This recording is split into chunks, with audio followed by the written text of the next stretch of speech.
Hey everyone, welcome to FanFic Canon. Thanks for hitting play. I'm thrilled to bring this fan-made story to life for you. If you enjoy the ride and want more narrated fanfics, smash, subscribe, and tap the bell so you never miss an episode. And if you want audiobook of a novel of your choice, join my Patreon. Request any title that's freely available online, and I'll produce a full narration just for you. Now, let's dive into today's adventure. Damn it, Norland, he must have done it on purpose. Along with Nick Fury, a group of Skrulls were also shouting and cursing. They dug 3 feet into the desert, bringing back a layer of desert, trying to find some blood in it if it was Norland's. That would be even better if it was Apocalypse's. It wouldn't be a loss either, however, after searching. They found no trace of Apocalypse or Norland's blood in the desert. Let alone DNA data, a lot of effort was spent. But all that was obtained were traces of blood from ordinary people and data on some insects. Clearly, Norland deliberately erased the DNA of the 2 people. His counter-surveillance awareness was too strong, preventing them from continuing to cause trouble. The most important genetic data right now consists of Hulk and Abomination, and a few other mutants with decent abilities. Not enough, not nearly enough. We need to get our hands on data on Thor, Norland, the Dawn, and all those other powerful beings. The Midgard is a treasure trove. If we can gather everyone's strength, we will surely create the most terrifying super Skrull. At that time, dominating Midgard, even destroying the Kree and rebuilding the Empire will not be difficult at all. Find a way to infiltrate SHILD. And that mysterious Hydra. They might have something we need, don't worry. I've had a small telepathic shield developed that can effectively defend against Charles's mind detection. Those mutants framed us and disrupted our plans. They must pay the price at the Skrull Provisional Council. All members except Talos were exchanging their thoughts. Through a lengthy investigation, they discovered that the Skrull's exposure was all a deliberate act by mutants, in an attempt to extricate themselves from public opinion regarding the 550 race. They're probably using the Skrulls as a target. What a disgrace. They did make some minor moves, but they had not yet made a firm decision to seize Earth's home. They still needed to be wary of Carol and even the Kree, lest Earth expose their presence on Earth and attract the brutal accusers. The mutants did these things, putting them in the spotlight and uncovering some spies they had planted among Earthlings. So much so that they had to choose a plan they had been hesitant to make up their minds about, to kill humanity and take over the Earth themselves. Moreover, they intend to exterminate humanity. If they are allowed to escape, the Kree will arrive. To this end, they gathered all their people from the vicinity of this star system, and now their numbers have reached over 1 million. At the same time, they have perfected their genetic technology, and once they have collected enough suitable genes, they can create a terrifying super Skrull army to fight for the Empire. The Skrulls, who have combined countless powerful abilities, will surely become the most terrifying killing machines, slaying gods and demons alike. They are also secretly disguising themselves as Earthlings, manipulating public opinion, creating conflicts, and exacerbating problems between different ethnic groups, regions and countries. Ideally, it would trigger World War III, causing humanity to dismember and destroy itself. However, mutants are really disgusting. They actually started helping ordinary people identify Skrulls, stirring up conflict between them and Earthlings. And then they profited from it all. And that damned Senator Kelly, he's incredibly strong. They didn't send anyone to replace him. Yet he was framed by the mutants. Mutants deserve to die. Kelly deserves to die too. Have someone kill Kelly. I'll shut him up forever. Great idea.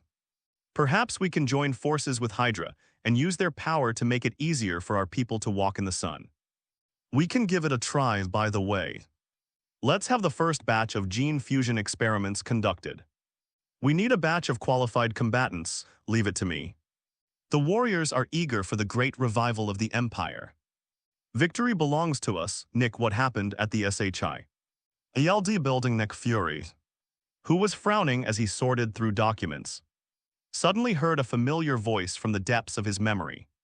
He turned around in surprise and sure enough saw Captain Marvel. Carol, Nick, you're getting old. You are still so young, I really envy you. You've remained the same for decades. Looking at Carol's face, which perfectly matched the one in his memory, Nick Fury sighed with a hint of envy. Mutants.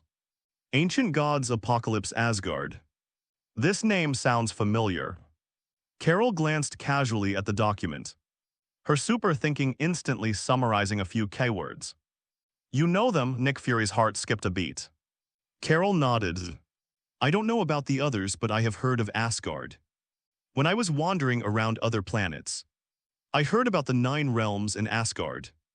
It is said to be a powerful civilization that protected a region. But I don't know the specifics. Could it be that they have invaded Earth? Nick Fury shook his head. It wasn't them. This is complicated, let me explain. Skrulls rebellion. Mutant rise, Asgard running rampant. And Hydra's resurgence. Carol had anticipated things would be complicated. Nick Fury hadn't contacted her for over a decade. And now that he had, it was such a huge problem. Nick Fury, how come there are problems everywhere under your leadership now? Carol looked at him with suspicion, even questioning Nick Fury's abilities. This has nothing to do with me. Everything was fine a few months ago. But everything changed after that mutant appeared. I suspect he's involved. Nick Fury had no way to express his grievances. He considered himself quite capable. And under his leadership, SHILD continued to grow, with agents all over the world and, in terms of power, it was even above the FBI and CIA under the deterrence of HIDLD. Mutants, Skrulls, other criminals, and foreign agents have all remained relatively well-behaved and stable. But who knew that mutants would suddenly be forcefully integrated? And the once polarized giants Professor X and Magneto would shake hands and make peace, with Norland, codenamed Dawn, rising to power. The United Mutants quickly became a formidable force, even capable of defying worldly authority and disregarding SHILD. Then the Skrulls and the Hydra were introduced, as well as the gods of Asgard. He also maintained a good relationship with Tony Stark and rallied a group of high-ranking officials to put pressure on the government. The White House had no choice but to compromise, ordering SHILD to find Hydra as soon as possible and bring them to justice. Left with no other choice, Nick Fury had to search for Hydra's trail while simultaneously sending Talos to infiltrate the Skrulls and observe their movements. He also intensified the construction of SWAR to establish an outer space defense line to monitor the possible arrival of Asgard. However, lacking top-tier experts, SHIELD is almost powerless against powerful mutants. On the surface, Charles, the cunning leader of the mutants, is always evasive and clueless when asked questions like, "Have you eaten?" or "The weather is great today." The key point is that he doesn't dare to turn against them. The mutant strength last time shocked the whole world. A small squad clad in special armor can suppress an army of thousands.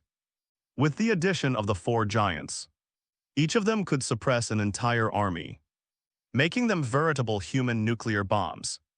If things really fall out, losses will be unpredictable. It's no longer a question of whether they want to start a war, but whether the mutants want to start a war. Carol's arrival finally brought him a sense of relief. The mutants have 4 major figures, and among them is Captain Marvel. Carol Danvers. Even if mutants are incredibly powerful, can they really traverse the universe and travel faster than light? He was too familiar with Carol to know just how powerful this woman was. Those so-called gods were probably nothing more than this in front of Zhulinger. Perhaps it's related to him, but the Skrulls and Hydra issues definitely exist. And they discovered the problem before you did, placing themselves on the side of justice, uniting humanity against alien invasion and Nazi resurgence. Nick SHILDIS in a terrible situation. As an observer, Carol astutely identified the problem, and boasting of her strength and insight, she even dared to point out Nick Fury's flaws. Her relationship with Nick Fury was more like that of friends and allies than one of subservience.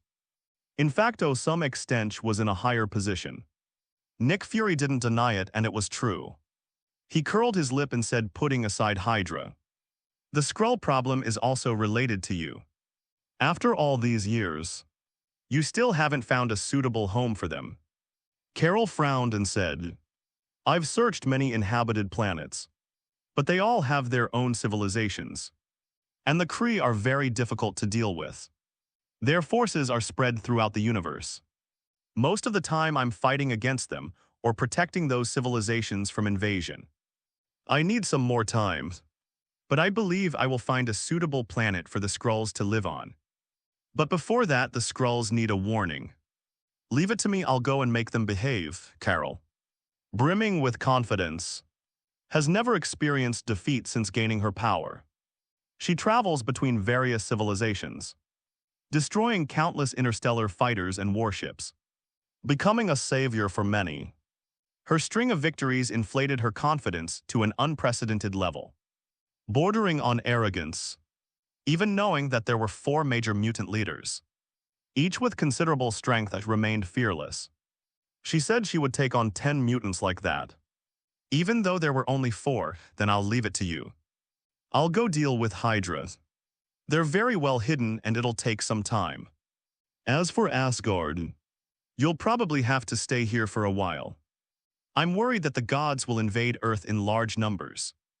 Nick Fury then told her about the Avengers plan. Upon hearing the word Avengers, Carol raised an eyebrow. This name had a significant connection to her. The fighter jet she had piloted was called the Avengers. By the way, this is the specific information we know about those mutants. Some of them have very troublesome superpowers. You must be careful, especially with that guy named Norland. Nick Fury took out a thick stack of documents from the drawer, which contained information on almost all the mutants he had dealt with. The top few copies belonged to Norland and his group. They were marked with extremely dangerous. Several large red exclamation marks that stood out prominently. Carol quickly skimmed through the text, clearly not taking it seriously. Once we live, everyone will behave themselves, I promise. Xavier School for Gifted Young People. After returning to school, Norland did not continue to select other mutants for enhancement. Charles suggested trying to enhance Scott's abilities. If it could solve the problem of Scott not being able to perfectly control his laser eyes, that would be great. Although wearing glasses makes him look cool, it seriously affects his normal life. Norland did not agree immediately. Each spot is extremely valuable, and he cannot possibly use them all up immediately. Iceman and Fireman were originally proposed members of the Seven, serving as a facade for mutants in the outside world. Their strength was insufficient to intimidate others. That's why it needs to be prioritized for strengthening. Cyclops' abilities have a limited ceiling. Even at the peak of level 4, still just Cyclops. Far less practical than Iceman and Fireman. Of course, it's definitely not because of a love rival. In his plan would select some capable mutants if needed. We need to improve our ability to strengthen them, and then absorb them to perfect ourselves. As for his women, they don't need this kind of enhancement. There are better methods, and there's no limit to their potential currently. The mutant faction boasts a wealth of talent, including level 5 mutants Norland and Jean, and level 4 mutants Charles, Eric, Pyro, Iceman, Rogue, and Shadowcat if we don't count those hidden forces. Mutants are undoubtedly the #1 on Earth, with overwhelming powers. Even at the peak of the Avengers, this was nothing special. Captain Marvel, Hulk, Thor, Awakening 3. 9 Vision, Scarlet Witch, Wanda. Even if Norland doesn't intervene, the outcome will probably be evenly matched, however. If we also consider hidden forces such as the Eternals, Asgard, Camertagend, Kunlun, these forces pale in comparison. But Norland firmly believed that under his leadership, the mutants would surely leave everyone else in the dust. Perhaps it's time to head to the next universe. The mutants are now strong enough to protect themselves, so it doesn't matter whether he stays here or not. As long as Charles and Eric follow their plans strictly, there won't be any problems. just as Norland was preparing to step into the new universe. A sudden commotion arose outside when Norland came out. A figure in the sky was looking down on the entire school. Her gaze swept over all the mutants, her eyes showing no fear, as if she were no different from ordinary people. "Who are you? Are you a newcomer looking to join the mutant family?" Eric was trying to talk to Carol. He didn't like the way Carol looked at him because, "Magneto, I've heard you're very strong." Eric's face darkened. This was practically a challenge. "At least I'm better than you, really. Shall we have some fun?" Carol never intended to resolve this peacefully. She wanted to use her overwhelming power to warn the mutants that Earth wasn't theirs to mess with. And that as long as she was alive, he would have to. "You better behave yourself, you old hag." Eric snorted coldly. Was there really someone in this world taller and more arrogant than him? Did they think he was an easy target? "Since you want to die, then I'll grant your wish." Magneto was never a good-tempered person. If an ordinary person were to act so arrogantly in front of him, he would have crushed them with a flick of his wrist. He mistakenly thought Carol was a mutant and that she seemed quite strong, which is why he patiently chatted with her for a bit. Carol is too arrogant. His expression shows that he doesn't consider them opponents at all. If they continue to tolerate this, Magneto's name will become a complete laughingstock. To make it easier to utilize his abilities, Eric would prepare enough metal wherever he went, including at the school under magnetic manipulation. A large amount of metal defied gravity and flew up, transforming into spears that shot towards Carol. Hands on her hips remained calm, choosing to directly withstand Eric's attacks with her body. The metal spear, more powerful than a heavy sniper bullet, struck Carol, causing her to deform and fall like clay hitting steel. Eric's eyebrows twitched violently. Good heavens. How come all the people who come out now are so powerful? Norland hulked now, this mysterious woman, who seems to be immune to all physical attacks. Not to mention Thor and the ancient mutant Apocalypse, whom they haven't even fought yet. Over the course of a few days, powerful figures from all walks of life arrived one after another, even giving him the illusion that he was nothing special. Thinking about it this way, it wasn't entirely wrong of Skrull to oppose him in the past. Beneath the seemingly calm surface of the sea, undercurrents surge, and potential powerful figures lurk everywhere. "That's it, Magneto, the god of mutants," Carol scoffed. The look in his eyes and the tone of his voice were no less insulting to Eric than another phrase. "Are you any good?" "You greyhound." Eric's face darkened, and the magnetic force surged, causing metal equipment within a radius of hundreds of meters to rise into the air under the influence of the sudden change in the magnetic field. He did not lose his mind. He simply used a more powerful magnetic field to unleash the most powerful electromagnetic cannon ever made. The dazzling beam piercing the sky at speed, instantly accelerating to tens of matter. The material used in this case is adamantium alloy, whose strong high-temperature resistance and toughness made it a terrifying weapon in Eric's hands. Carol's neural reaction speed even exceeded the speed of light. And although Eric's attack was fast, it was still within the range of being captured. 11. She still wore a disdainful smile and stood her ground against him. At the instant the tip made contact with her body, Carol's face paled slightly. Her proud defense had been breached by Eric. As one of the most unique metals in the Marvel Universe, adamantium is incredibly strong. When accelerated by a strong magnetic field, even Carol Danvers cannot withstand it. Edelman metal created a coin-sized hole near Carol's chest, but within a few breaths the hole was sealed up, leaving no visible wound except for the bloodstains. Seeing this, Eric controlled more adamantium and placed it in front of him. Thanks to Norland's Phoenix Force, he was able to use adamantium extensively, and his strength increased several times out of thin air. "Have you seen it when I was suppressing the world? You were probably playing house in some corner." Carol finally showed some anger. If she had previously regarded this operation as a leisurely trip, now she was truly taking the mutant threat seriously. This was the first time her defenses had been breached. This is a disgrace and a provocation, interesting. But with such meager methods you think you can overpower S. HILD and defy authority. Magneto, today I'll show you what true power is, remember. The one who defeated you is Captain Marvel Carol Danvers. A member of the Avengers, after a brief moment of charging. Carol instantly transformed into a blur, circling at speeds of tens of Mach, and launched an attack on Eric from the side. The latter did not expect Carol's attack to be so sharp, nor did he expect Carol to be so fast. He immediately placed the adamantium on his left to form a shield, while simultaneously creating a strong magnetic field on his body surface, attracting nearby particles to form a simple particle shield. Carol punched the adamantium metal. Eric's expression tightened, and he frantically activated his magnetic force to resist the impact.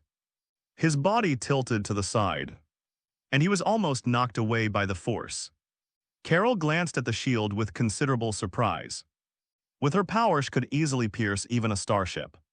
Yet the shield controlled by Magneto was so sturdy. This metal is strange, but don't try to make her back down. Carol was very ambitious. If she wanted to warn and suppress mutants, she had to subdue them in their proudest spot, and even trample on their self-esteem and arrogance. Only in this way can mutants obediently accept the jurisdiction of S. HILD. She doesn't have time to play house with mutants on Earth. In a few seconds, Carol repeatedly moved backward and then accelerated to sprint. Even a powerful weapon like adagite metal could not remain unscathed under such frequent and intense attacks. Seeing his shield dented, Eric was unable to retaliate effectively, and he recalled his first battle with Norland. He thought that after his mutant abilities were enhanced, the same scene would never happen again, but unexpectedly, the real world gave him another big surprise. So what if you become stronger? There's always someone stronger. Carol's attacks almost suffocated him. This is a special metal. If it were ordinary steel, it would probably be pierced through in an instant. The terrifying force that fell on him would definitely turn him into mincemeat. In a flash, Eric created rows of spikes on the shield. Carol, seeing this, charged up a beam of light and slammed it into the shield. Thanks to the powerful defense of the adamantium metal, it was able to block the attack for a moment. Is that all you've got? Eric continued to mock. Not because he was unafraid of death, but because he saw Norland. He believed that Norland would not abandon him. You want to provoke me? If so, you've succeeded. Carol was indeed enraged. The time spent was far less than he had anticipated. She wanted to crush all four so-called giants in one go. But she didn't expect that Magneto alone would delay things for so long. With her hands crossed, a burst of intense light erupted from her wrists, and Carol's eyes flashed with golden light, as if she were a Saiyan transforming. Her body enveloped in light, twin star mode. Carol, in this state, she can destroy anything that stands in her way. In fact, in this state, she was practically a god, roaming the universe with almost no restraint. Invincible. Even Ronan of the Accusers was so frightened by Carol in her binary form that he immediately warped away. Eric realized the situation was bad, gritted his teeth, and felt very unwilling. He lost again, and this time even after improving his skills. 0136012111 Chinese letter 194,460,170 during his time back. He could barely use the electromagnetic cannon and the unstable particle shield. Given enough time to further explore the power of magnetism, his abilities will undoubtedly reach a new level. Unfortunately, before that, Carol arrived, and she was in her complete form, even in her normal state. She was helpless against him, let alone in her obviously stronger shining form. HMPH, you think you're invincible? I'm not as fragile as you think. To Carol's astonishment, Magneto shouted, Norrin, oh. Carol and the others, and Eric. Now you finally know how deep the waters of this world really are. Norrin arrived at the battlefields, and he was rather speechless at Magneto's plea for help. Is this still the same guy from the movie? How come after several battles, All that invincible ambition has vanished. Could it be that they've been hit too many times? That makes sense. Although mutants may seem to be stronger than the Avengers in general. With the appearance of the celestial Scarlet Witch Kang and others, the overall strength of mutants has fallen behind. Aside from the fleeting glimpse of the Phoenix that remains steadfast, even the Dark Phoenix cannot wreak havoc in the MCU universe. It's normal for Magneto to lose. I was too naive before. There are indeed many strong people in this world. No wonder even you are so cautious. Even the most stubborn Eric had no choice but to admit it. But this is only temporary once I develop those abilities. I will definitely be able to turn the tide, Eric added. Norland shook his head, indeed. Once Eric has fully developed his abilities, he could destroy even the Earth. But to claim invincibility, to say one is undefeated, that's impossible if Magneto were to truly destroy Earth. Then Tiamat, the sleeping god at the Earth's core, would surely emerge and slap Eric, reducing Earth to nothing along with him. The gods are born with the power to control the laws of the universe, such as gravity, and their skill and power in manipulating magnetism are far greater than Magneto's. The accumulation of billions of years in the womb is something Magneto could not achieve in a few decades. Their starting point is an endpoint that more than 99% of people cannot reach. It's likely that Magneto would need to grow to the level of a level 5 Omega mutant, as depicted in the comics, to be able to contend with ordinary gods. Well, he's just an ordinary deity. The Celestial Supreme Aristom and Sleeping Celestial are not capable of easily defeating Magneto, Norland. Dawn, the leader of the 4 giants of mutants, "Want to try my fist too?" Carol remained disdainful. And although Eric wasn't completely subdued by the powerful punches, he had clearly lost. Magnitude of the 4 great generals is nothing special. Even if the most powerful Norland were to appear, what could he do according to intelligence data?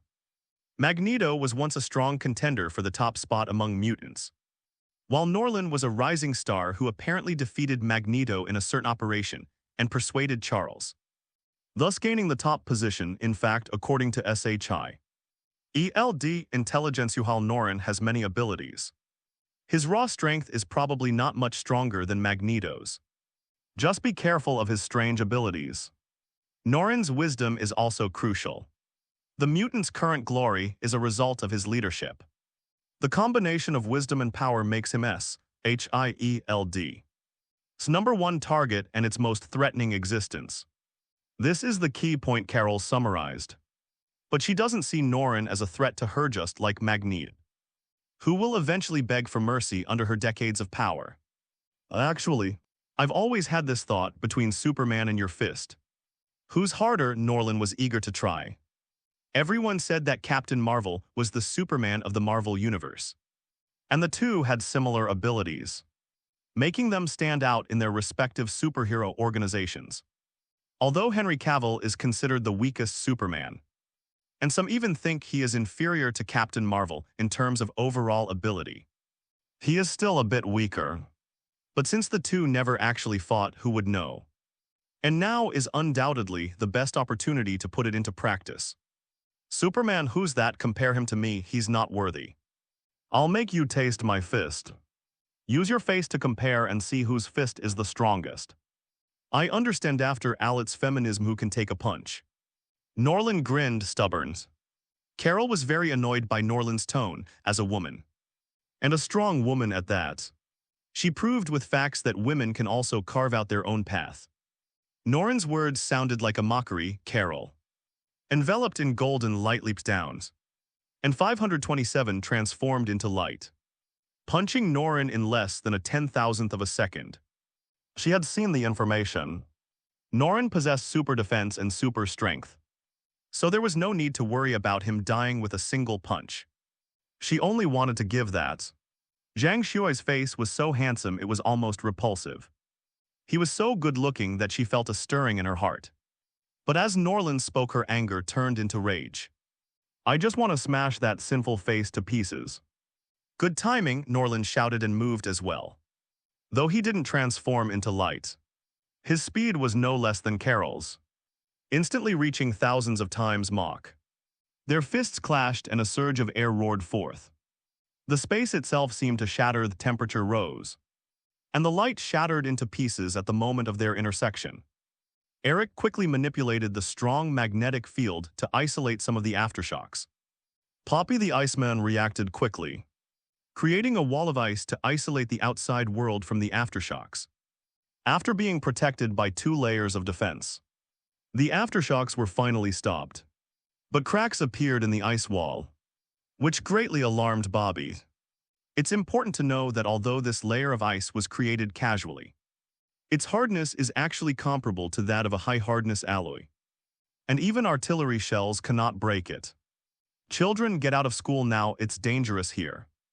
Charles used telepathy to notify everyone at the same time and instructed the X-Men to take the mutants to the underground base for refuge. The other X-Men members piloted the XP-1 power armor, surrounding Frost as a guard. John the fireman was eager to try, and had already transformed into a body of flames, ready to provide support at any time. He wore a special battle suit made by the Kryptonians given to him by Norland, which would not burn his clothes even when he was in flames. Rogue and Kitty Pryde looked worried. Captain Marvel's power was arguably the strongest mutants had ever encountered. Even Magneto was unilaterally overwhelmed and had no chance to fight back. The speed was so fast that it even surpassed the speed of thought. It's hard to imagine how terrible the fate of mutants would have been without Norland. The battle continues in her binary form. Carol already possesses cosmic-level combat power, completely comparable to the mighty God the Father. If it were a head-on confrontation, even the Ancient One and Odin wouldn't dare say they could definitely win. Indeed, Captain Marvel's abilities are so comprehensive that the MCU, in order to suppress her power, even scheduled her appearance in Infinity War, where she immediately faced an opponent. Thanos Limited. Thanos was forced to use the Power Stone to repel it. Twin Star Carol is very strong, but Norland is no pushover either. His fully enhanced Kryptonian and Doomsday physiques allowed him to reach unimaginable levels of power. In this hand-to-hand combat, he displayed a power that made even Carol tremble. This mutant is ridiculously strong. That's absolutely equivalent to 10 Magneto's boom. In just a few seconds, the two had exchanged hundreds of punches. The terrifying aftershocks forced Eric to continuously increase the magnetic field to gather particles and absorb as much of the shockwave from the two as possible. Most of the force was blocked, but some of the aftershocks still bombarded the ice wall created by the Iceman.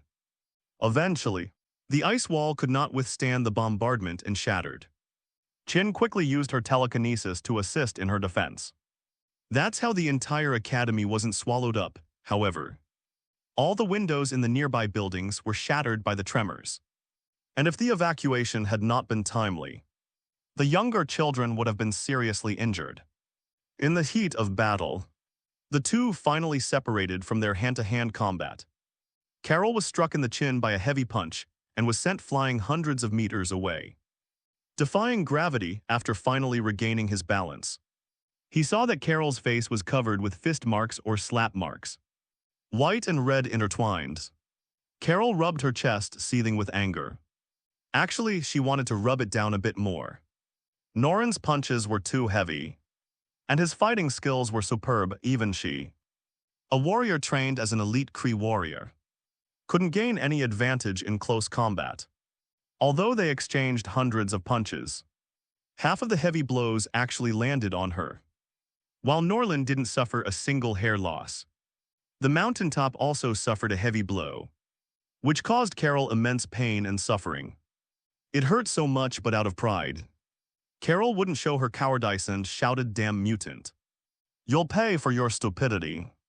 Norland laughed and asked, enjoying it, F***KU. As soon as he finished speaking, Carol appeared in front of Norland with speed comparable to teleportation. When Carol got serious, her speed was already approaching the speed of light. The others didn't even have time to react, for light, a distance of several hundred meters, is far too short. Under this level of attack, it can be said that no mutant could withstand it. Only special mutants like Wolverine can survive using their passive abilities.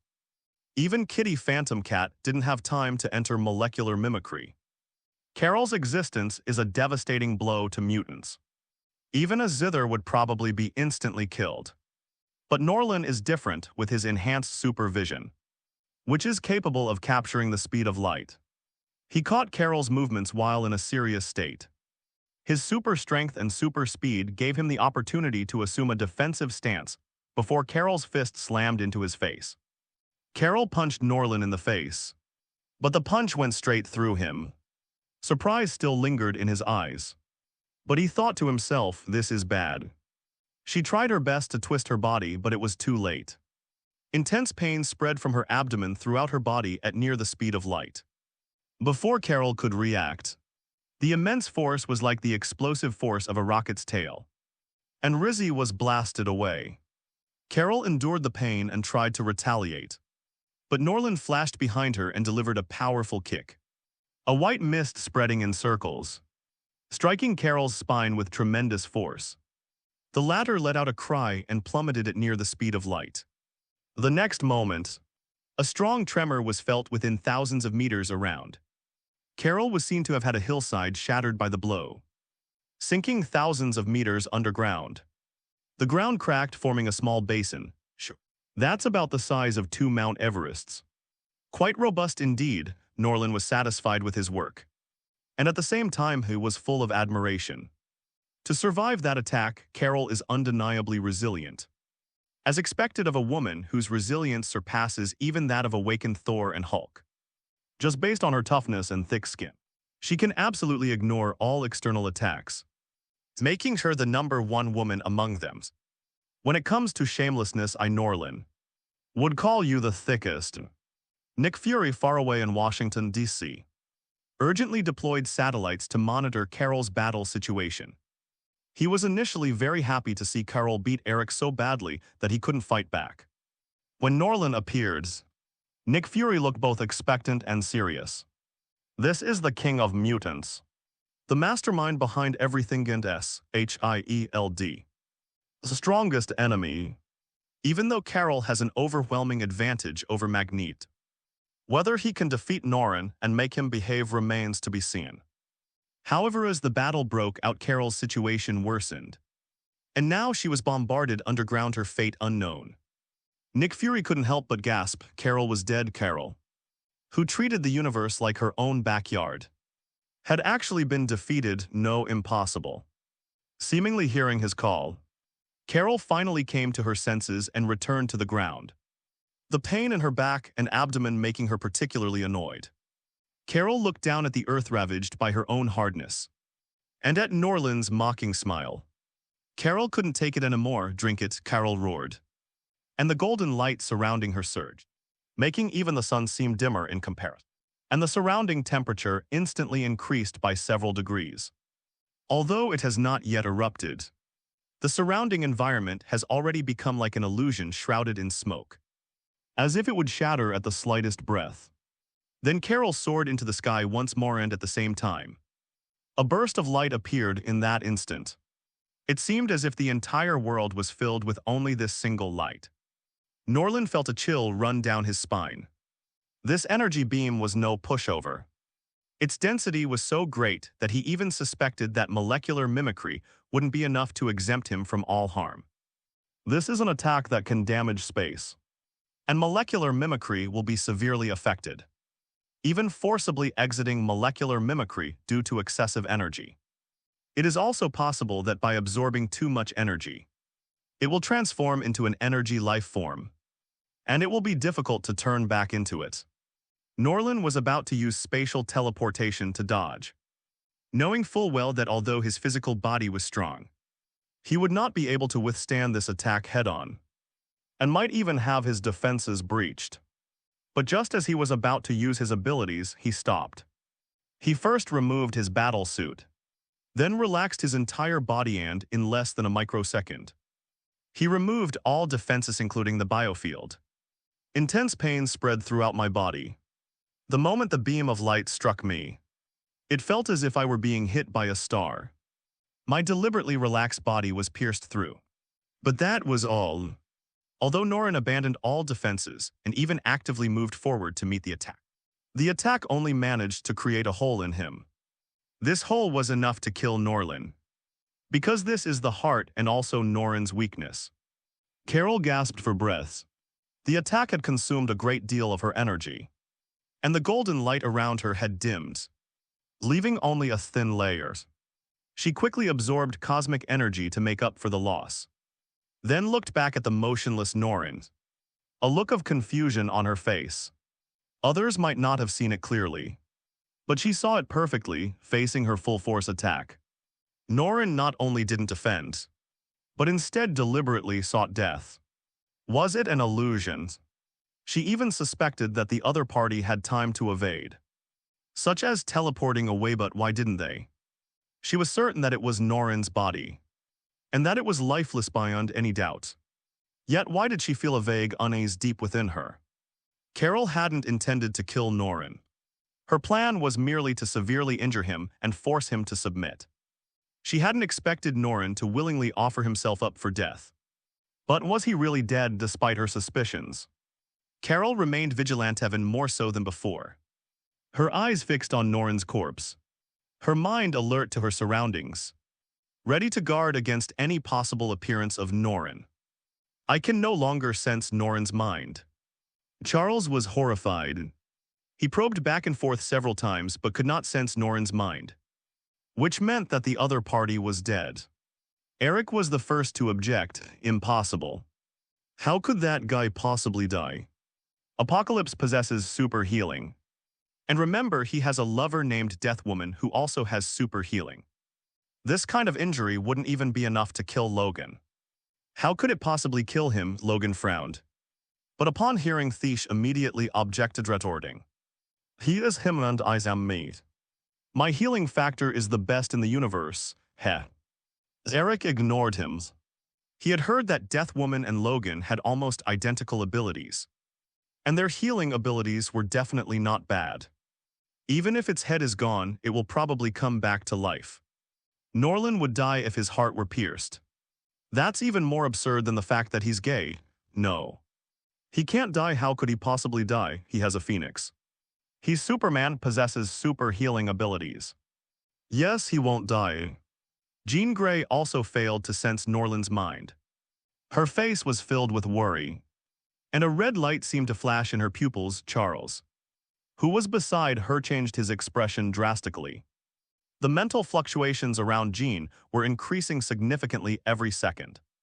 If this continued, the Phoenix might take control of Jean's body. I'm sure I'll be torn to pieces by the Phoenix. Here you go. Nolan is dead. The mutant problem is solved. Nick Fury was so excited he couldn't wait to pop some champagne to celebrate.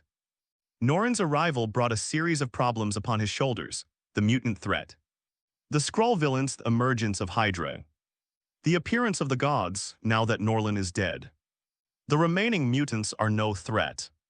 I believe they will become more obedient and will no longer dare to outwardly comply with Hild while secretly plotting against them. He also has more energy to deal with the Skrulls and Hydra. And after Thaith can turn back to deal with the mutants. Nick Fury even thought about world peace and the happy times of his retirement. He must enjoy playing golf and sunbathing in the sunshine, savoring the beautiful and peaceful moments. If Norland continues to cause trouble, he might really die suddenly in his position as director. Just as Nick Fury was about to contact Carol to give the remaining mutants a warning, Norland's corpse suddenly moved. It's haunted. Nick Fury was startled. He stared blankly at the body, secretly hoping it was just his imagination. But as Norland opened his eyes and moved his limbs, all the abacuses fell to the ground. He's still alive. What kind of monster is this? The force was not bad. It actually managed to knock me out of position for a few seconds after I had completely removed my defenses. Norland changed back into his battle suit, feeling the surge of power within his body. He nodded with satisfaction before looking at Carol with an approving tone. Really? Carol forced a smile to hide her inner shock and said coldly, You got lucky before, but this time, you won't have a chance to speak after saying that. Carol repeated her previous mistake and used the same attack again. Although her energy had only recovered to 90%, it was enough. This time her target was ahead unbeknownst to her. A sense of fear crept into Carol's heart. Norland was too nonchalant, even after the battle had reached this point. And she herself had given it her all. Norland still seemed to be holding back as if he was just toying with her.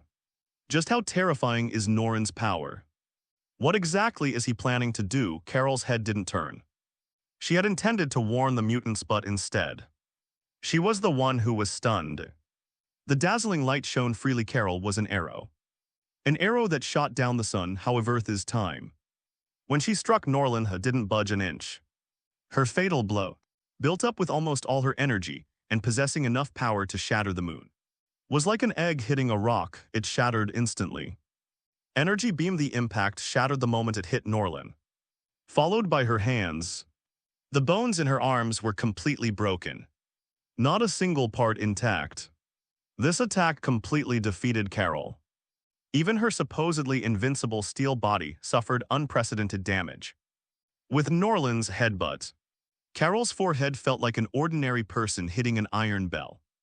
Her mind was filled with stars, and her body involuntarily fell down, her consciousness fading.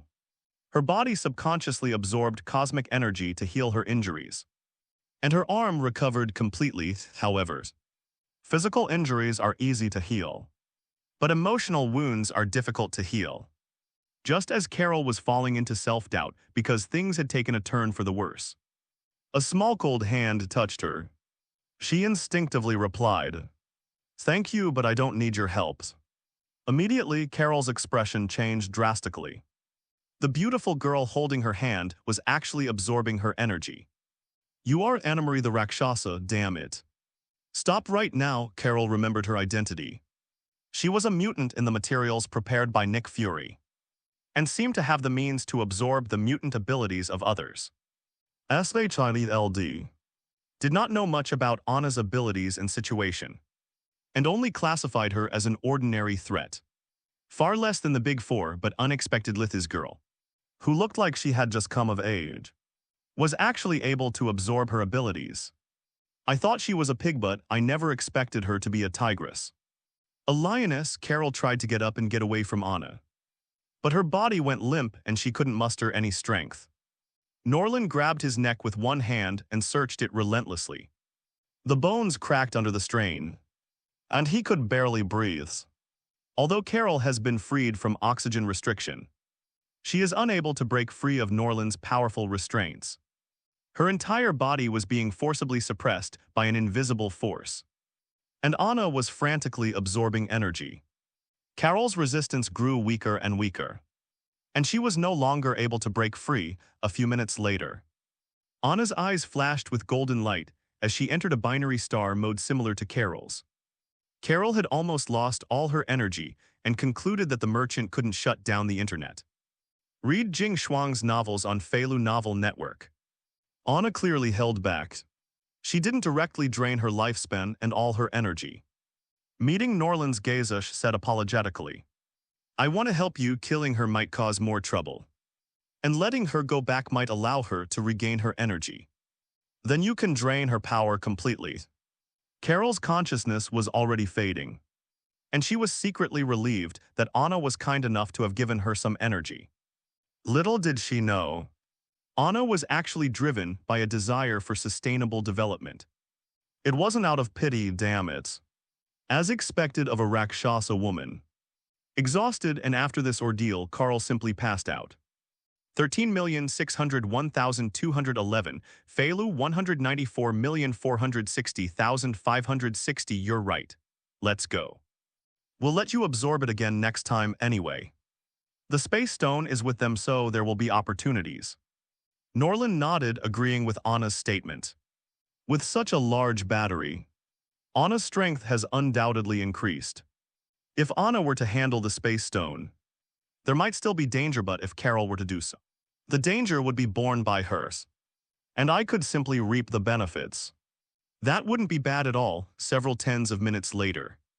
Nick Fury personally led his men to the scene. Looking at the unconscious Carol, he remained silent for a long time. Noon. Your power has vanished. Anna the Rakshasa absorbed your power, so now you've become an ordinary person at the SHILD treatment center. Nick Fury was extremely shocked to see Carol awake, and at the same time felt a little bit of self-reproach. Just a little bit, which he then dismissed. Is Norland that powerful? Even you are no match for him, so who else can subdue him? Carol, I need to get some intelligence about him, which will help us develop a plan. After putting aside his other emotions, Nick Fury got back into work mode. Carol frowned slightly, not answering the question immediately. Recalling her battle with Norland, she thought of many things from the beginning. Norland did not use all his means to fight her, but she did not take it seriously and was eventually subdued by the molecular mimicry. Even their power was drained by another mutant. Reverting to her frail body filled Carol with resentment. She had grown accustomed to being like a god in the Great Li dynasty. That capital which was able to override many existing laws is gone forever. She hates who she is now. She hates being an ordinary person. She longed to be above all others rather than be above them. Carol shook her head and casually said, his abilities are just what you told me. Nothing more than raising the levels of various abilities by 2 tiers. He's at least 10 times stronger than you imagine, with the resources you currently possess. Carol scoffed. I suggest you think about how to deal with the Skrulls and Hydra first. They are not beings you can handle, even she lost. So what ability does Nick Fury have to control Norland S.H. IELDIS very powerful, but in her eyes, it's just a small organization trapped on Earth playing house. While Norland has the power to fight against a powerful interstellar civilization all by herself. She wouldn't admit that Norland, who defeated her, would be subdued by minor figures like SHILD. Nick Fury sighed, already sensing the self-deprecating tone in Carol's voice. Indeed, the contrast between being a powerful figure who once dominated the universe and being reduced to a wounded person cared for by ordinary people is unimaginable. I will not give up. The Earth belongs to mankind. This is the United States. As long as he is here, he must abide by the law. If we allow this uncontrolled guy to roam freely, it will not be good for the citizens, the country, or the world.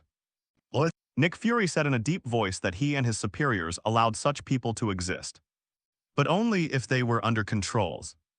Only by accepting their supervision and control can people feel at ease. Whatever you want as a friend. I should remind you that Magneto's power is even greater than what's recorded in your files. He's no longer limited to manipulating metals. As his name suggests, can perfectly control magnetism. You should understand what that means. And then there's Rakshasa. If before she was just a low-level mutant who could absorb the abilities of others and was unable to take care of herself, now she's a wonder girl who can traverse the universe and fight an entire civilization single-handedly, a superhuman who's not much weaker than I was before. And there's John, who's not just a living man. He can summon flames with a lighter. Now he can transform into flames himself and fly with his fiery body. This is just a part I've casually observed. Neither you nor I know the changes behind it. If you continue to view them with the same perspective as before, you'll definitely suffer a great loss just like I did. After speaking, Carol closed her eyes. Pondering how she could regain her power, Nick Fury gasped. He had only thought that Norland was much stronger than they had anticipated. But he hadn't expected that the other mutants had also undergone tremendous changes. If Carol's words are true, then the danger level of mutants has increased even further. He even connected it to the events of Apocalypse. Magneto and John the Fireman both went there. Could it be that the operation that changed them? So what about Poppy the Iceman? Has she gotten stronger too? Thinking back to the questions I asked the local laborers at the time, I became even more certain of this guess. And my heart grew heavier. The 4 giants of mutants, no. Now it might be 5 or even 6. Before long, there will probably be 8 or 10 giants. Holy crap, can't they even wait a minute? His Avengers plan has only just begun. And the number of big shots has already doubled, damn it. Nick Fury felt a sense of urgency looking at Carol. He suddenly asked Carol, "Do you want to regain your abilities, BBD what?" Carol was stunned. "Have you forgotten the cosmic cube? It's located in one of our controlled bases." "You mean recreate the scene where you gain that power?" "That's right. Since you can obtain power from the cosmic cube, you can obtain it a second time, a third time. As long as the cosmic cube exists, there will always be a chance Nick Fury needs help. And Captain Marvel is the help he needs most right now. Although she can't beat Orange, can handle Magneto, Professor Zan the like. She can also be used to subdue the Hulk and recruit more people. He needs Captain Marvel, so he needs Carol." Carol's face showed little joy, but rather a somewhat unpleasant expression, as she recalled the conversation between the Rakshasa and Norland. So they knew this would happen all along. Damn it, that woman is back. Who else? Captain Marvel, Carol Danvers, what, she's back. Could it be that she's found a new home? Impossible. It was probably Nick Fury who called her back. Perhaps to warn yous and maybe to suppress the mutants. Those guys have been causing quite a stir lately. Warning us, hurry. Have those people enhanced, then we'll relocate again. We absolutely cannot let her find us. At a secret base somewhere in Great Russia. The Skrulls had already moved to a new base after the previous incident to evade the Talos and S.H.I.L.D.'s pursuit and also to settle their fellow Skrulls. The council members were huddled together discussing the matter. And many panicked when they heard that Carol had returned. HMPH, it's just one person, why are you all so afraid? The speaker was a young-looking man who stood out among the many elderly council members. Gravix, don't underestimate Carol. We are not capable of going against her right now. You're overreacting, you might not know, but just now.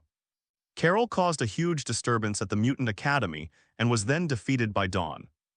Moreover, according to my informants, Carol has lost her powers, and now probably everyone here could easily defeat her. Gravik laughed heartily and breathed a sigh of relief upon hearing the news. Captain Marvel is like a mountain, pressing down on them and making all Skrulls have to be extremely careful before they do anything. However, note that woman has finally been taken advantage of. What, Carol has lost her powers? Everyone was startled, looked at each other and then burst into laughter. Nick Fury probably never expected that calling Carol back to try and regain control of the situation would result in her being taken down. Are the cards they've played still considered cards? They've finally lost another target to fear. It's something to celebrate, but the mutant problem is more complicated than we thought. You all know Carol's strength being able to defeat her. Don Norland should take this even more seriously. If given the chance, we need to obtain his genes. I have a feeling he can help us rebuild our great empire. Upon hearing this, everyone's eyes were filled with anticipation and imagination. Since the fall of the Skrull Empire, they have become interstellar wanderers, constantly evading the pursuit of the Kree, and have experienced all the hardships of life.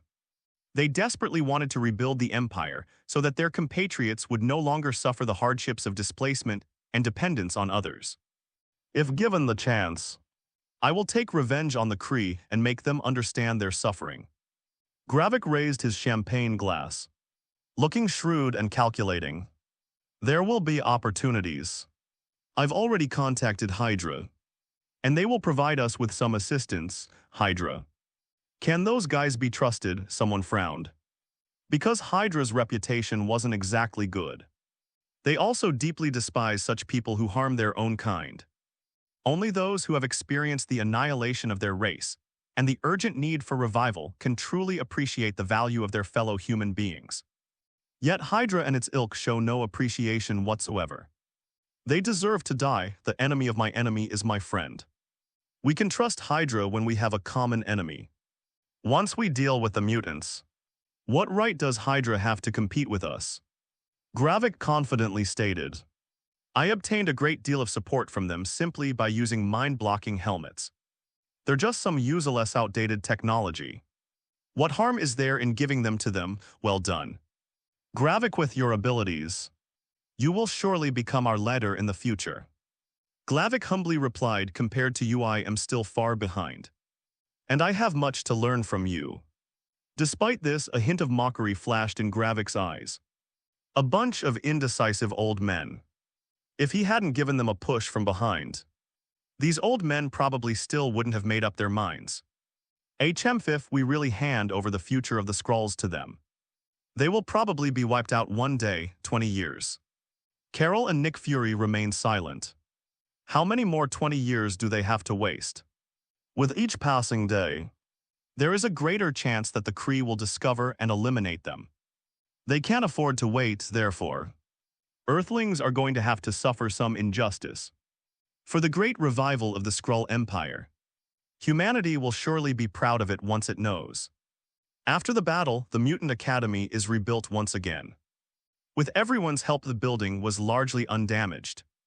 Only some glass needed to be replaced. In other words, there was an unprotected area in the middle of the manor that was sunken dozens of meters deep. But it was filled in under the combined control of Magneto and fire. The problem is the surrounding environment, which was severely damaged in the battle. A small hill in the distance has turned into a basin, with deep ravines resembling those of an 8-magnitude earthquake. The ground still bears dark marks left by high-temperature burning. A large area of forest was destroyed, and the flames were extinguished by ice, SHIELD.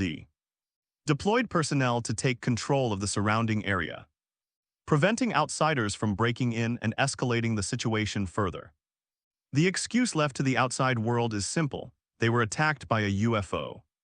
This was their favorite excuse in the past. But it caused an even bigger sensation: UFOs. It wouldn't have been a big deal before.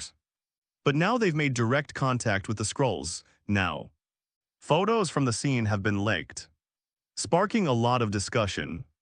Even more people took to the streets to protest against the Skrulls and to drive the aliens out. Those damned aliens have already started attacking Earth. If the attack hadn't occurred near mutants and been stopped by the 7 mutants, it might have caused even greater damage, many losses, yes. After the public outcry, the Iceman and Fireman were among the first to step forward and take responsibility. They were portrayed as Earth's guardians fighting aliens and involved in disaster relief. Rescue work, many people approve of them. But who will bother to find out the real reasons? Those who know remain silent. Those who want to speak are not qualified to do so. And no one will believe the explanations of a bunch of Skrulls. Nick Fury had something to say but was helpless. Could it be that Carol, under orders from SHIELD, sought out mutants for a heart-to-heart talk and then got brutally beaten up? That's obviously impossible. It would be better to let the Skrulls take the blame. They're used to it anyway. The mutants gained a wave of fans through this, solidifying their image as champions of justice. Norland, Charles, and others had just finished a meeting. We had a brief discussion about Captain Marvel and SHIELD.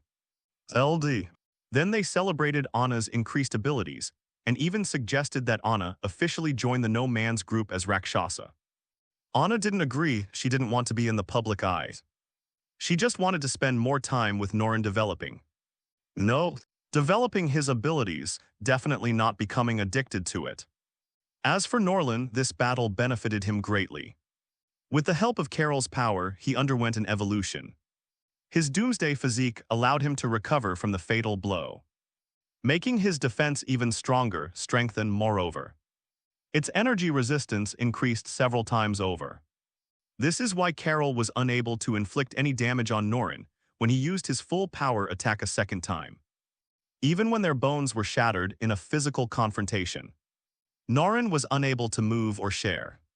This is not as simple as 1 + 1. With his current physical and energy resistance, each additional layer makes him incredibly powerful, not to mention several times stronger. With his physical abilities alone, he could punch the Hulk and kick Thor. The intense energy of neutron stars is nothing to fear. He can even swim in lava and sunbathe in the sun. If it were him in the past, he could have crushed a mine with one hand, however. Norland did not experience much of the power he had gained from becoming stronger, because he embarked on a new journey through time. Looking at the portal leading to an unknown location, Norland calmly stepped inside Manhattan, New York. Hello everyone, my name is Gwen Stacy. I was bitten by a radioactive spider. Over the past 2 years, I have always been the only Spider-Woman. You probably already know the rest. With great power comes great responsibility. Well, that's what a boy from the East told me. That resonates with me, in fact, over the past 2 years. I've saved many people, saved this city, and become New York's best neighbor. Doesn't this just prove that statement? What puzzled me, however, was that the boy who told me this also possessed extraordinary abilities. Yet he showed no interest in saving others, and instead lived a carefree and leisurely life. He has no job and no family. Doesn't that sound pitiful? But where did he get all that money as a good friend? I feel it's necessary to remind him not to misuse his abilities and go astray. Norland, is this your villa? Gwen found Norland's new home address and was shocked to see the luxurious villa in Manhattan. Good heavens, how much money would it cost to buy this? $1 million, 10 millions. Forgive her for not being good with numbers. But mainly she had never seen such a large sum of money before, especially from a good friend who was homeless and jobless. Looking at Norland's, who was sprawled on the luxurious leather sofa, Lu Wen's eyes were filled with fear. Many possibilities flashed through her mind: smuggling, drug trafficking, human trafficking, bank robbery. Keeping a mistress, ugh, that's terrifying. Probably only bank robbery and keeping a mistress are the most likely possibilities. Even smugglers wouldn't accumulate a large sum of money to buy a villa that quickly. Gwen, money is just an external thing. Don't worry about it too much, to me it's just paper. Norland snapped his fingers, the door closed, and the glasses and drinks on the table automatically refilled themselves. Cola, coffee, alcohol. Gwen, as if she hadn't heard, hurried over and sat down next to Norland, completely disregarding their genders, and sat intimately together. What exactly did you do? This villa, good heavens, where did you get the money? Norland lightly tapped the glass with his finger, and in an instant a golden light flashed, and the glass transformed into a golden cup. Gwen was stunned. Is this magic or Eastern Kung Fu? This is the power of the phoenix, a phoenix. The phoenix from Eastern mythology. Are you a monster? Gwen looked Norland up and down with a strange expression, as if trying to see through the monster's body wrapped in Norland's skin. She twisted slightly outward, but quickly moved back inwards. Okay. Even though you're not human, you are still my friend. When no one else is around, you don't need to pretend to be human. Don't worry, I can handle it. Can I tell Peter Parker about this? Actually, there's no need to worry. I heard he's recently become obsessed with studying monitor lizards, and his tolerance for animals far exceeds that of ordinary people. So you don't need to stop. Norland quickly stopped the incessant chatter of Gwen. If she continued, I didn't know what he would become. I am human. The Phoenix Force is a power, just like your spider abilities. Does being Spider-Woman make you a giant spider? Gwen rolled her eyes dramatically. How could that be? Come to think of it, you know my identity. I'm also one of those Phoenix Force beings. That's one way to put it. Norland nodded without explaining. Would he say he saw it in a movie? Looking at Gwen, with her full head of blonde hair and slender figure, Norland was momentarily dazed. He has been in this world for almost half a month, and it is almost certain that this universe is Universe 65, also known as the Spider-Gwen universe. In this universe, Peter Parker is Gwen's classmate and currently their friend. But Peter is not Spider-Man but the Lizard. Most important because of his appearance, Gwen did not fall in love with Peter's. They remained just ordinary friends instead. Gwen became more curious about Norland and would come to play with him whenever she had the chance. If that were all, it wouldn't be so bad. The key point is that he's also certain of one thing: this universe is the Spider-Man parallel universe.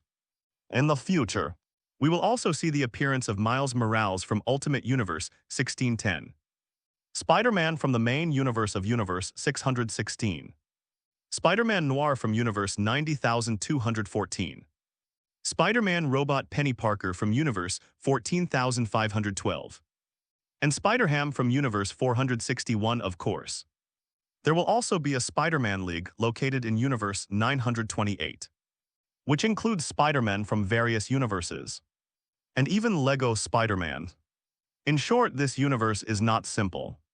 In any world connected to the multiverse, even the biggest troubles are considered normal. Just like his arrival in the Spider-Gwen universe is also normal.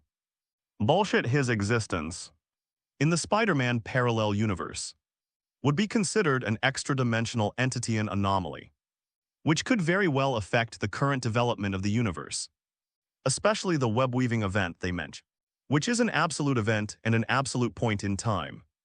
According to Miguel Spider, the leader of the Spider-Man Alliance in the 928 universe, the entire parallel universe is connected by a giant web, and the nodes connecting these universes are the events that Spider-Man experiences.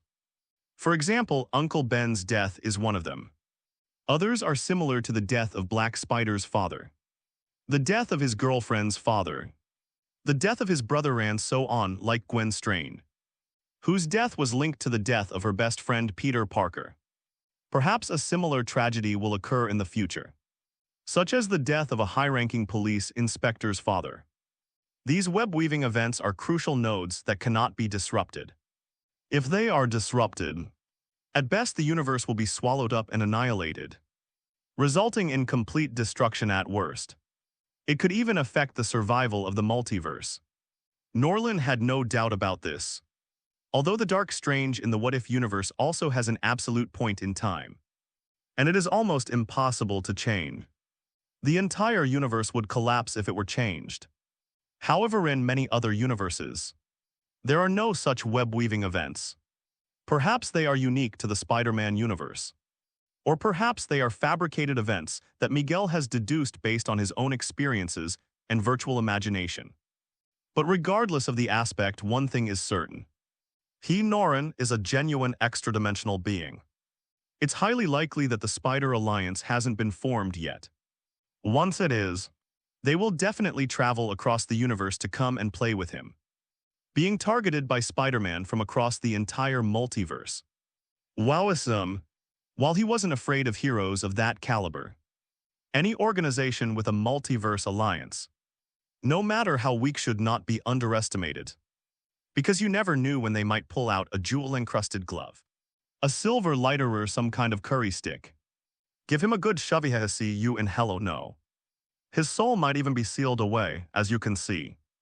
The Reed Council and the Kang Conference both treat the Infinity Stones as mass-produced items, often equating them with some kind of divine artifact. Moreover, the Spider Alliance possesses considerable technology. Universe 928 itself is a 21st century future world, possessing space elevators, flying cars, and even dimensional travel watches. The Spider-Men, who can connect the entire multiverse, possess terrifying technology, even more advanced than Kryptonian technology. There are countless examples of space technology. Norland wasn't entirely confident that he could ignore all technology. Based on the current situation, since Spider-Gwen has not yet experienced the web-weaving event and Lizard Man Peter is still alive, Miguel may still be in the moment of traveling to another universe to replace another version of himself and take over his own time. When the universe he replaced is destroyed by the web event and annihilated, he will realize the truth. Return to Universe 928 to establish the Spider-Man Alliance, and contact all the Spider-Men in the universe to deal with the extra-dimensional beings. Norland is currently unsure whether all of this is related to the Spider Totem Weaving Master. By the way, Norland, the school is having a dance next week. Do you want to go? Peter Parker has already agreed and said he'll give us a surprise that day. Gwen said with a hint of anticipation, a surprise. More like a shock. Norland thought to himself that with his arrival, the duo had become a trio. But Peter's mood became even more sorrowful. In this small circle of three, two of them possess extraordinary powers, while he remains an ordinary boy who is often bullied. Gwen and Norland still need to step in. This made Peter extremely sensitive. He desperately needed to acquire superhuman abilities to match Gwen and Norland. Although some things were not explicitly stated, an invisible barrier had already formed between Peter and Norland and Gwen. Peter often struggles to engage when Norland and Gwen discuss world peace, punishing criminals, and the development and use of abilities. He could only watch the two of them talk from the sidelines. At this time, research on lizard serum came into his view. In addition, Gwen's example showed him that animal genes could be combined with human genes, giving people incredible superhuman abilities. So he and Connors plunged into lizard serum research. Norland considered intervening, but considering the uncertainty of the situation, he did not act rashly requesting flowers. 0. The only spatial power he currently possesses is teleportation. Although the Phoenix Force can also influence space, he is still lacking in its mastery. If there truly is an absolute event point, it's because helping Peter change his fate would lead to the destruction of that universe. Then everything would be beyond repair. He could only take Gwen and her family to other universes not connected by the webs, such as the world of the Black Robe or the DC universe.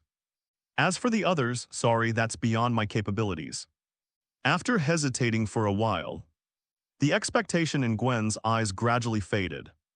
Replaced by disappointment, Norland nodded and said, "Gwen has already spoken, how could I refuse?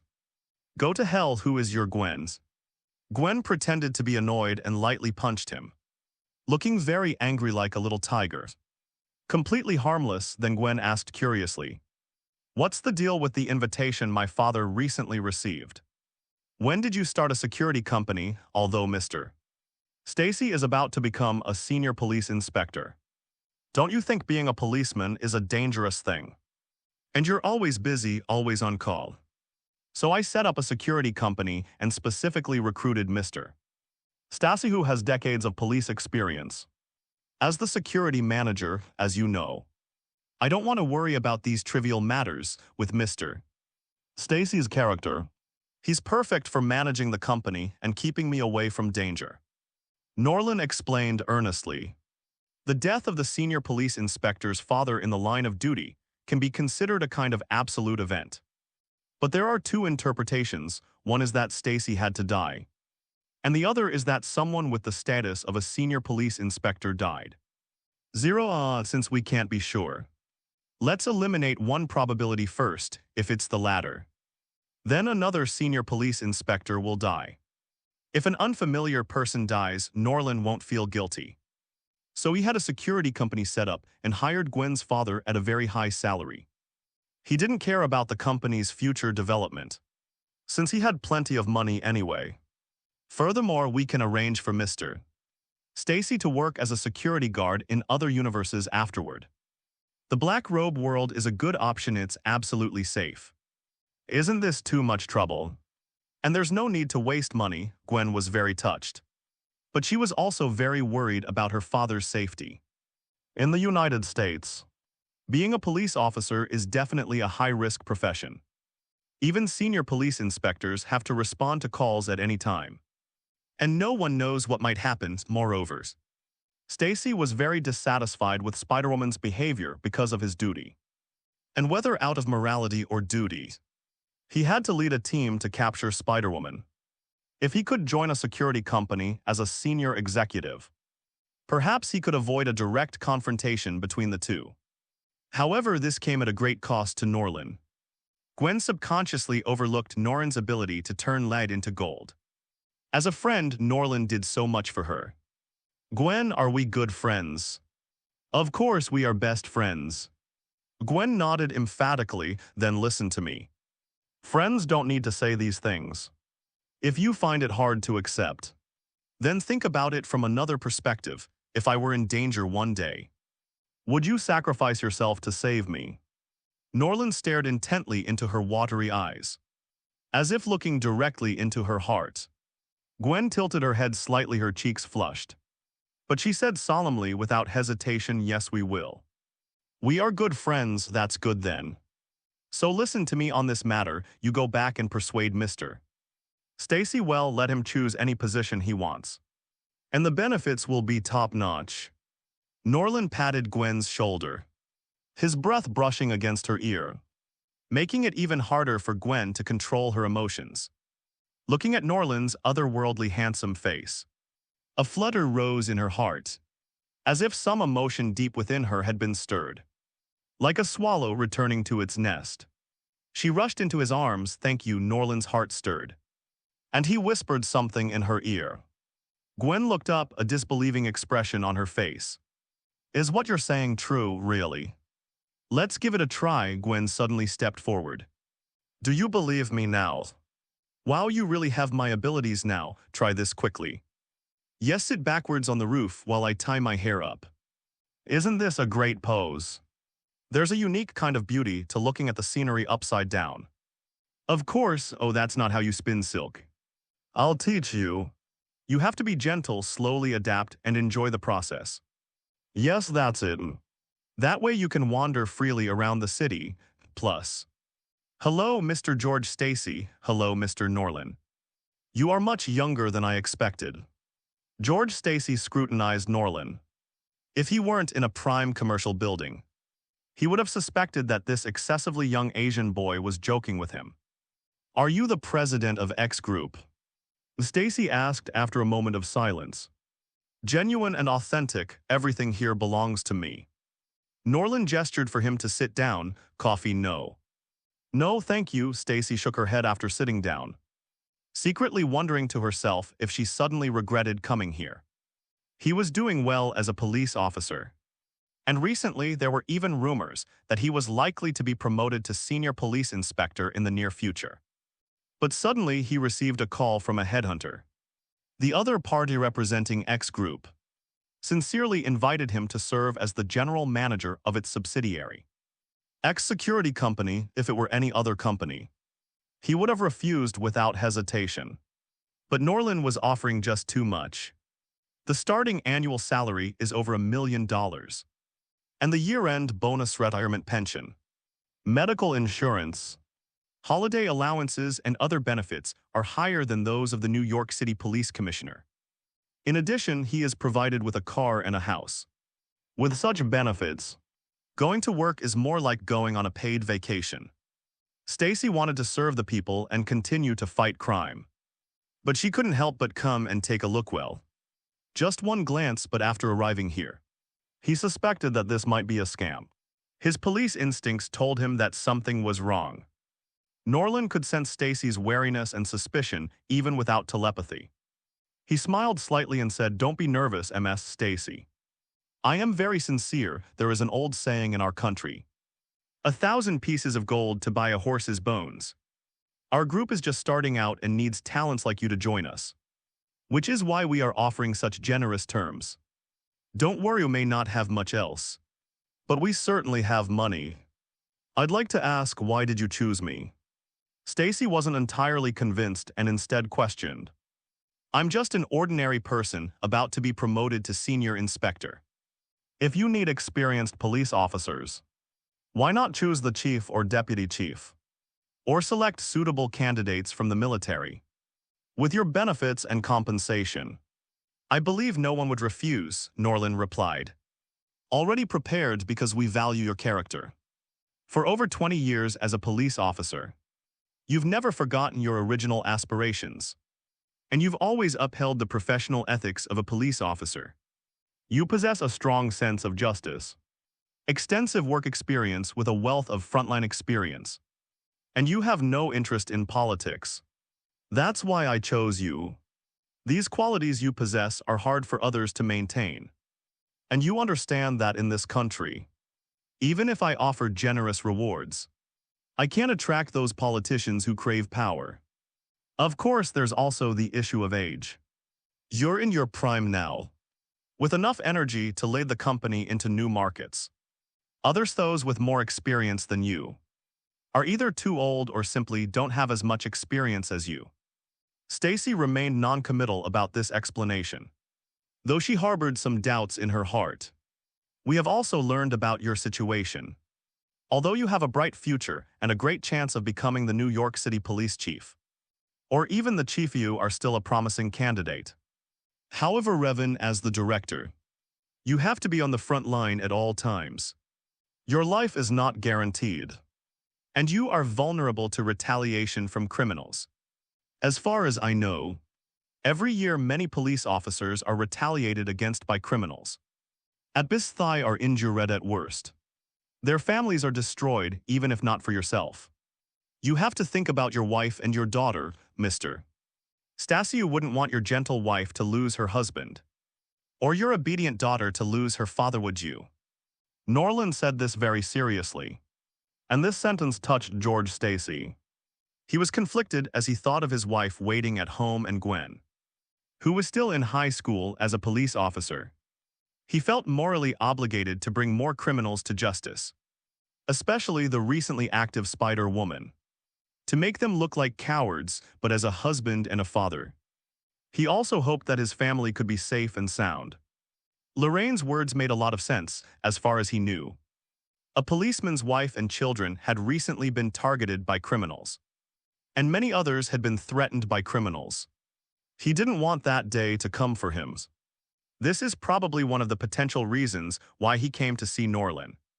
Furthermore, X-Security and even X-Group are just starting out and need a lot of staff. We can offer some positions for your old comrades. Colleagues or their families, what do you think? After Norland finished speaking, he leaned back and casually reclined, waiting for the other party's reply.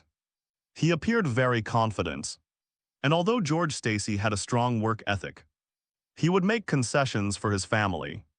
This is evident in Spider-Man across the universe. If Stacy is unwilling, then he will have to resort to some special means, after all. In some worlds, Stacy and her entire family, who were police officers, all died, including Gwen. Okay, I have to admit you're very resourceful.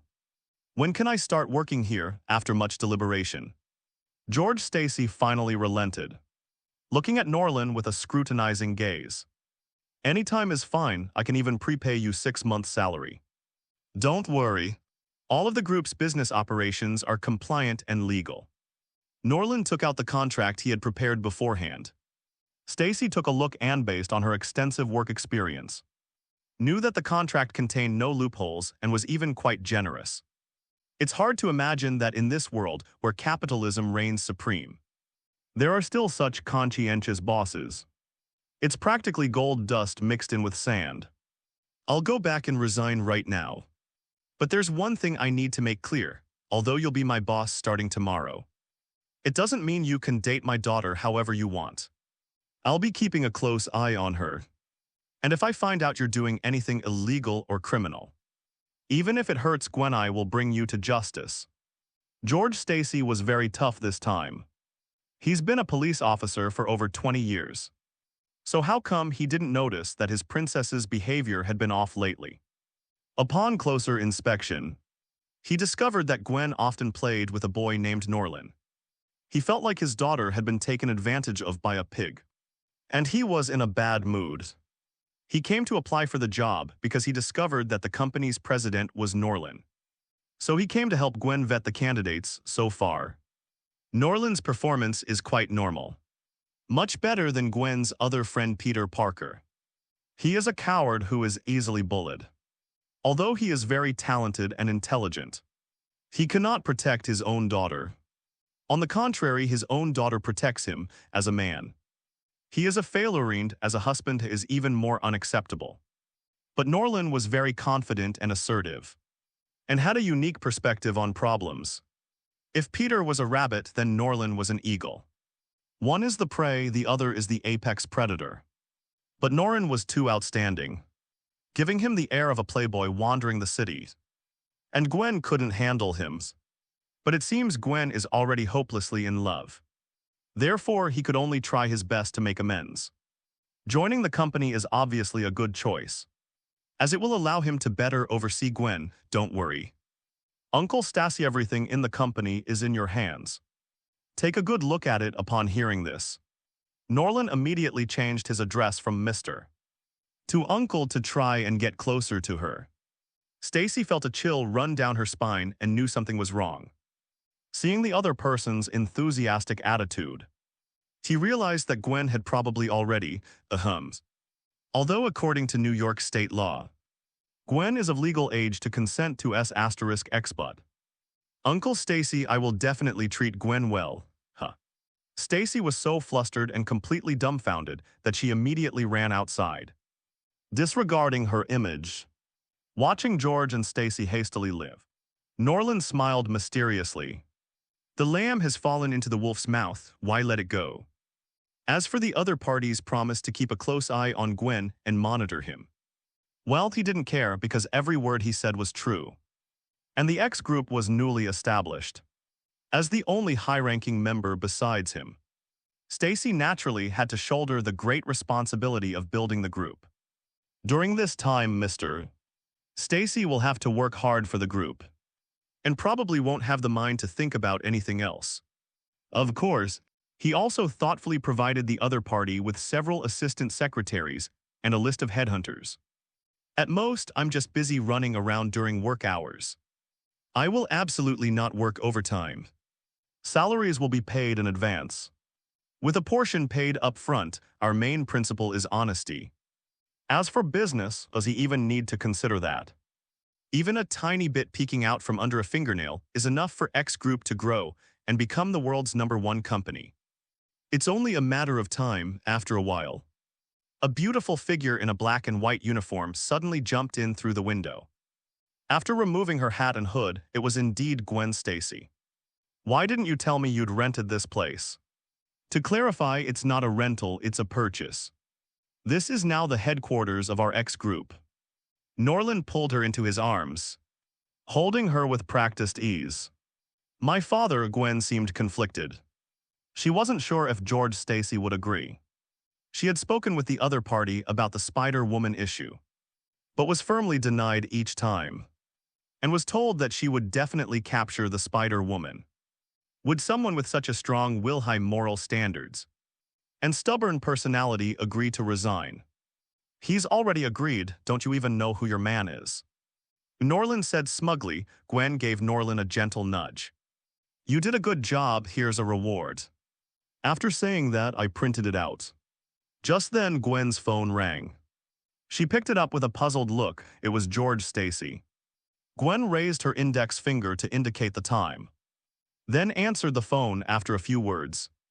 I was planning to go out and play with you for a while, but it looks like we don't have time now. My father wants to talk to me about something. Gwen looked disappointed. The weather outside was so nice today. It would have been perfect for going out and having fun together. Next time there will be another chance. Norland didn't say much. He guessed what George Stacy wanted to do, but it was too late. Gwen nodded her little headlanded lightly like a kitten's, waved back, turned around, and nimbly leaped outside, swinging on her spider web to hurry home after we get back. She saw her father George with a somber expression, and her mother Helen busy with household chores. What happened? Gwen's heart skipped a beat. George Stacy looked at Gwen, who had grown up, hesitated for a long time before finally sighing. It's nothing. I just wanted to have a heart-to-heart talk with you.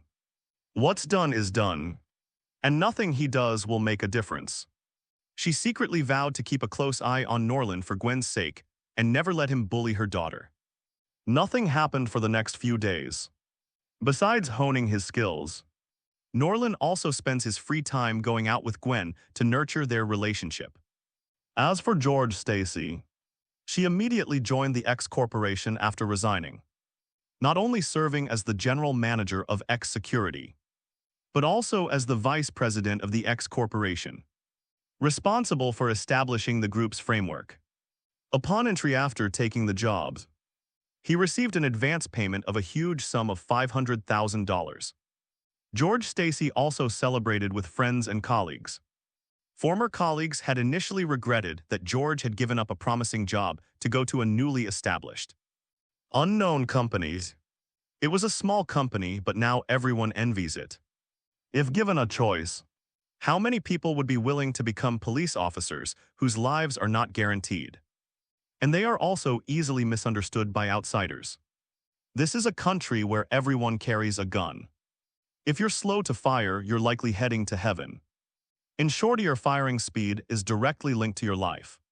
Which is why those reports. It often happens that if someone says something wrong, they'll draw their gun and shoot. And they'll empty all the bullets. Those who hesitated or were slow to fire were naturally eliminated long ago. 0.7 Although George gave up a promising political future, he didn't have to risk his life on the front lines. His life was protected, his family was safer. And most importantly, his benefits were better than those of the police chief. And tall too, who wouldn't envy that. However, George was only happy for those 2 days. Afterward, he experienced Norland's good intentions. Busy, extremely busy, running around everywhere. Making phone calls everywhere. Although I never had to work overtimes, someone would run errands for me, and my commuting expenses were reimbursed. But George Stacy was still too busy with work to even visit Norland. What angered him even more was that Norland had never shown up at the company since the first day he introduced them. He was the one who handled everything, good heavens. Are there really bosses in the world with such a carefree attitude? Meanwhile, Norland was busy with George Stacy and spending time with Gwen.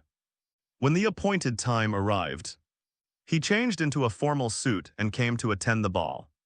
Seeing Gwen's obvious elaborate attire, Norland, like a gentleman, extended a gentle invitation. Beautiful lady, may I have this dance? Gwen placed her hand on Norland's outstretched right hand and smiled. Of course, at that moment music started. And under the lights, the two novices began their enthusiastic yet clumsy dance. On the other side, Peter Parker held a vial filled with a strange green liquid, examining it intently as if it were a rare treasure. Thinking of his cowardly performance among the trio, Peter Parker hardened his heart and injected the needle into his hand without hesitation. As intense pain coursed through his body, he also felt his power steadily increasing. Finally, I can finally join you on the center stage. Under the spotlight, people danced gracefully to the accompaniment of pleasant music. A bad feeling flashed through Gwen's mind. Norrin, I have a bad feeling. Me too, Norrin also sensed it. It was spider sense, the ability to detect danger in advance. During the Infinity Wars, Peter in the sacred timeline sensed danger before being killed by the Infinity Gauntlet. It was a brief premonition of danger, much stronger than that of other Spider-Men originally. Gwen's spider senses weren't that strong, but thanks to Norrin's efforts during that time, Gwen's spider abilities have been enhanced and improved. Their physical strength has increased several times. Their self-healing ability has been enhanced, and their vision, including night vision, has improved, allowing them to see further. They are also very sensitive to vibrations.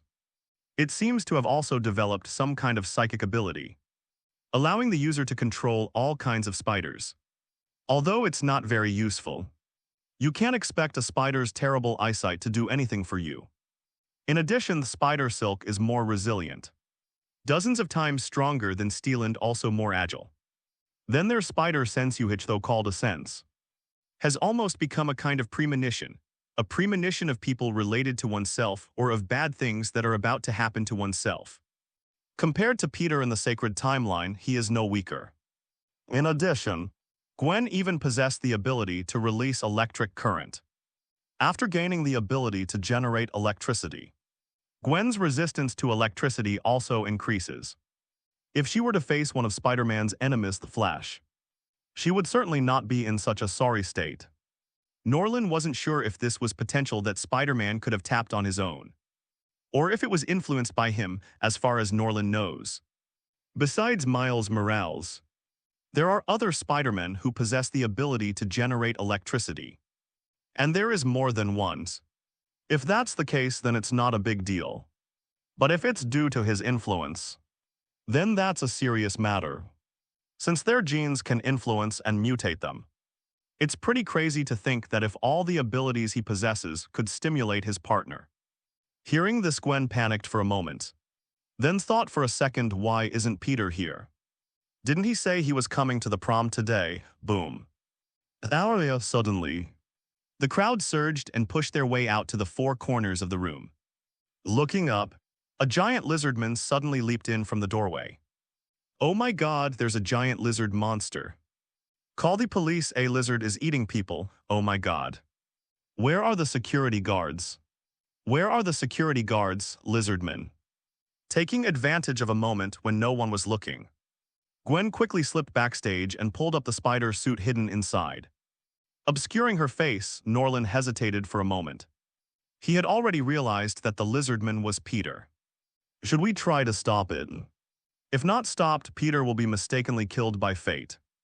But if it is prevented, will this universe begin its annihilation countdown due to the destruction of an absolute event?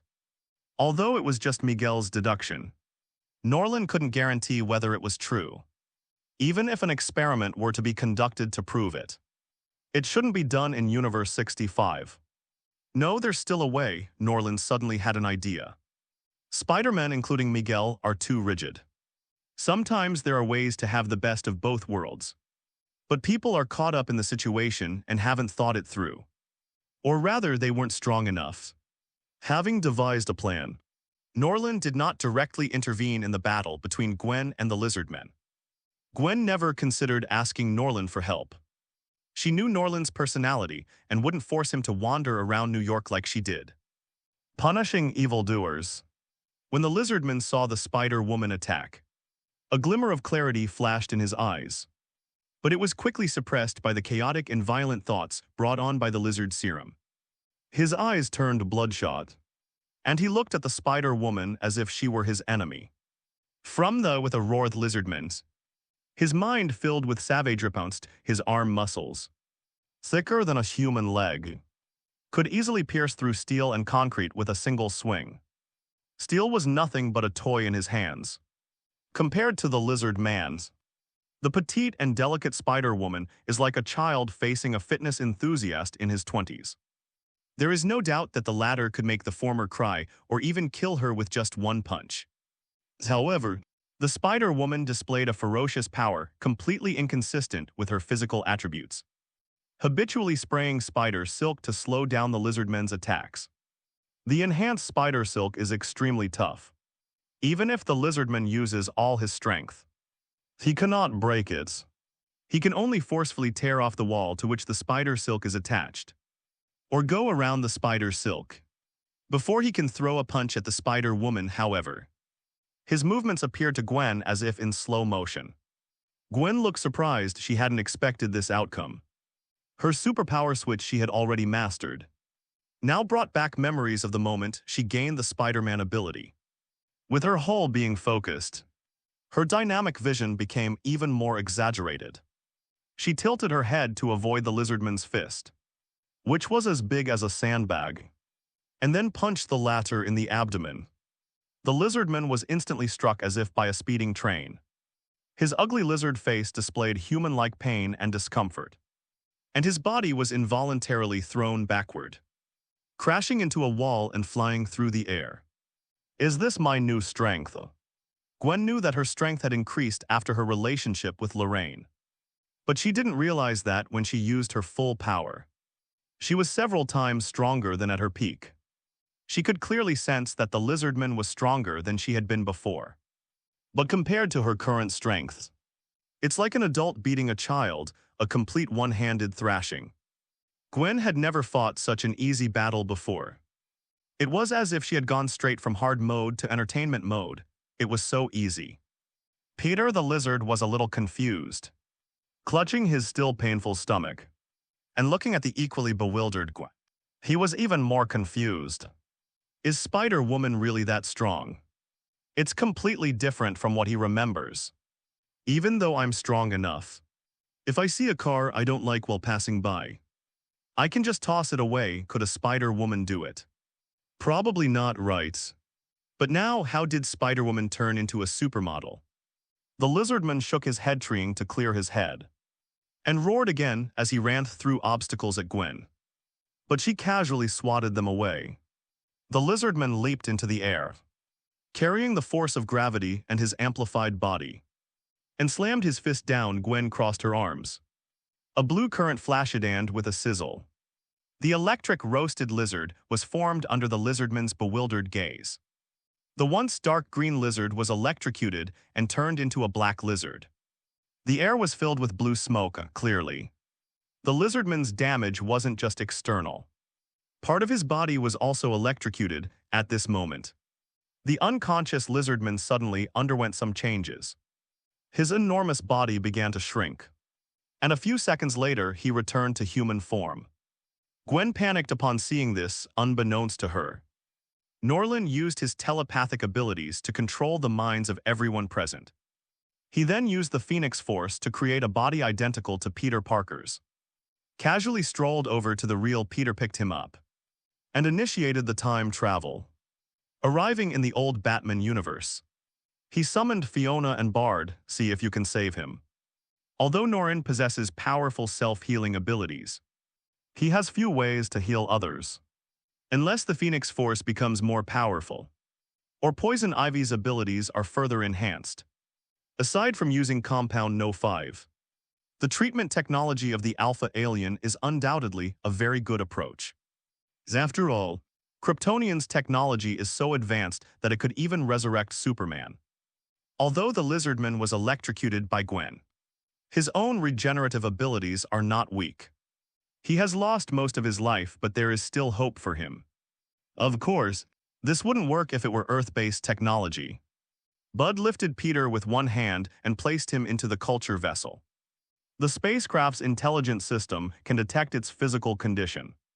After analysis, it was found that more than half of the cells in his body had their structure completely destroyed by excessive strong current. The conservative approach is to use nanorobots to repair the cells that can be repaired. Remove the damaged cells, and then continuously provide energy to allow his body to heal itself. But he also has a gene that is suspected to be from some kind of lizard on Earth. This gene is highly aggressive and has a strong self-healing ability. However, this body is just an ordinary Earthling. He is powerless to control the lizard gene, and there is a more than 99% chance that he will be manipulated by it and turned into a lizard monster with little rationality. If we use lizard gene cells, we can take more radical treatment measures and complete the treatment in 3 hours. If we use human genes, it will take at least a few days. Bud quickly analyzed Peter's condition and proposed a corresponding treatment plan. Norland pondered for a moment and said, "With Kryptonian technology, is it possible to weaken the savage factors in the lizardmen's genes and make them controllable?" He didn't mention whether the antidote serum could be made. Even Peter himself could make it, let alone Kryptonian technology. That would be an insult to the Kryptonians. Wait a moment, boss. Bard quickly swipes the virtual screen end within minutes. He controls the machine to complete a drug formulation based on genetic data. It's done. This is a neutralizing agent I made based on his current condition. It can neutralize the lizard gene cells in his body, weakening his power by 1/10 while reducing his tyrannical factors by 80%. As long as his will is strong enough, he will almost never lose control. But given the fragile physical cells and will of Earthlings, I cannot guarantee that he can completely control the remaining tyrannical factors. Bard said apologetically, but Norland waved his hand to indicate that it was all right. 80% of the tyranny factor has already been reduced. If even the remaining tyranny factor cannot be resisted, then it is better not to control superpower.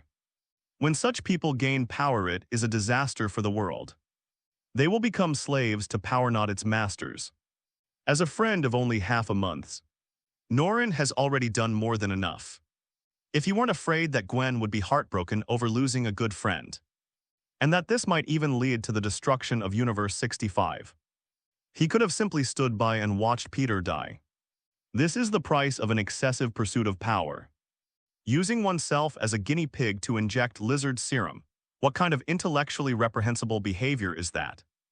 Norland waited a while longer, and after Peter's serum was neutralized, Bard adopted a slightly more aggressive treatment plan. Although the weakened lizard cells have reduced their strength and self-healing ability by 10%, they are still a terrifying self-healing power for ordinary people, making it not difficult for severed limbs to regenerate.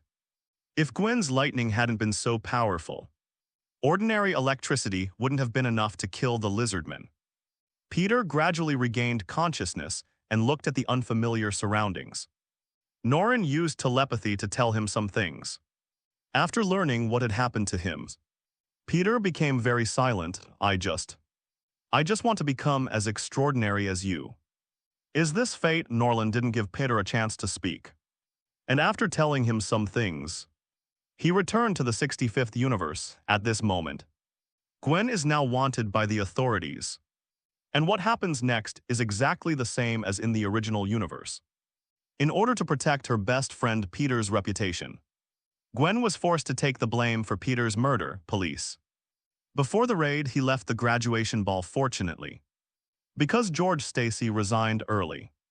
The incident where George personally led a group to hunt down Gwen and finish her off was averted. When Norland used telepathy to find her, Gwen was crouching on the top floor of a building. Upon seeing Norland arrive, she pounced on him. Gwen was about to say something, but she froze after hearing Norland's first words. Peter is not dead, really? Gwen asked instinctively. Her eyes filled with anticipation. But then she realized it was impossible. Worried that Norland might suffer a mental breakdown because of Peter's death, she disregarded her own safety and quickly comforted her. Norland, I know you're heartbroken over Peter's death, but please don't grieve too much. I saw Peter die with my own eyes. I killed him. I was completely horrified. Gwen stopped abruptly, overwhelmed with grief at the thought of Peter being electrocuted by her own hand and dying on the spot. If only the 530 had been a little lighter back then. It's a pity that she only learned about the power boost last night, gaining the ability to release electricity. But she didn't expect that even releasing it at full power would cause such great damage. Peter the reptile died on the spot. She killed her only good friend with her own hands. Norland doesn't count because he was already her man. Norland placed his hand on Gwen's shoulder and said with utmost seriousness, what I'm about to say must never be told to anyone again. He then used the power of the Phoenix to isolate the surrounding space. Upon hearing this, Gwen realized the seriousness of the situation, temporarily setting aside her sorrow and focusing on making a large purchase. This story begins with a certain Spider-Man. Norland recounted Miguel's story, revealed that he was a visitor from another universe, and shared Miguel's speculations. Peter did not die, but he can no longer appear in this universe. His appearance could potentially cause the collapse of absolute events, leading to the destruction of the universe. Peter's death was like Uncle Ben's death to Gwen. According to Miguel's, it was the key link between different Spider-Man universes, and importantly, as Gwen's good friend, Peter died. Although Norland replaced Peter with someone else, and Peter did not actually die. From the perspective of this universe, Peter was indeed gone. Nature will not cause the universe to be annihilated. Even Peter, created by Norland, uttered the exact same words before dying. In order to restore the truth, of course. This matter still carries some risks, since it involves deceiving the universe.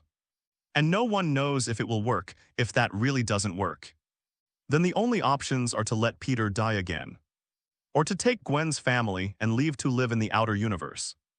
He didn't believe that the rules of the Spider Multiverse could affect DC and the Black Robe world. Upon hearing this, Gwen felt much better and remembered Norland's instructions to tell everyone that Peter was dead.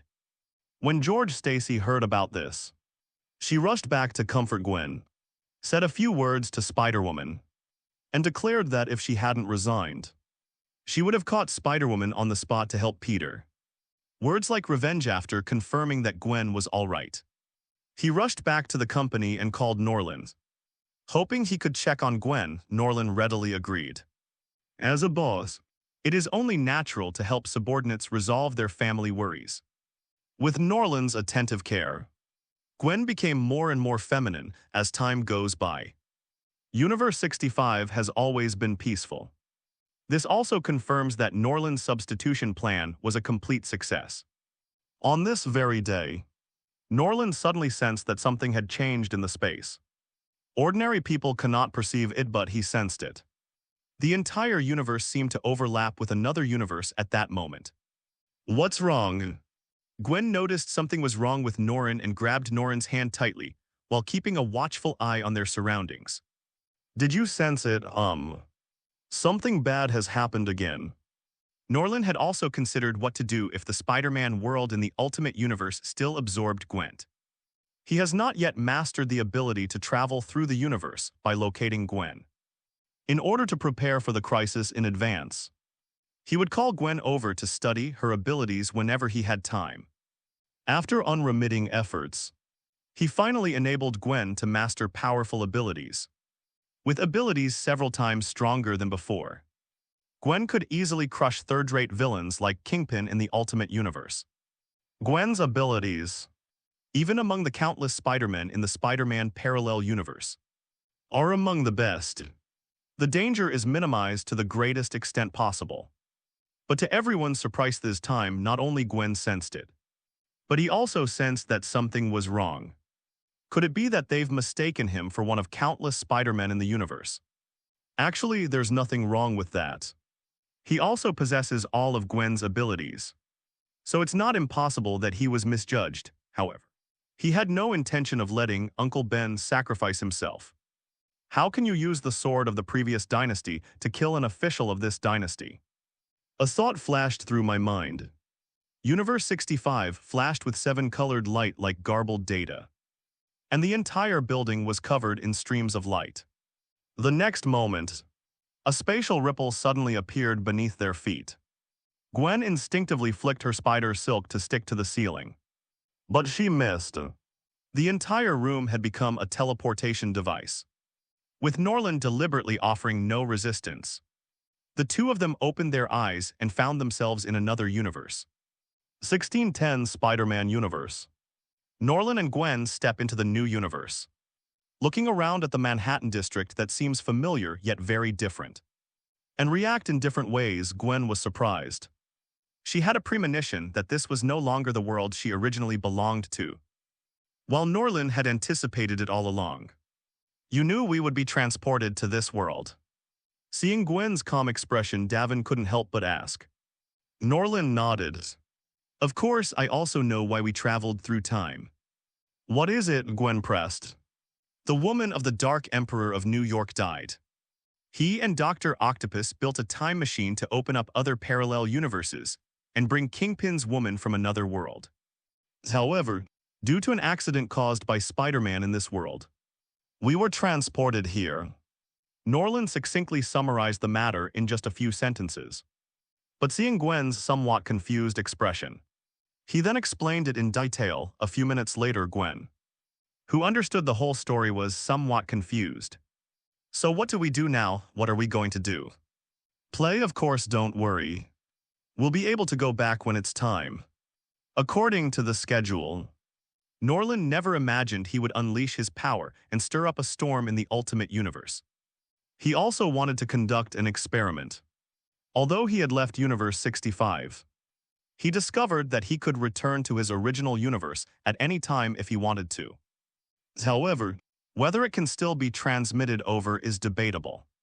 Just in case, I'll wait until things are over and return to Universe 65 before trying to come to Universe 1610 alone. Gwen was stunned. She hadn't expected this answer. Why don't we do some preparation beforehand, for example? Scout out Kingpin's headquarters, find that collider. Or go find this universe's Spider-Man and discuss doing something together. No need if we need to scout ahead to deal with Kingpin. How will we deal with even more powerful enemies in the future? Norland completely disregarded Kingpin, signaling Gwen to relax after looking around. He flipped his hand and produced a backpack filled with gold. He randomly picked a gold shop to sell it to and got several $1 million in return. Seeing Norland's practiced movements, Gwen immediately understood how he had bought the villa. This ability is simply outrageously extravagant.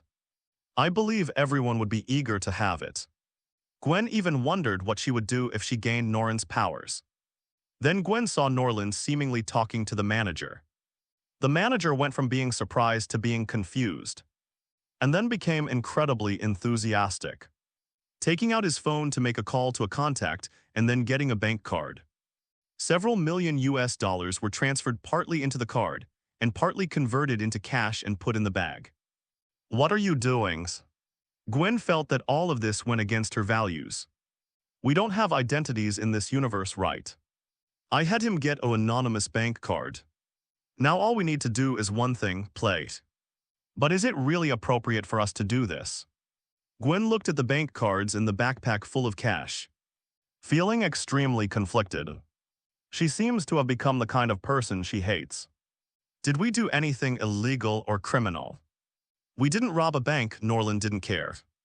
He had done the same thing so many times that he naturally stopped caring. Not to mention that he hadn't killed or set fires. That's faster than robbing a bank, Gwen rolled her eyes. Gold is produced casually. Practically a risk-free business. How could you make money on silver so quickly? Simply create gold with your own hands, and you can easily become richer than a country. With ability, one can do whatever one wants. Norland pulled out another bank card. Here's $1 million. Spend it however you like. Come find me when you've spent it all. Gwen looked down at the still warm bank card. Her mind a little blank. $1 million. That was easy to get, my first $1 million. She felt a pang of sadness for the criminals she had previously apprehended. They were all humans, yet the difference between them was so vast.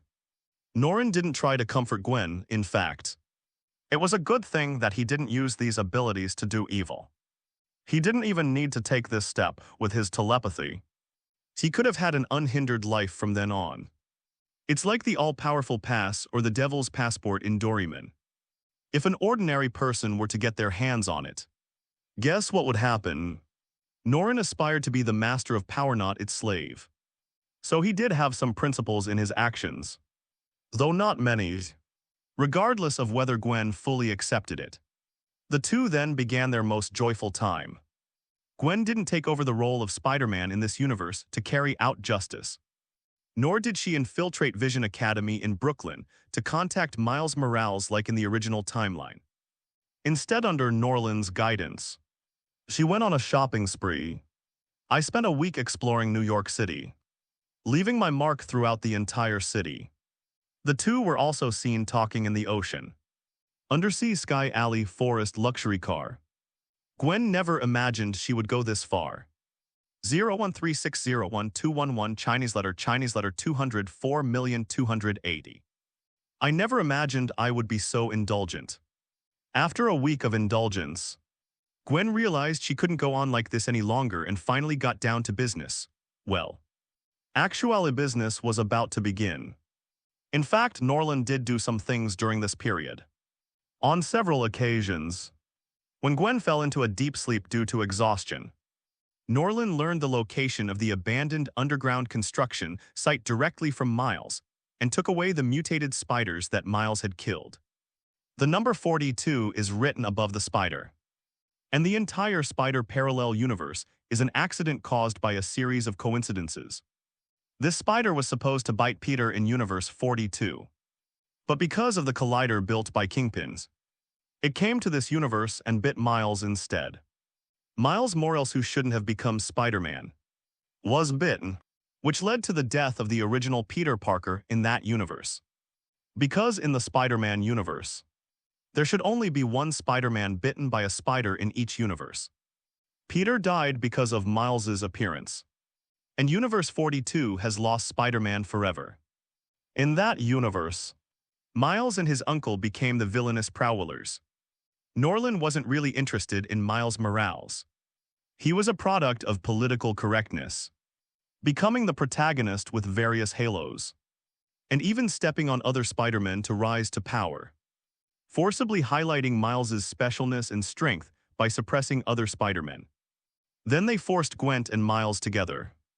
This has led to the idea that every Gwen Stacy in every universe falls in love with Spider-Man. But now he's Spider-Man too, so Miles should just step aside. Besides acquiring the spider, Norrin also secretly went to Kingpin's headquarters and, without the knowledge of the numerous villains and the Research Institute, obtained all the data from the space-time collider. This cutting-edge technology is quite sophisticated. It's already capable of opening a passage between parallel universes. If people further modify and improve it, they might be able to create a machine specifically for time travel. In the Norland project, this was a backup plan. He still valued the dimensional wristwatch held by the Spider Alliance, and even the various technologies possessed by the entire Alliance. More compared to colliders, their space-time technology is more advanced, more stable, and easier to carry and use. Even if it can only be used in the Marvel Universe, it is still a very powerful technology if used properly. Strength can be increased even more rapidly as time passed. Norland and Gwen finally witnessed the day arrive, the death of Spider-Man. This day is a very special day from that day on. The Spider-Man universe entered the multiverse. Norland didn't interfere too much with the plot during this period. Whether Peter lived or died was none of his business. Miles's appearance had already sealed the outcome. That very night after Peter's death, Norland, accompanied by Gwen, knocked on Aunt May's door. At the same time, Universe 928, Spider Alliance. A massive, technologically advanced base, boss. That extra-dimensional being named Norland has reappeared. We've detected him entering the center of the 1610 Cosmic Web event, the home of Peter the Spider. A virtual little girl made a series of quick, precise gestures, watching the complex data stream flashing across the computer screen, and spoke fluently. Where's Gwen? Standing in the center of all the large screens, there was a burly and powerful Spider-Man, looking at each of the sub-screens with a furrowed brow. The screen above shows part of Gwen and Norland's time together, but another part is gibberish with no actual images. After discovering the web-weaving incident some time ago, he set about building the Spider-Man League. He has already recruited dozens of Spider-Men, although it is still far from the hundreds of Spider-Men that joined at the peak. It has already become a behemoth. Each additional Spider-Man means the creation of a Spider Alliance that connects the universes and spans dozens of universes, making it a multiverse organization with considerable potential. The Kingpin Collider failed, plunging the multiverse into chaos. Many life forms fled to other universes due to the spatial turmoil. He called them extra-dimensional beings, cosmic variables, and said they needed to be captured and brought back to the Alliance, then sent back to their original universes via mechanical spiders through the genes of their respective universes. This is a massive undertaking, and he must constantly recruit more Spider-Men to join the mission, all for the sake of the universe's safety. But while busy with a series of tasks, he unexpectedly discovered Norland's existence. This guy was different from other extra-dimensional beings. He arrived in Universe 65 many days earlier and quickly developed a friendship with Gwen Spider, and then a romantic relationship furthermore. He recruited George Stacy, who was about to be promoted to senior police inspector, as his subordinate, indirectly changing the future.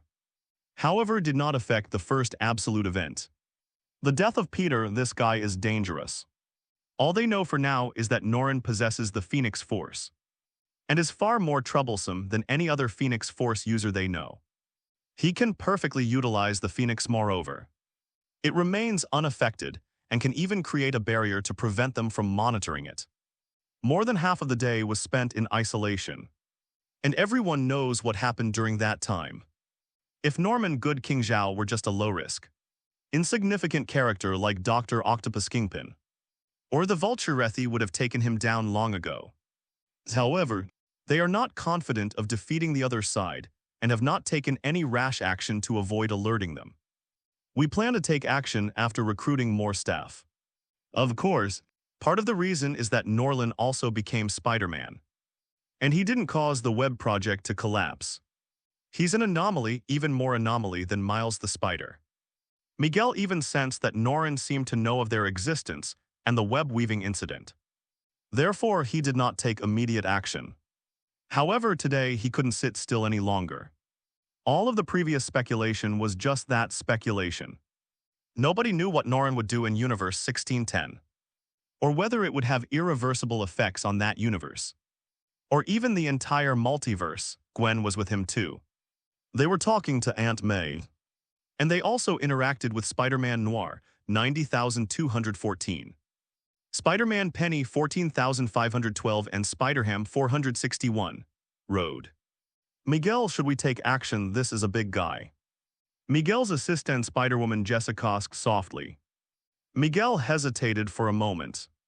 Contact all the Spider-Men currently on standby. Have them return to base and be on standby. If he does anything that could affect the web-weaving operation, arrest him immediately. Move. Pass the word down. This time our opponent is extremely dangerous. We must be prepared to sacrifice ourselves. That's a perfect Phoenix Force host. And they might even be aware of our existence. Jessica took the news very seriously before leaving.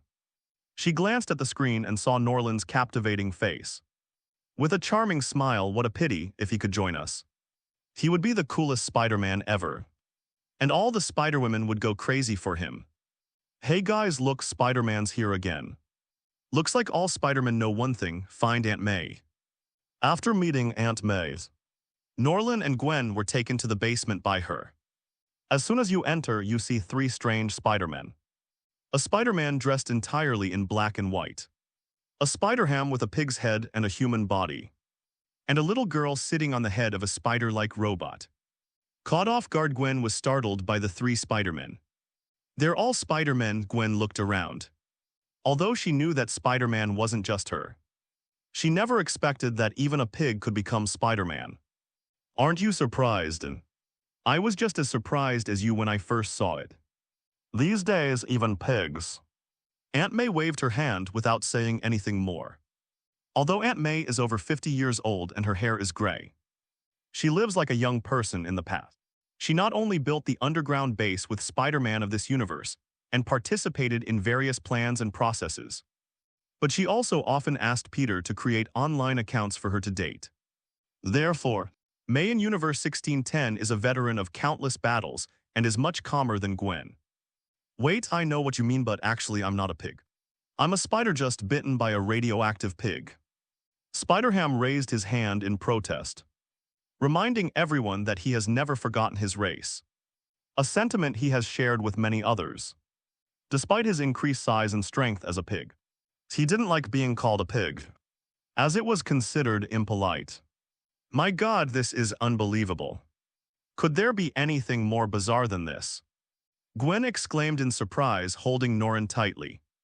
Don't worry, we're all Spider-Mans.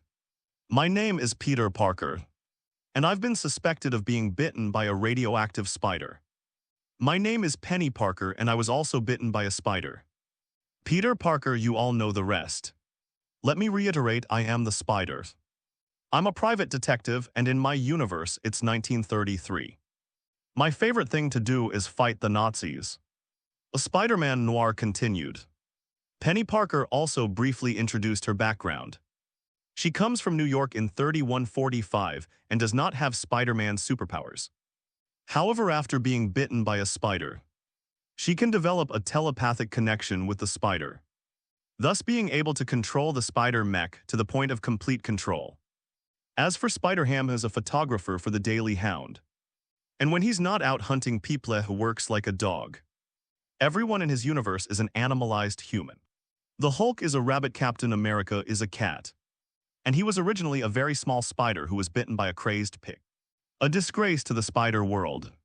537 Penny Parker, do you know Kang, a descendant of Mr. Marvel's Richard? Norland suddenly had a flash of inspiration and asked. In the comics, Kang is from Earth 6311 in the 31st century AD, while Penny is from the 32nd century. She might actually know that guy. Penny pondered for a moment, then turned to look at everyone. Do you know them? The robotic spider's round, large head revealed a puzzled human face. Penny shook her head. We don't know him. Is he special? He's very special if you don't know him fine. But you'd better not get to know him either, he's dangerous. Norland didn't ask any further questions. Perhaps Penny could find some clues in the historical records after she returned. But there was no need for that, furthermore. In the Sacred Timeline branch, a variant of Victor in Loki Season 2 is actually a person from the early 20th century. Perhaps in Penny's world, Kang is also an ancient relic from over 1,000 years ago. Moreover, given Kang's cautious nature and power, if he truly existed, he would either have unified the Earth directly or erased all information and data related to himself. Even if we find it, it will be detrimental to both myself and Penny in the present. The Kang Dynasty Wasan Noran's opinion. A large multiverse organization. Getting in touch beforehand is not a good thing. Guys, maybe we should start thinking about what to do next. If we don't figure something out, we'll be stuck in this universe forever. Actually, it's pretty good. With so many Spider-Men in this universe, I'm sure those criminals will have sleepless nights. Aunt May was speaking in a slightly joking tone, and the other Spider-Men didn't take it seriously. They must go back, their friends and family are there. Moreover, he had a premonition that if they didn't go back, a terrible disaster might occur at this moment. Norland suddenly spoke up. Aunt May, I suggest you go outside and take a look. Someone else is coming. Upon hearing this, Aunt May smiled and said, all right, you two chat first. I'll go arrange things with the people outside. As she spoke, she controlled the elevator to leave the underground base. It's Peter, Spider-Man again. Spider-Man glanced at Gwen and Norland and then quickly spoke. Every universe has a Spider-Man, but not all of them are Peter Parker. At least these two aren't half right. Norland sensed that everything within a radius of several thousand meters was under his absolute perception. Nature saw the arrival of Peter and the little black spider from the main universe. Oh, looks like we have two more partners. One is Peter and the other isn't. Penny Parker clapped and laughed. Should we hide for now and surprise them later? I agree, they'll be very surprised, Spider-Ham grunted. Gwen nodded in agreement with Delight's great idea. It'll also be a good opportunity to test their strength. Norland didn't seem to have any particular thoughts on this. Do we even need to test his abilities? With Miles Morales' current abilities, he's probably barely mastered swinging. He hasn't yet mastered many of Spider-Man's abilities. Not to mention his own electric discharge and optical invisibility abilities. It works sometimes and doesn't work at all. I just don't know how they managed to take the mainframe from Kingpin's headquarters. Without Gwen's help, the middle-aged Spider Peter and the novice little black spider would probably have had a hard time escaping from Dr. Octopus. Perhaps it's another instance of the protagonist's halo kicking in. Suddenly Norland frowned. What's wrong, Gwen, who had been keeping an eye on Norland's, immediately noticed something was amiss. Perhaps we're going to meet some new friends, Norland said meaningfully. He saw several spacetime wormholes open up thousands of meters away. Thanks to his sensitivity to spatial properties, he noticed subtle fluctuations and looked into the distance, where more than a dozen Spider-Men emerged from the spacetime wormhole. They held a strange device in their hands and arranged it in a large circle around Aunt May's house. The spacetime stabilizer. Norland recognized it as the device used to stabilize the quantum wormhole in the 50,101 Indian Spider-Man world. During the pursuit of Spot, the little black spider unknowingly saved Inspector Singh, who was supposed to die, causing the web-weaving incident to collapse and triggering a small-scale quantum wormhole. While it's uncertain whether it will ultimately stabilize and save the universe, one thing is certain: this thing is the Spider Alliance's space technology. Now the Spider Alliance has surrounded the area, clearly having discovered that he is from another dimension and believing that his existence may cause the annihilation event to repeat itself. That's why we brought out the equipment in advance to prepare for any eventuality. Norland also saw more Spider-Man. They all lay in ambush nearby, forming a circular encirclement without a doubt. This was a capture operation. Miguel had made his move. This timing is crucial. as it coincides with the meeting of the 6 Spider-Men. If anything goes wrong, the resulting trouble could even involve all 6 Spider-Men. Miguel clearly wouldn't place his hopes on anyone else. He couldn't accept even a 1% chance that the web-weaving incident might go wrong. Gwen, who knew Norland well, realized that an uninvited guest had arrived and immediately became alert, losing all her excitement about meeting the other 2 new Spider-Men. In Gwen's eyes, there was only the difference between Norland and the other Spider-Men. If she had to choose, she would stand on Norland's side without hesitation. "Hey buddy, looks like something's happened, need help." Spider-Man Noir greeted him, but Norland has no intention of contacting them for help. In his view, there is no Spider-Man of that kind of extraordinary existence among those who have appeared so far. For example, there's the Cosmic Spider-Man, the 400-year-old auntie, and the seemingly bug-like Spider-Man beyond. The strongest among them are probably the Tyrannosaurus Rex Spider-Man, Spider-Wolf, and Miguel, who leads the group. Compared to the first 3 Spider-Men, who are at least on par with single-universe-level characters, the latter 3 are really just small-time characters like Karami. Norland was only wary of the technology they possessed, not their spider abilities. "Okay, you really are a mysterious Spider-Man.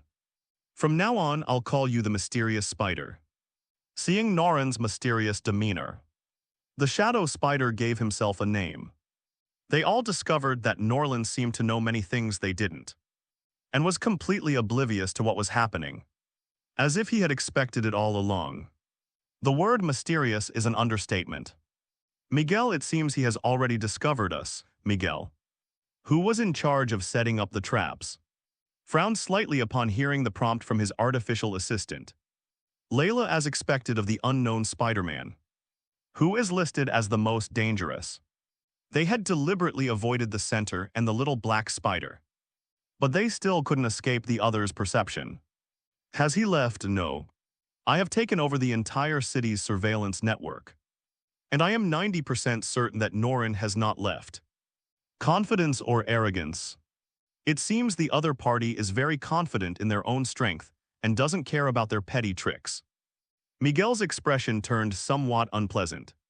The more nonchalant the other party appeared, the worse it would be for their actions. He has questioned all the Spider-Men, but none of them have any information about Norland, clearly. If the other party truly knew about the Spider Alliance, then it wasn't one of their members who leaked it. Instead, through other means. This means they knew absolutely nothing about the person they were trying to capture. Their origins and identities will create great uncertainty for their future actions. "Shall we act now? Wait a little longer." Miguel forced himself to calm down. Now was not the time to overthink. Using the communication function of the Dimensional Travel Watch to keep the other Spider-Men silent, the group, like top hunters, perfectly concealed their presence before launching an attack. But against the Kryptonians' supervision and super hearing, all physical stealth is a joke. Even if you use lead to conceal your body, it's just self-deception and completely meaningless.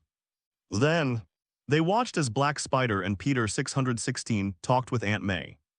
Enthralled by Aunt May, entered the entrance to the underground base. Miguel remained patient and waited. The 2 Little Black Spider and Peter 616, who narrowly escaped death from Dr. Octopus, were somewhat disheveled. Even their spider suits were damaged. If it weren't for the burst of energy in the snow that stunned Dr. Octopus, they would probably have been torn to pieces by the Wanderers and others who were chasing after them. "Miles, you have the most potential Spider-Man. If you can perfectly master the electric shock technique, then you'll be a truly great neighbor, all right." Peter was lavish in his praise. That outburst just now had changed his opinion of Miles. "How there, Spider-Ham?" as May descended. Miles' eyes widened, and he was shocked to see 5 people in front of him. Peter didn't expect so many Spider-Men to suddenly appear. And the surrounding armories. These pieces of equipment. They look like Nistok's home at this moment. He couldn't help but envy Peter of that universe. When had he ever fought such a rich war? A room full of high-tech armor. Shadow Spider was about to speak when Norland beat him to it. Peter Miles, I have something to tell you, warning. Warning based on model predictions. The probability of the web-weaving event being interfered with has increased to 60%. The AI Lyra raised a red exclamation mark. The bright red color startling Miguel. All forces attack, with a roar. Miguel charged forward, raising his hand to shoot out a spider silk that swung towards the target. At the same moment, all the pig-riding heroes within the circle mobilized. Under the cover of darkness, almost no one saw the enormous spider army. Inside the underground base, Miles and Peter both looked at Norland, waiting for him to say something next. But Norland smiled with triumph. Since Miguel and his men had already set their sights on them, he might as well have a fight first and make them behave. He doesn't want to feel like he's being constantly monitored, even if the other party has no way of monitoring him. They're here. Gwen deftly put on the hood and walked over to Norland's, who?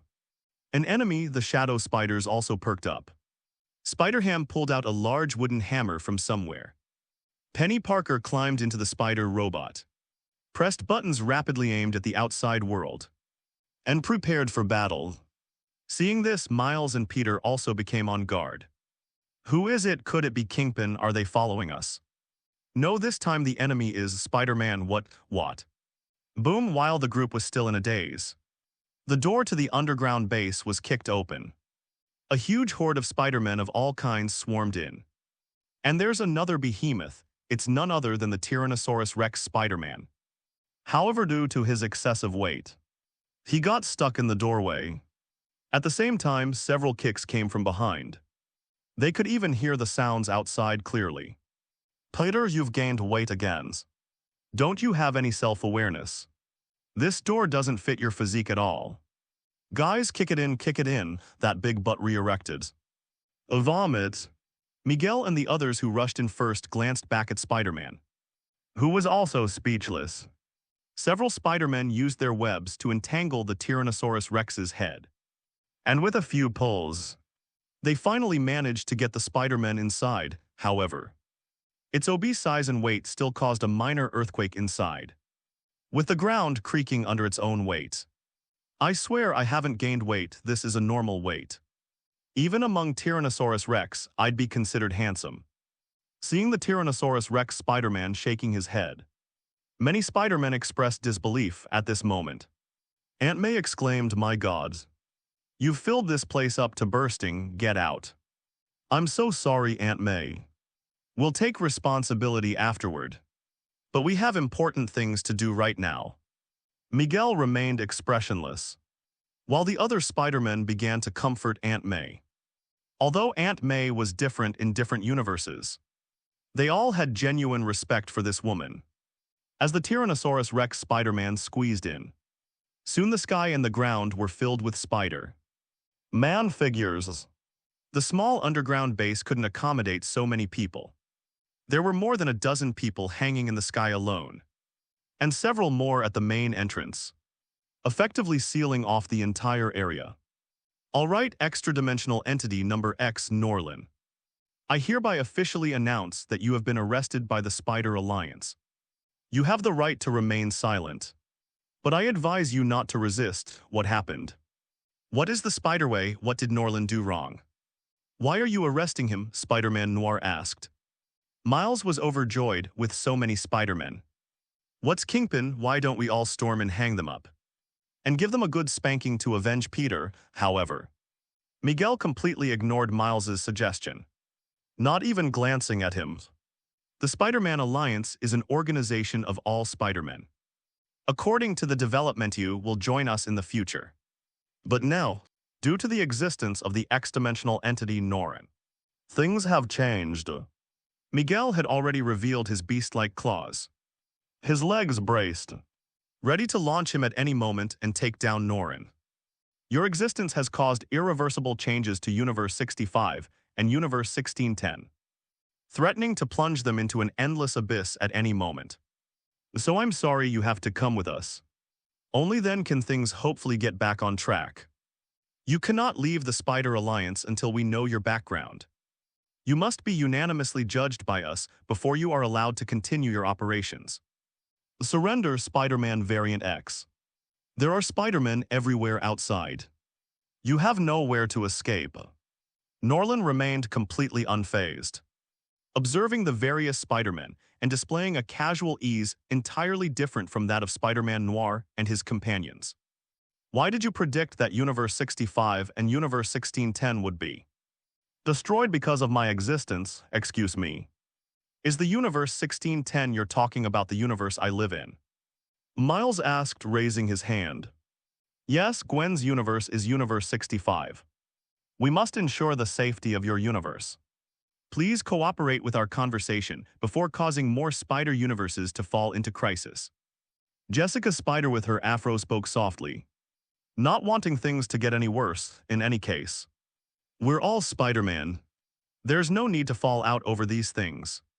Faced with Norland's question, Miguel hesitated for a moment before explaining. This universe is larger than you can imagine. Parallel universes are not unconnected, in the contrary. They are closely related and inseparable.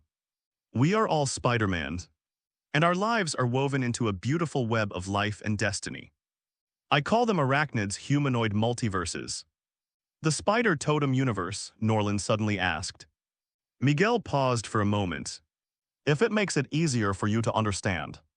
You can think of it this way, Norland pondered this, noting that it was closer to the Spider universe created by the Weaver Master.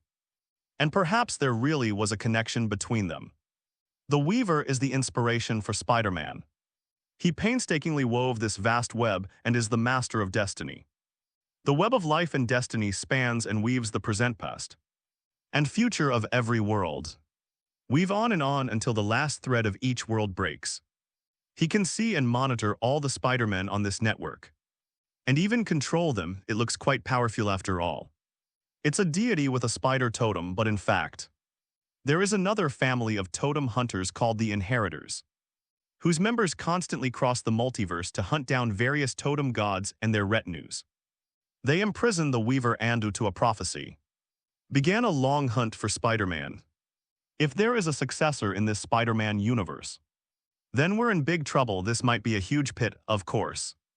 It's also possible that Miguel was created by himself and had no connection to the Master Craftsman or his successors. The Marvel Cinematic Universe has countless multiverses, and the differences between each multiverse are enormous. This Spider-Man multiverse is probably connected to the multiverse, where the sacred timeline is located. Otherwise, Miguel and the others wouldn't have been able to monitor Tom Holland's Spider-Man in the sacred timeline. Am I the only one who thinks this name is stupid? Spider-Ham scratched his head and asked. You are not alone, me too, haha, I also protested. But it was ineffective because I couldn't think of a more suitable name. With Spider-Man behind him agreeing. The discussion couldn't stop for a moment. What comes to mind when you think of Spider-Man? A chatterbox. Perhaps not all Spider-Men are talkative. But given the large number of them, there are definitely quite a few who, once they start a conversation, can't stop. They enjoy talking, especially to themselves, as it makes them feel like they've met someone like them. However, the Spider-Men barely managed to stop because of Miguel's coughing. But Miguel's eye twitched slightly, because he felt the incessant notifications on his wristwatch. Clearly, while the Spider-Men weren't outwardly talking, they were secretly communicating via text messages on their wristwatches. These days, teams are hard to manage. They're all a bunch of problematic teammates. Although he also thought the name was stupid, Miguel took a deep breath and continued. Since there's a network, there must be intersecting nodes. Damn it, what $789? A virtual character pops out of the wristwatch and projects a huge network. Each point of light so mesmerizing. These moments are an integral part of the Spider-Man story. The most unique and irreplaceable experiences in every Spider-Man's life, such as Ben's death and the death of his friend. These are the bad ones, but there are some that are quite good. Like kissing. A famous kissing scene pops up on the screen. The famous kissing scene between Peter Parker and MJ. These nodes are extremely important. They are the key events that link each of our universes. If these nodes are broken, it could lead to the destruction of that universe. That is why the Spider Alliance was formed. They are extremely dangerous and must not be destroyed. Gwen, who already knew this from Norland, was very excited. Then how do you determine the critical points? Are you just going to let bad points develop? We have an algorithm that Layla uses to calculate based on big data from the internet to predict key events from the past, present, and future. We maintain it to prevent accidental damage. As for your other question, Miguel pointed behind him and to himself, and said in a deep voice, all of us here have experienced these things. If these things hadn't happened, many of us wouldn't be here. None of the good things we do will happen. We understand how you feel. But please understand how we feel too, hearing this, Miles. Peter and the Shadow Spiders all felt heavy-hearted. Especially for the others besides Miles. Miguel's words triggered their memories. They had also experienced similar ordeals. 616 Peter's Uncle Ben died. And he also had a falling out with Mary Jane. He had shared such a romantic kiss with her. And there were even more exciting and advanced ways to play with this position. He could never forget it. Miles glanced around, seemingly realizing something. He was Spider-Man now too. So would he experience something similar? Uncle Ben. He doesn't have an Uncle Ben, wait a minute. He has Uncle Aaron. Miles, who initially thought it had little to do with him, realized something was amiss and hurriedly said, so we really have to let someone die because of the 10-ton algorithm? Couldn't we have stopped it if we knew beforehand? Between one person and one world, we must save the world. This is the simplest choice, and there is only one answer. Miguel's voice was deep. Miles, we've all wanted to live the life we've always dreamed of. Believe me, I've tried. The harder we try, the more we hurt ourselves. You can't have all of this, my love. This is the sacrifice that must be made to become Spider-Man. And it is Spider-Man's destiny, we should accept it. Miles never expected this outcome. He thought becoming Spider-Man would make things better. But now it seems this identity was a trap. But can he choose not to? Can he give up being Spider-Man? No.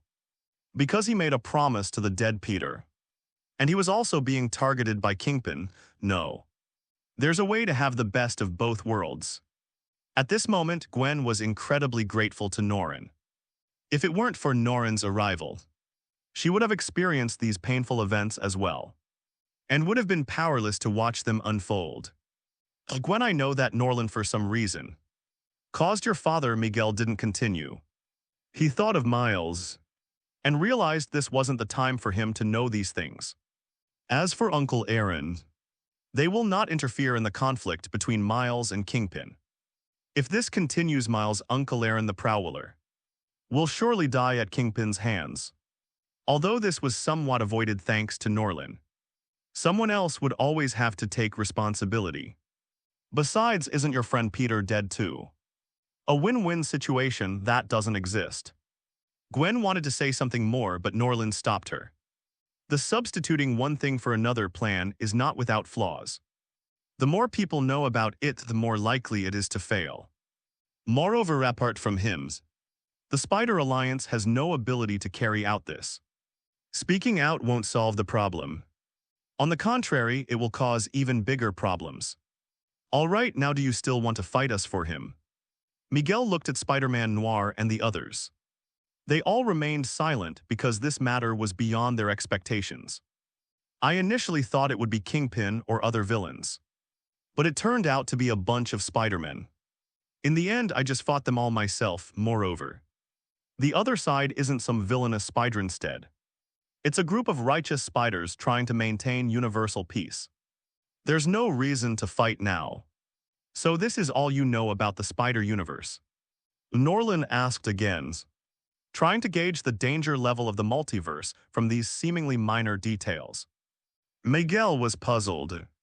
He noticed that Norland remained calm throughout, showing indifference to everything he said. As if he already knew it, he nodded. These are all my deductions. I don't know anything more about them. Norland frowned slightly. The information available now was insufficient to deduce anything further. Oh well, let's leave it at that first. Get our hands on the interdimensional wristwatch and let Fiona and the others study it, striving to overcome the related technology as soon as possible. If necessary, you can also visit the Spider Alliance headquarters in Universe 928 to acquire more technology. So you've chosen to rebel. Unfortunately, you've made the wrong choice, Miguel said with considerable regret. As soon as he finished speaking, a huge group of Spider-Men swarmed up from the ground. The Tyrannosaurus Rex Spider-Man charged ahead, taking a single step to reach Norland. Norland slapped the Tyrannosaurus Rex's massive head to the side with one hand. The immense force was like slapping an ant. The dinosaur was sent flying and crashed into the edge of the underground base, letting out a pig-like scream. He added casually, "You misunderstood something earlier. Multiple-choice questions aren't just about choosing one option. Only kids make choices, adults say I want them all." The other Spider-Men were startled by Norland's actions. The Tyrannosaurus Rex Spider-Man was the strongest among them. A Tyrannosaurus Rex's physique was no weaker than that of an average Spider-Man. After being enhanced, his strength is 2 to 3 times greater than that of a regular Spider-Man, and combined with his weight is terrifying. However, Norland casually swatted him away. Is he really Spider-Man? That's so against the rules. Although they were shocked, the word fear is not in Spider-Man's dictionary. After a brief pause, dozens of Spider-Men surrounded them again. Gwen stood by Norland's side at this moment. Although the enemies were all Spider-Man, Norland was her man and her angel. There were 2 Spider-Men present. One was dressed like a Western cowboy. He was the Western Spider-Man. The other wore a ripped short-sleeved shirt over his clothes. He was the gorilla. Red Spider's strength is average. A cowboy riding a spider horse raises his hand and fires a shot. Releasing Spider Silk, Gwen reacted swiftly, turning her head to dodge while grabbing the spider silk and, with a slight effort, flinging the Western Spider off the spider horse.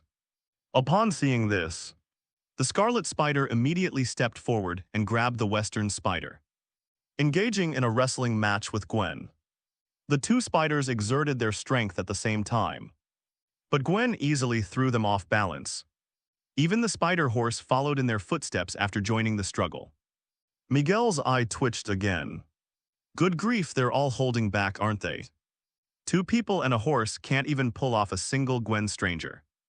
They'd better exaggerate their acting a little more.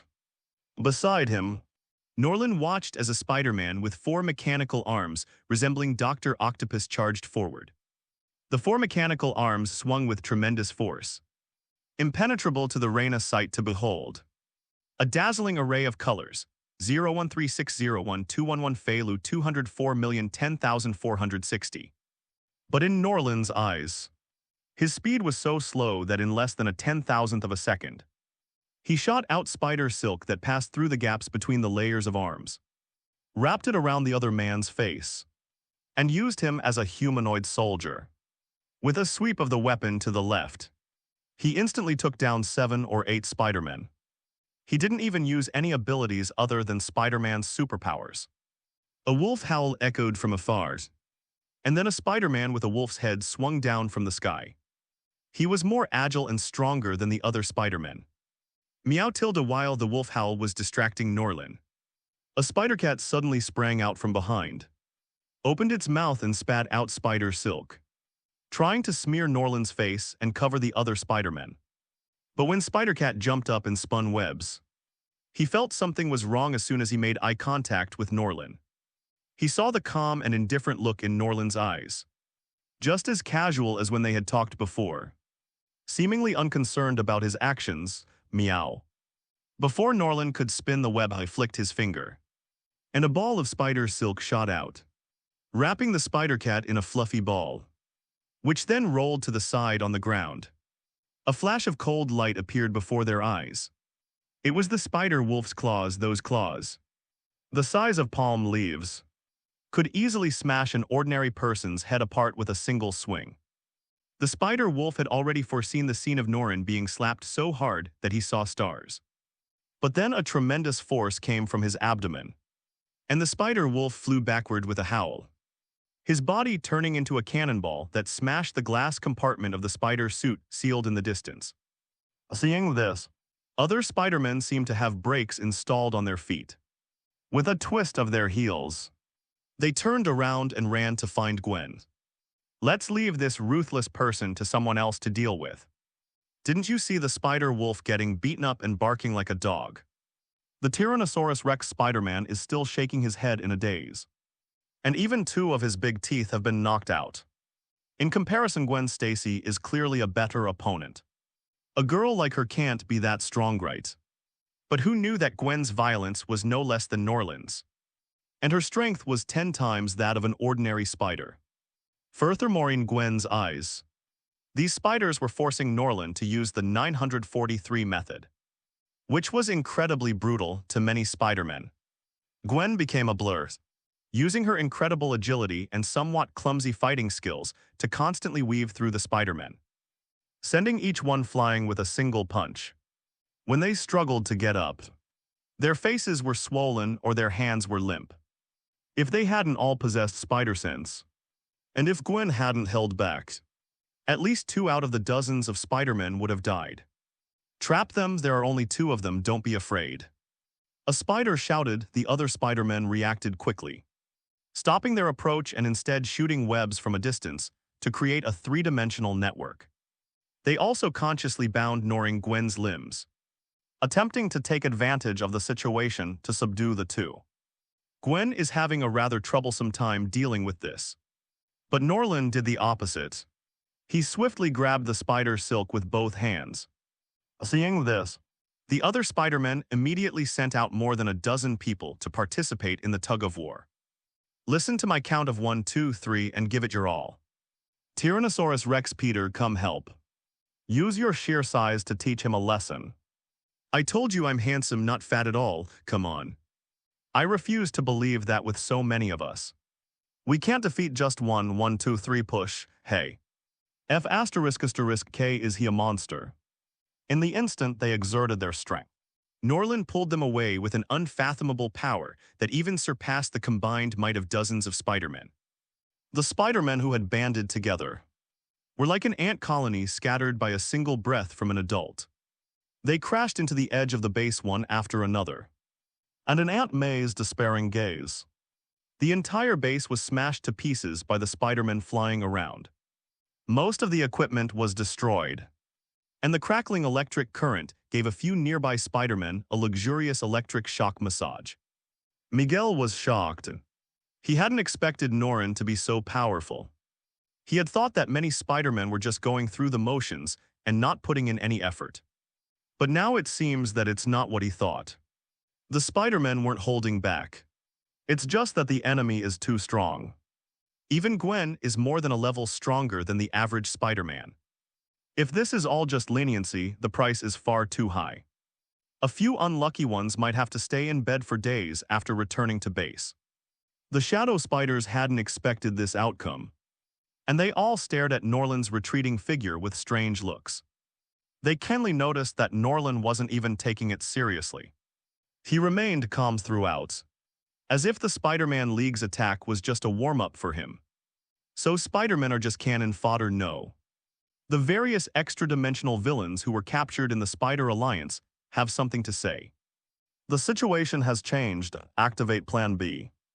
Miguel quickly contacted the others via his wristwatch. Although the Spider Alliance had not yet reached its peak, and even the homegoing robot spider was still in the planning stages, many technologies had not yet been developed, however. Thanks to the advanced technology of the future world, they are still able to use some futuristic technologies to fight their enemies. Soon, several more Spider-Men armed with guns burst in from outside, and one of them threw a bomb as he swung in. Let's go, ducks. A white flash engulfed everything. Norland instinctively closed his eyes, and a greeting reached his ears. Many Spider-Men were caught off guard and blinded by the flashbangs. They disregarded their identities and began hurling insults at the Spider-Men who rushed in. At the same time, the Spider-Man approached and pulled the triggers on Norland and Gwen. A flash of blue electricity landed near the two, forming a special energy cage that restricted their movement. Stop struggling. This is a special piece of equipment designed to restrain extra-dimensional beings. Although you are very strong, this thing can restrain even Hulk and Thor. No life has ever been able to break free of its cage before. Miguel spoke up, and then several Spider-Men came down with some equipment and placed it near Norland and Gwen, preparing to increase the intensity. Although this thing can indeed keep an eye on many large creatures, it is still at risk of being destroyed before it can be further consolidated. Miguel spoke up to buy time and prevent the two from breaking the deadlock by brute force. But is brute force required? Norland tapped the energy barrier then. To Miguel's bewildered surprise, took Gwen's hand and, as if taking a stroll, ignored the barrier and stepped out as easily as if leaving his own front door. Oh my God, how did he do that? They're both Spider-Man, so why is his so much better? Editor, I protest, I need a boost. Give me that same treatment too, we're doomed. How are we supposed to play like this? Someone's cheating. Boss, do we still have plan C? I think there might still be hope, Miguel's heart sank. A plan, of course he had one, let's retreat. Miguel was the first to shoot out a web and retreat. Meanwhile outside, Spider-Man had already opened a portal leading to the Spider-Man Alliance headquarters. Spider-Man behind him was stunned for a moment, then cursed and followed to retreat in an instant. The Spider-Man Alliance scrambled to escape, but the door was only so big, and everyone was pushing and shoving each other. After a lot of effort, only a few people managed to squeeze through. The Tyrannosaurus Rex spider in particular was anxiously wagging its little tail below, while the spider cat, with its small body and strong flexibility, slipped out through the gap in the first place. Norland calmly teleported with Gwen to the doors, even greeting the Spider-Men who were crowding at the entrance, leaving them stunned as they were pushing and shoving each other. When did he squeeze out? Norland glanced at the portal, hesitated for a moment. He wouldn't take such a risk. Who knew if space-time distortions would occur without the dimensional watch? Norland smiled gently at Spider-Man, who was frantically backing away as he squeezed through the door. Turn on your device, Spider-Man frantically retreated. But those behind him wanted to get out, and those outside wanted to get back in. Amidst the shouts and curses, no one achieved their goal. Norland easily obtained 2 extra-dimensional wristwatches, put them on Gwen, and himself and stepped into the time portal, whereupon a bright light shone before his eyes. The two entered a tunnel filled with 7-colored light. There seemed to be no gravity here. They were being pulled forward by some force. A few seconds later, Norland and Gwen appeared in an upside-down elevator. This is an elevator exclusively for Spider-Man for them. Standing upside down is no different from standing upright as an ordinary person. And they don't have to worry about dizziness, headaches, or other discomfort caused by blood rushing to their brains. They appear to be declining, but in reality they are constantly rising. Outside the sightseeing elevator, what comes into view is a futuristic world full of technology. Skyscrapers, grasslands, and ponds intertwine, with various flying cars passing by. But most people still drive honestly on the highways. Roads of varying heights and winding paths remain an important channel connecting the city's buildings. In the distance stands a space elevator that leads directly to the moon. Closer by is the headquarters of the Spider Alliance. This is one of the tallest buildings in the area, and it's clear that Spider-Man will still enjoy a high reputation even in the future. Hurrah tilde hurrah, the rhythmic, long wailing of the alarm alerted the entire Alliance base. This is a sign of foreign invasion, however at present, there are not many people within the Spider Alliance, which was established at its inception. Compared to the bustling base where Spider-Man roams the universe, it now looks almost like a haunted house from afar. The few dozen Spider-Men trapped in Universe 1610 scramble to squeeze out of the door. Oh no. They're not crowding anymore now, because Norland has arrived at headquarters. The Spider-Men who haven't returned yet all pretend not to know anything and voluntarily activate their cosmic portals to return to their respective universes. The individuals whose extra-dimensional wristwatches were stolen had the other Spider-Men return them while they waited for the matter to be resolved. Meow tilde tilde as the elevator doors opened, having finally escaped. Spider-Cat stared blankly at Norland and Gwen stepping out of the elevator. Instantly its fur stood on and its eyes widened. And then it nimbly fled into the distance, disappearing in a few leaps. Miguel, who had just returned to the base, received an alarm from Lyra, and his face turned extremely grim. How many more people can we gather? There were 13 just now there are only 10. 9. Miguel's face darkened. Tell them to assemble immediately. We must keep him here before things get worse, and prevent him from interfering further with Universe 1610. But we have no chance of winning. His strength is more terrifying than you and I imagine. At least we can't handle him right now. We need more helpers. If dozens aren't enough, then hundreds, thousands. He only has one, but he will succeed eventually. Miguel looked at the video screen, and Norland was looking up and waving at him.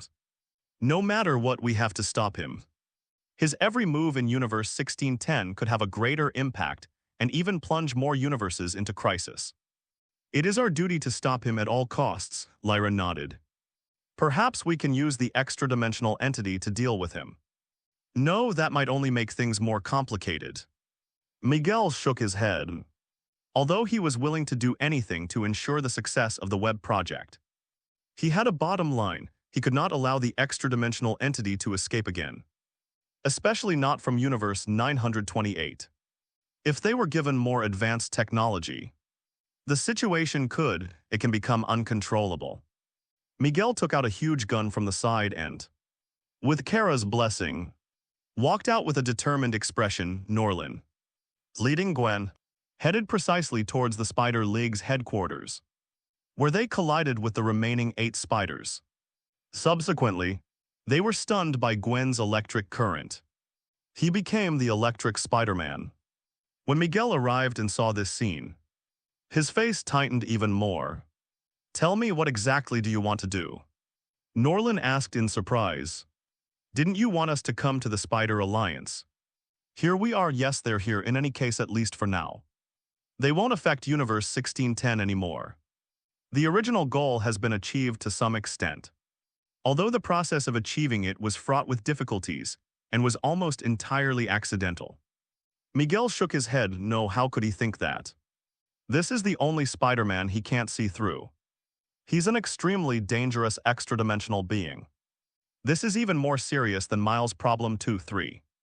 Miles himself is not Spider-Man. He is the product of a failed experiment, the Radiant Spider, who was supposed to bite the Spider-Man of Universe 42. Traveled to Universe 1610 and bit Miles, which led to the death of the original Spider-Man, Peter Parker. Later, Miles's uncle, the waiter, also died because of him. Next was his father, a high-ranking police inspector. Later, there will be other extra-dimensional beings called spotted people, which are created because of him. But they pose little threat. It is precisely because Miles is not Spider-Man in the true sense that Miguel has never been a big fan of Miles. The same applies to Norland. There shouldn't be 2 Spider-Men in one universe. And Norland even consciously influenced Gwen, and even tried to influence Universe 1610, which is something he cannot tolerate. So what exactly do you want to do? Wait a minute. Miguel suddenly realized something. Your real target isn't Miles, it's this place. The Spider League. You answered correctly, but there's no reward. Norland smiled slightly, then ignoring Miguel, led Gwen toward the control center. Lyra, I know you can hear me. We can make a deal. I can ignore Universe 1610, but what can you give me in return? Lyra sprang out, her expression calm. I think I understand what you mean. Please come with me. Layla, Miguel reached out his hand. Isn't this the best solution, mister? Norland isn't the enemy. Lyra asked in a questioning tone. Of course. I'm Spider-Man too, Norland replied. But in his mind he added 2 words, bullshit Spider-Man. He admires him, but he's unwilling to become one himself. That identity would mean losing a lot. Forced by Norland's immense power, the newly formed Spider Alliance chose to back down. As a price, Norland copied all the technology currently in the possession of the Spider Alliance. Norland possesses a super brain. He not only backs up data on a super USB drive, but also stores it in his mind. The importance of knowledge is also quite significant within the Marvel Universe. If given the opportunity, Norland wouldn't mind digesting the knowledge from various universes and using it as his foundation. After comparison, Norland discovered that the technology possessed by the Spider Alliance was actually no more advanced than that of Krypton. In terms of interstellar tourism technology, the Spider Alliance is clearly at a disadvantage. Their technology development clearly focuses on parallel universe travel, and their mastery of time and space technology can be described as cutting edge. The Spider Alliance has not yet mastered the technology to return home. The technology is only half complete, and it will take some time to overcome the difficulties. However, Norland's most valued spacetime technology is almost fully developed, so he doesn't care much about these gene-level technologies. Kryptonians are definitely authorities in this regard. During this period, Spider-Men gradually returned to the League of Spider-Men. Seeing that Norland did not cause a scene at the Alliance headquarters, everyone breathed a sigh of relief. As for their opinion on the Delphi didn't care. Because Norland was also Spider-Man, and as a fellow Spider-Man, even the worst Spider-Man's moral standards were still above average. A few hours later, Layla, thank you for the treat. Norland stood up contentedly, very pleased with Layla's obedient behavior. Miguel had already clenched his fists, but dared not lash out. Lyra replied enthusiastically, it's all right. By the way, would you like to join the Spider Alliance? I can be your introducer. Norland glanced at Miguel, shook his head and said, I don't think many people will welcome me, so goodbye. At this moment, ByteDance's Spider-Man Margot presented the two brand new wrists with a touch of respect. Norland and Gwen took off the stolen watch, put on the newly crafted extra-dimensional watch, and successfully bound it to their owner. Although you have not joined the Spider Alliance 11, you are welcome to come anytime. I hope you can change your mind. The AI, Lyra said with a smile. Norland nodded, then took Gwen and activated the space portal, returning to Universe 65. Lyra, why did you agree to so many unreasonable demands? He's hardly Spider-Man, and the Spider League wouldn't welcome them. Miguel then spoke up and asked, according to algorithmic predictions, our chances of defeating Norland are infinitesimally close to zero. Out of 100,000 possible battle scenarios, the probability of us defeating him is only 70%. And the others are all less than 30%, that's enough. A 70% success rate is enough for us to take the risk. Miguel's eyes were bloodshot like a gambler. But this method comes at the cost of the destruction of Earth in 928 eons. Miguel hesitated for a moment, but ultimately chose to give up. He didn't know how Lyra had calculated this result. Even at the cost of Earths, there was only a 70% chance of killing the other party. The cost is too high, it's simply not worth it, damn it. The Spider Alliance needs to become stronger. I will not allow this to happen again next time. I'll make him pay, Miguel muttered to himself, Universe 65. Upon returning, Norland immediately used his teleportation ability. He sensed the cosmic coordinates of 1610 and 928 clearly. He can travel freely between several Spider-Man universes without using the interdimensional watch. This is undoubtedly good news. Despite having the otherworldly watch, who knows if Lyra might have installed some hidden program inside it that could render it unusable at any time. Gwen, standing to the side, was not engrossed in this fantastical time travel journey. Norland's behavior did not make him feel uncomfortable. Are you leaving? Gwen looked at Norland, somewhat dazed. This trip made her realize that Norland wouldn't stay in her universe forever. Norland's origins are even more mysterious than those of the Spider Alliance. Even they don't know Norland's true identity. Norland paused for a moment, then nodded. I am indeed leaving, but I won't be gone for long. I can come back any time. Once I develop an even more powerful time-traveling wristwatch, you will also be able to come to my universe. Norland realized that he needed a device here, an ability to contact other people across the multiverse. This also allows us to keep track of the conditions in different universes at any time. The Dimensional Watch is a good device, but it is ultimately a creation of the Spider Alliance. The other party may be able to monitor it, so it is not suitable as a communication tool, and it can only be used in the Spider Parallel universe. Once he travels to the DC universe here, the Black Robe world, this watch will likely become obsolete. The brain is working frantically. Norland thought of many abilities that could replace the Dimensional Watch. For example, the true Scarlet Witch who possesses the Dark Book can communicate with her counterpart in a parallel universe using consciousness and magic. Or perhaps with the help of some powerful artifact. Ultimately, the main problem isn't a lack of strength. I believe that if one could reach the level of death and eternity, as long as one knows the coordinates of the universe, one could connect all universes at any time, even in the DC universe or the world of the Black Robe. Just as Norland was pondering how to solve this problem, suddenly everything went black. But then Gwen rose to the challenge, transforming into a mad knight to the rousing music, galloping wildly across the battlefield. The stream flowed gently along the bottom of the valley, and the hills appeared and disappeared in the storm, as if an earthquake had occurred, shaking violently. After an unknown amount of time, the horse, which had been galloping wildly in the torrential rain, finally let out a mournful whinny to stop. 013601211 Feilu 204,030,030 calm and peaceful. The sun kicked aside the dark clouds and shone its brilliant light once more. Norland was in a good mood as he watched the remaining water stains reflect the sunlight. I opened the door and stepped through the puddles to reach the X-Group headquarters. After explaining the upcoming tasks to George Stacy and telling him that he was going to be gone for a while, he left Universe 65. George Stacy, on the other hand, nonchalantly returned to work. He had grown accustomed to Norland's, the boss who never interfered, however. For the sake of the dollars and his daughter, George Stacy remained steadfast and dutiful after all. Norland was his daughter's man somehow. The secretary who came to hand over the documents to George sensed a sour smell in the air, as if someone's jealousy had been overturned. Seeing George's murderous gaze, he hurriedly left the office. It was too terrifying. Warning, warning, Norland's signal has disappeared.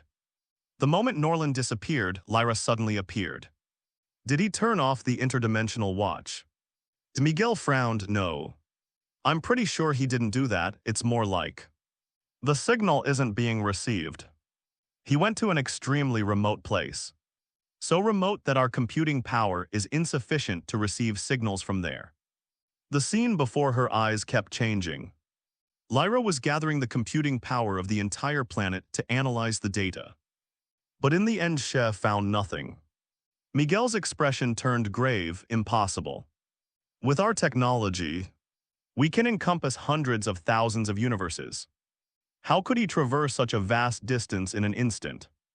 Clearly is hiding a more terrifying secret. And the distance between him and us is probably beyond our imagination. The AI's Lyra appeared dejected. Margot, the bite spider who was helping Lyra search for Norland, interjected according to the calculations. The distance between us and him probably exceeds the scale of the multiverse. Even at the edge of the universe, there shouldn't be no signal at all. Hearing this, Miguel pondered for a moment and said, continue to monitor his signals and notify us immediately if there is any news. I refuse to believe he won't come back. Gwen is still in Universe 65. Boss, I think we need to reconsider this matter. We shouldn't create conflict with Norland before we understand his background. Margot suggested. Jessica replied without hesitation, I agree. From what we can see, he probably possesses some kind of time travel ability. perhaps even many times stronger than our extra-dimensional wristwatch. Or in that case, it won't be of much use to him if he acquires our technology. I don't think our stuff will be of any use to him. And even if something happens, it won't be within the scope of our arachnid humanoid multiverse. Migleton paused for a long time before saying, I understand, but he is dangerous. He should be placed in a separate category. Research on him cannot stop. If one day he threatens our universe, we must have a plan to fight back. No one else objected upon hearing this. As Miguel said, Norland is mysterious and dangerous. They dare not gamble. But of course they also cannot afford to offend anyone. They even need to protect Universe 65 and Gwen when Norland is not around. Otherwise, if Norland goes berserk, the spider multiverse might be destroyed. An enemy who can freely travel through time and space, possessing mysterious and powerful abilities, is absolutely the most terrifying existence.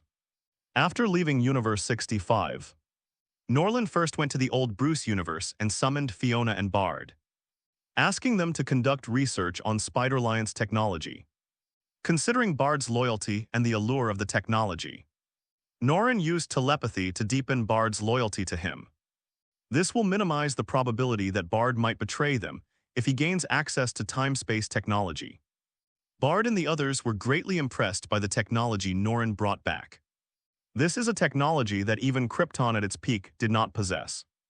If Krypton had possessed such god-level technology back then, it would never have been destroyed. Moreover, Krypton will become even more prosperous, and may even become a super empire spanning the multiverse. Norland disagreed with this at its peak. Krypton possessed invincible power in the universe. However, this civilization eventually shrunk its front lines due to internal conflicts and even chose self-destruction, let alone giving them time-space technology. Even if they all became gods, they would inevitably perish from self-destruction in the end. Boss, don't worry, leave it to me. I will definitely master spacetime technology as soon as possible. Although some things in it may not be applicable to our universe, I will find alternative methods as soon as possible to achieve multiverse teleportation. Bud patted his chest and guaranteed that qualified researchers all have a spirit of dedication. When he first saw these technologies, he was deeply fascinated by them. I can't wait to dive into the lab and do research, by the way. Boss Thighs is the super metal you asked me to research before. It's a new type of metal that combines the advantages of various metals, such as Uru metal, adamantium, vibranium, and kryptonite. Bard took out an unknown metal block and a suit of armor identical to Norland's, which was sealed in a box. Bard said with some disappointment, "The metals you gave me are all very powerful and special. I spent a lot of effort and could only fuse some of their properties. Even so, it is still the strongest metal." He continued in amazement, at the same time. It possesses the energy absorption and storage properties of vibranium, the hardness of adamantium, the excellent signal transmission properties of uranium, and the flexibility of nitrogen-type metals.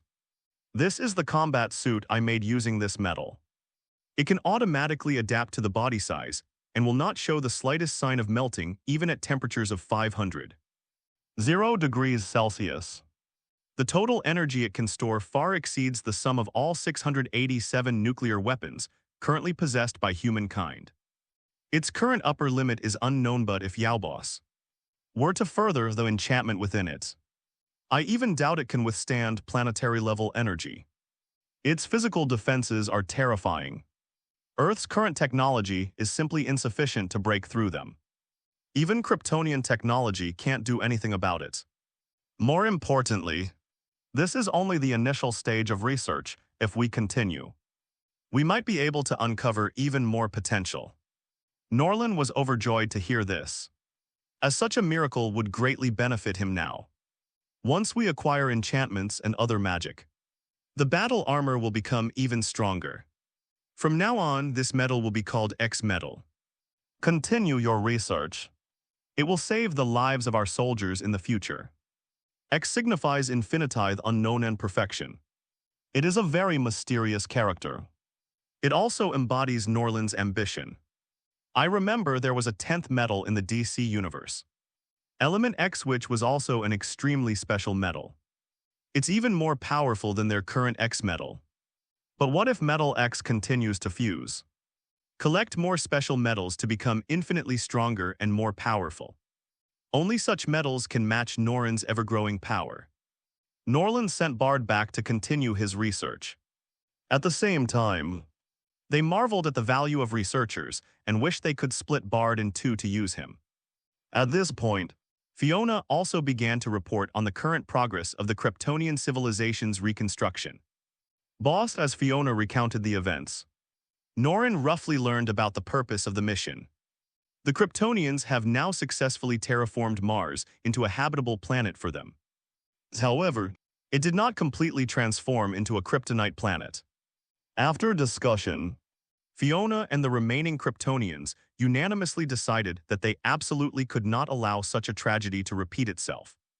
Krypton destroyed it the first time, so there can't be a second time.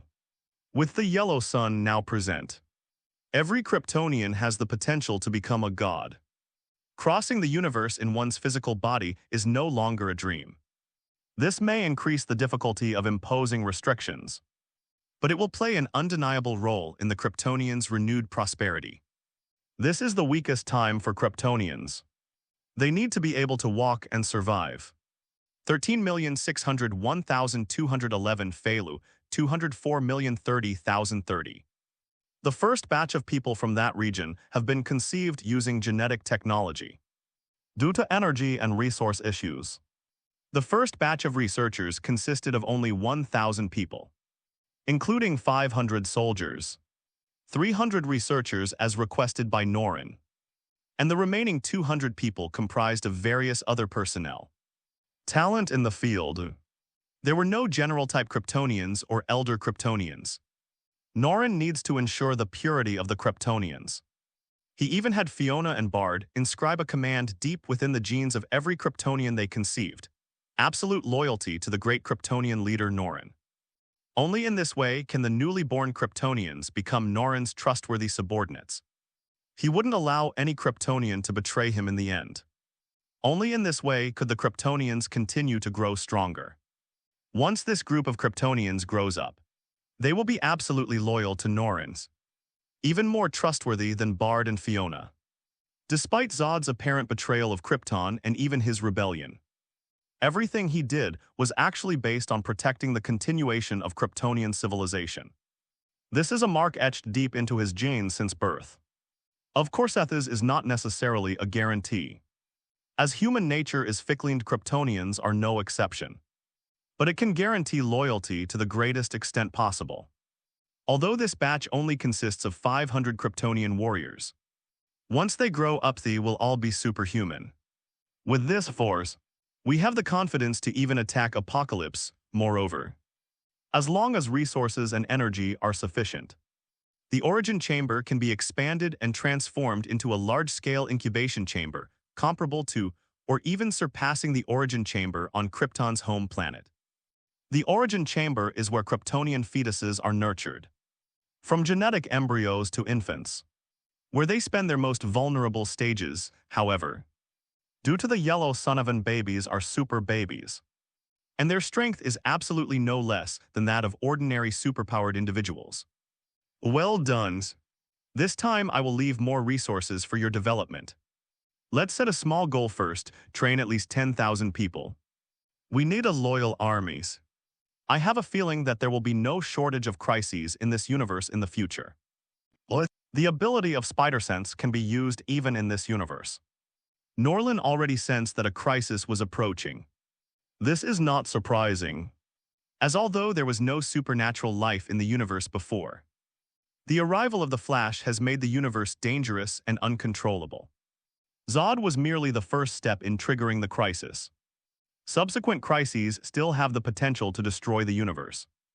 This is also why the Flash and Little Flash were unable to change the node even after multiple restarts. Because even if they saved us this time, they couldn't save us next time. Crises kept coming, and there was always something beyond their control. Each time it gets stronger, each time it gets more dangerous. Fiona nodded solemnly, understood boss. I'll have Bard continue to oversee the expansion of the Origin Chamber. Beep beep beep the phone, which was used to contact old Bruce, suddenly rang. Norland was quite surprised, as he was usually the one who sought out the older Bruce. He never expected the other to take the initiative to reach out to him this time. Isn't old Bruce enjoying his retirement, could it be? A crisis is brewing, considering the increased activity of the spider's sensory organs. Norland couldn't help but guess the problem. Pick up the phone and answer it.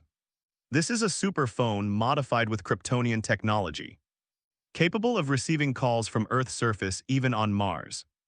It seems my premonition was right, you really are back. Old Bruce's voice came from the other end of the phone, and Norland could hear a hint of relief in it. What? You want to chat about interesting things from other universes again? Or is there something you want to discuss with Bruce from another universe? Or some experiences you'd like to share? Norland raised an eyebrow and joked. Older Bruce and Ben Bat would occasionally get away from him to chat, although they couldn't stand each other and often competed in various ways, including but not limited to governance effectiveness. Wealth, personal influence seemed past achievements, but they felt a sense of mutual respect after all. They were both Batman and only he was his own true confidant. If you don't mind, of course, but before that, we might be in trouble. I'll be there in a bit. Norland gestured for Fiona to leave, then piloted one of the most advanced spaceships to Gotham City. Once a certain altitude is reached, the spaceship is controlled to hover stealthily and disappear in a flash. When they reappeared, they had arrived at the Batcave in Gotham City. Next time you come, could you please knock first? Don't you know it's very impolite to barge into someone else's room?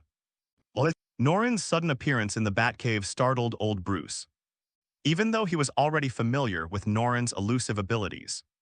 He was still somewhat unaccustomed to it. The main problem was that the Batcave was too dark, and he was old. You want me to knock on the door through the manhole cover? As Norland spoke, hugged Carajo was standing next to him, and then gave her a peck of the sewers.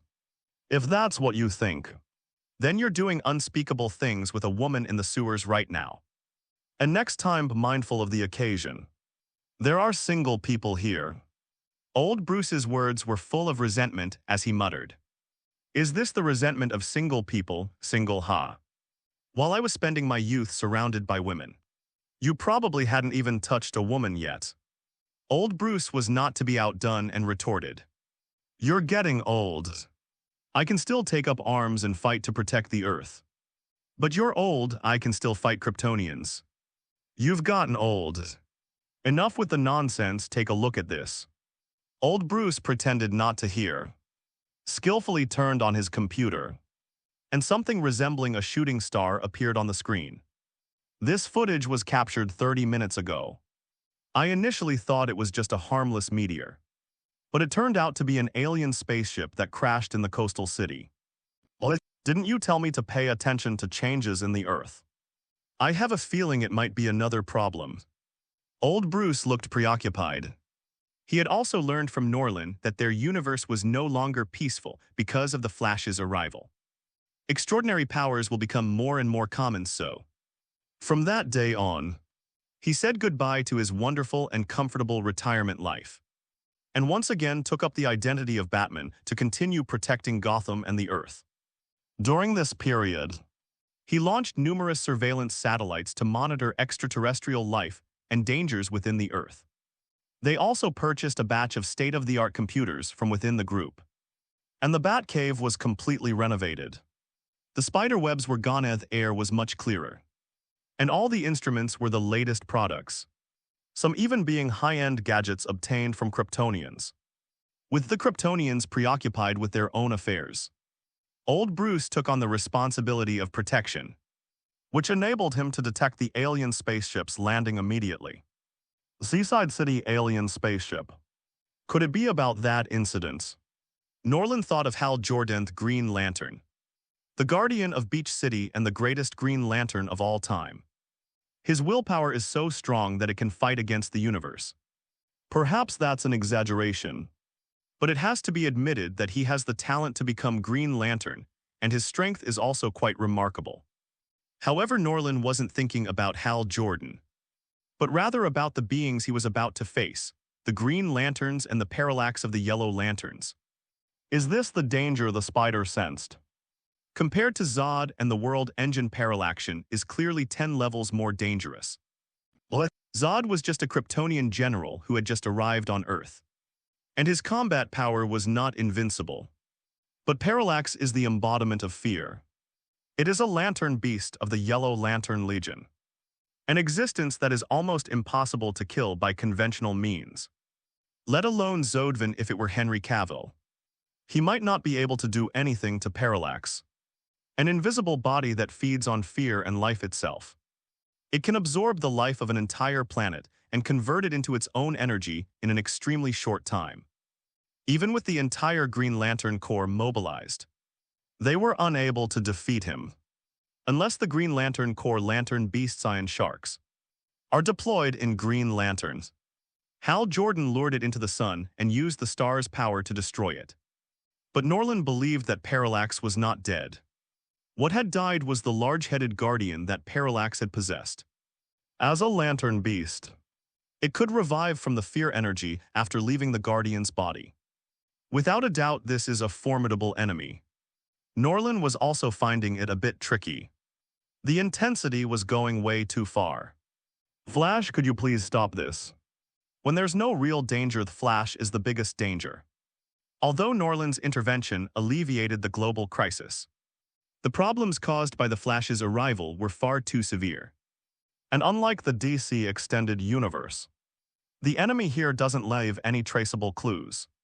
In this universe, you never know which enemy will appear in the next second. Maybe Darkseid will suddenly decide to bring the army of Apocalypse for a day trip. Or maybe it's an enemy from some other universe. You seem to have found out about something else. Old Bruce sensed the somber atmosphere and, looking at Norland's thoughtful expression, recalled his first meeting with Norland. The prophecy came true, probably. I saw a terrifying monster. It possessed world-destroying power, F***K. Where's Barry Allen? Why isn't he here yet? Old Bruce almost burst into a tirade upon hearing this. They're here, what's the plans? Speak of the devil and he shall appear. With a flash of blue light, little Flash Barry Allen arrived. Pouting a piece of chocolate, Futilda. As soon as I got your notification, I rushed over from the city center. I didn't even have time to eat dinner. I almost starved to death seeing little Flash like this. Old Bruce couldn't bring himself to utter the words of anger he wanted to say. How can I put it? It was Big Flash who caused all this trouble. And now that the crisis has arrived, Big Flash has already packed up and left. What else could he say, using a small flash to vent his anger? Look at Barry Allen's fragile appearance. He can't withstand any more torment. Okay, so next we're going to check out the seaside city. Old Bruce sighed to vent his anger, wishing he could grab a villain and beat him up. Unfortunately, there are no gangs left in Gotham, so you can't find anyone to beat up unless you pay extra. Going there is pointless and won't make a difference.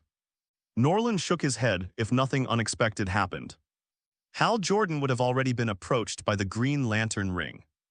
Before long, he would be sent into space by the power of the Green Lantern ring, heading to the Green Lantern Corps headquarters OA. Even if you go to the seaside city, you'll find it empty. Perhaps we could check out Oazing, Norland pondered, becoming interested in the City of Lights as far as he knows. The lantern beasts in the DC universe are the embodiment of emotional energy. That ice-motional energy. The Phoenix Force is the embodiment of life and emotion. Both possess certain shared powers. If he could acquire the crafting technology for the lamp ring, could he create his own army of lamp rings? Or perhaps it's possible to absorb the energy of the Seven Lanterns Legion to strengthen oneself. Accelerate the strengthening of the Phoenix Force. A series of thoughts filled Norland with anticipation. He even abandoned the idea of temporarily going to other universes. Follow Hal Jordan to O'Hare and see if you can find a chance to get a green light ring to play with. I need to leave Earth for a while. You all continue to keep an eye on him, especially the alien body in the coastal city. Don't touch it lightly. Norland gave the group some brief instructions. The alien's corpse was none other than Abin Su, the greatest Green Lantern of our time, who had sealed Parallax away before being killed by Parallax after the seal was broken. It's safe to say that the claim of greatness is largely exaggerated. Given that this is the real world, it is unknown whether other unforeseen events may occur. But one thing is certain, Parallax monsters are not so easy to deal with. Obtaining the lamp ring to increase your chances of winning is also very necessary. Old Bruce nodded and even cracked a dry joke, as long as it's good that they didn't run away secretly. Perhaps it is because the enemy is truly invincible. Norland laughed. He had no intention of becoming a superhero. Nor was he willing to sacrifice himself for a universe. He was very clear about this. Of course, old Bruce was well aware of this as well. Because Norland wasn't born in this universe and this planet, he doesn't have much affection for this planet. You cannot use moral blackmail to force someone to fight to the last drop of blood for this planet. Of course he was willing, because he deeply loved this planet's people. And he had lived long enough. Even heroes eventually fade away, don't they? Besides, this universe should have been destroyed the day Zod arrived. Norland's arrival extended the world's lifespan. If there is such a thing as merit, then this. With merit, becoming a god or ancestor is not difficult. But this time it clearly doesn't count, does it?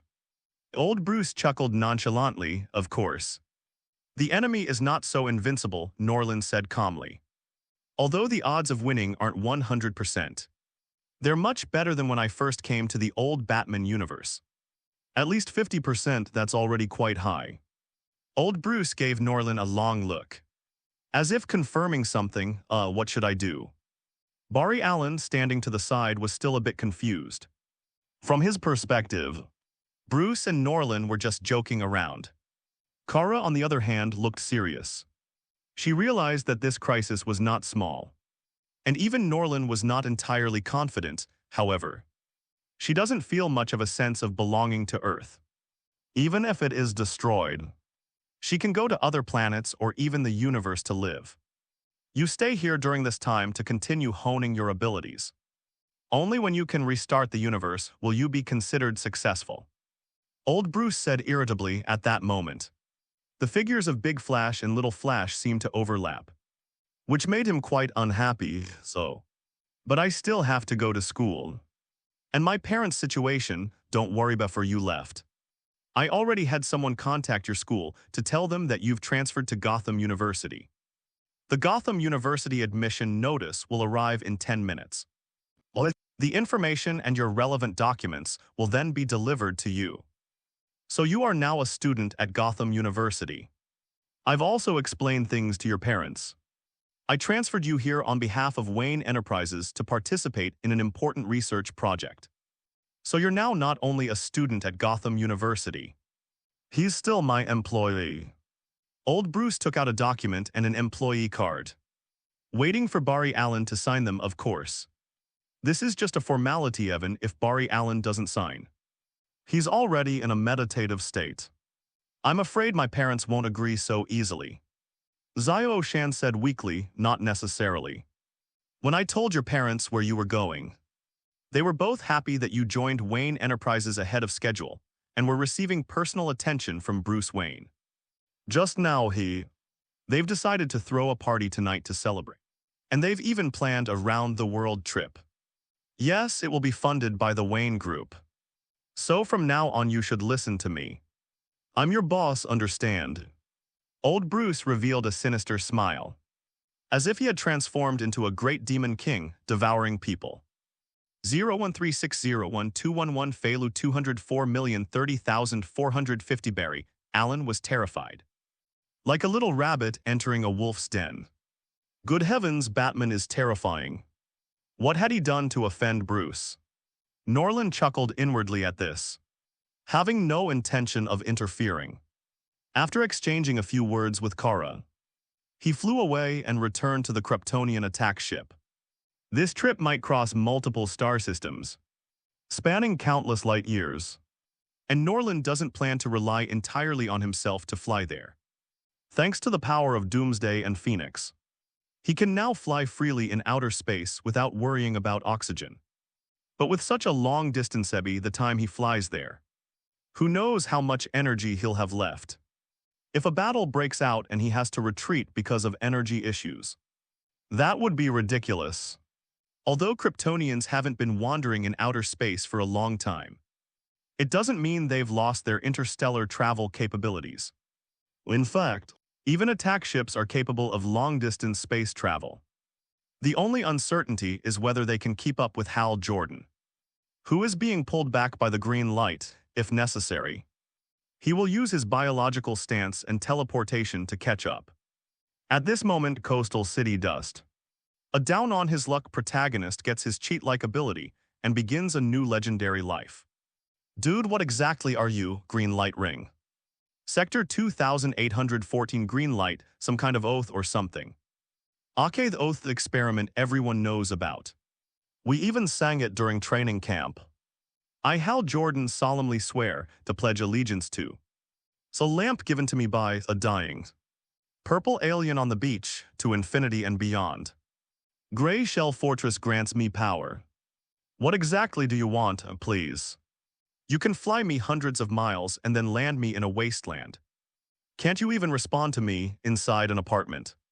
Hal Jordan, wearing a brown short-sleeved shirt, was acting erratically in front of a green light. He tried the few famous oaths he could remember, from Toy Story, and from the classic tale of a citizen returning home. To be honest, it must have been quite a feat for a grown man to rack his brains to come up with so many vows. But even after he had put on the ring and pointed it at the light, as instructed by Abinsu, he still couldn't get a green light. Hal, who thought he was about to reach the pinnacle of his life, suddenly felt discouraged and impatient. I said, is it possible that you've got it backwards? Suddenly a voice came from behind, reversed yes.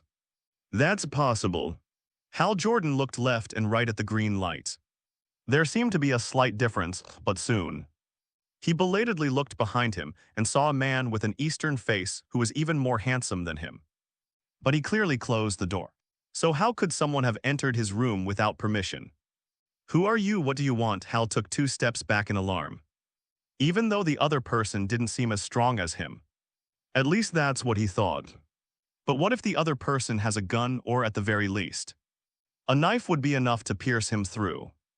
Green light rings. With a sound, Norland vanished from Hal's sight in an instant. Hal felt a gust of wind and was horrified to find that Norland had somehow appeared beside him and was hitting his ring. You know it's that he gave it to me by a purple alien. I don't know anything about it. Hal hurriedly tried to remove the Green Lantern ring. But Norland's elusive movements made him realize that the other party was far beyond his ability to handle. Although he realized that the Green Lantern ring and the Green Lantern were extraordinary, considering his life, handing them over was no big deal. Anyway, he won't use it, however, as he took it. The ring suddenly aligned with the green light, emitting a dazzling glow like a hat of forgiveness. Just as Hal was wondering what was going on, he heard the voice of the strange man recite after me. And the day will be bright, the night will be dark. Demons and monsters will have nowhere to hide. Heretics and rebels will fear my divine light. The green lamp will burn forever, its light shining for eternity. Upon hearing this, a thought prompted Hal to repeat 460 after Norland. In an instant, the light flashed again, and the oath drew the green light, releasing tremendous energy that filled the ring. Hal was unaware of all this, but Norland could sense a strong green light energy.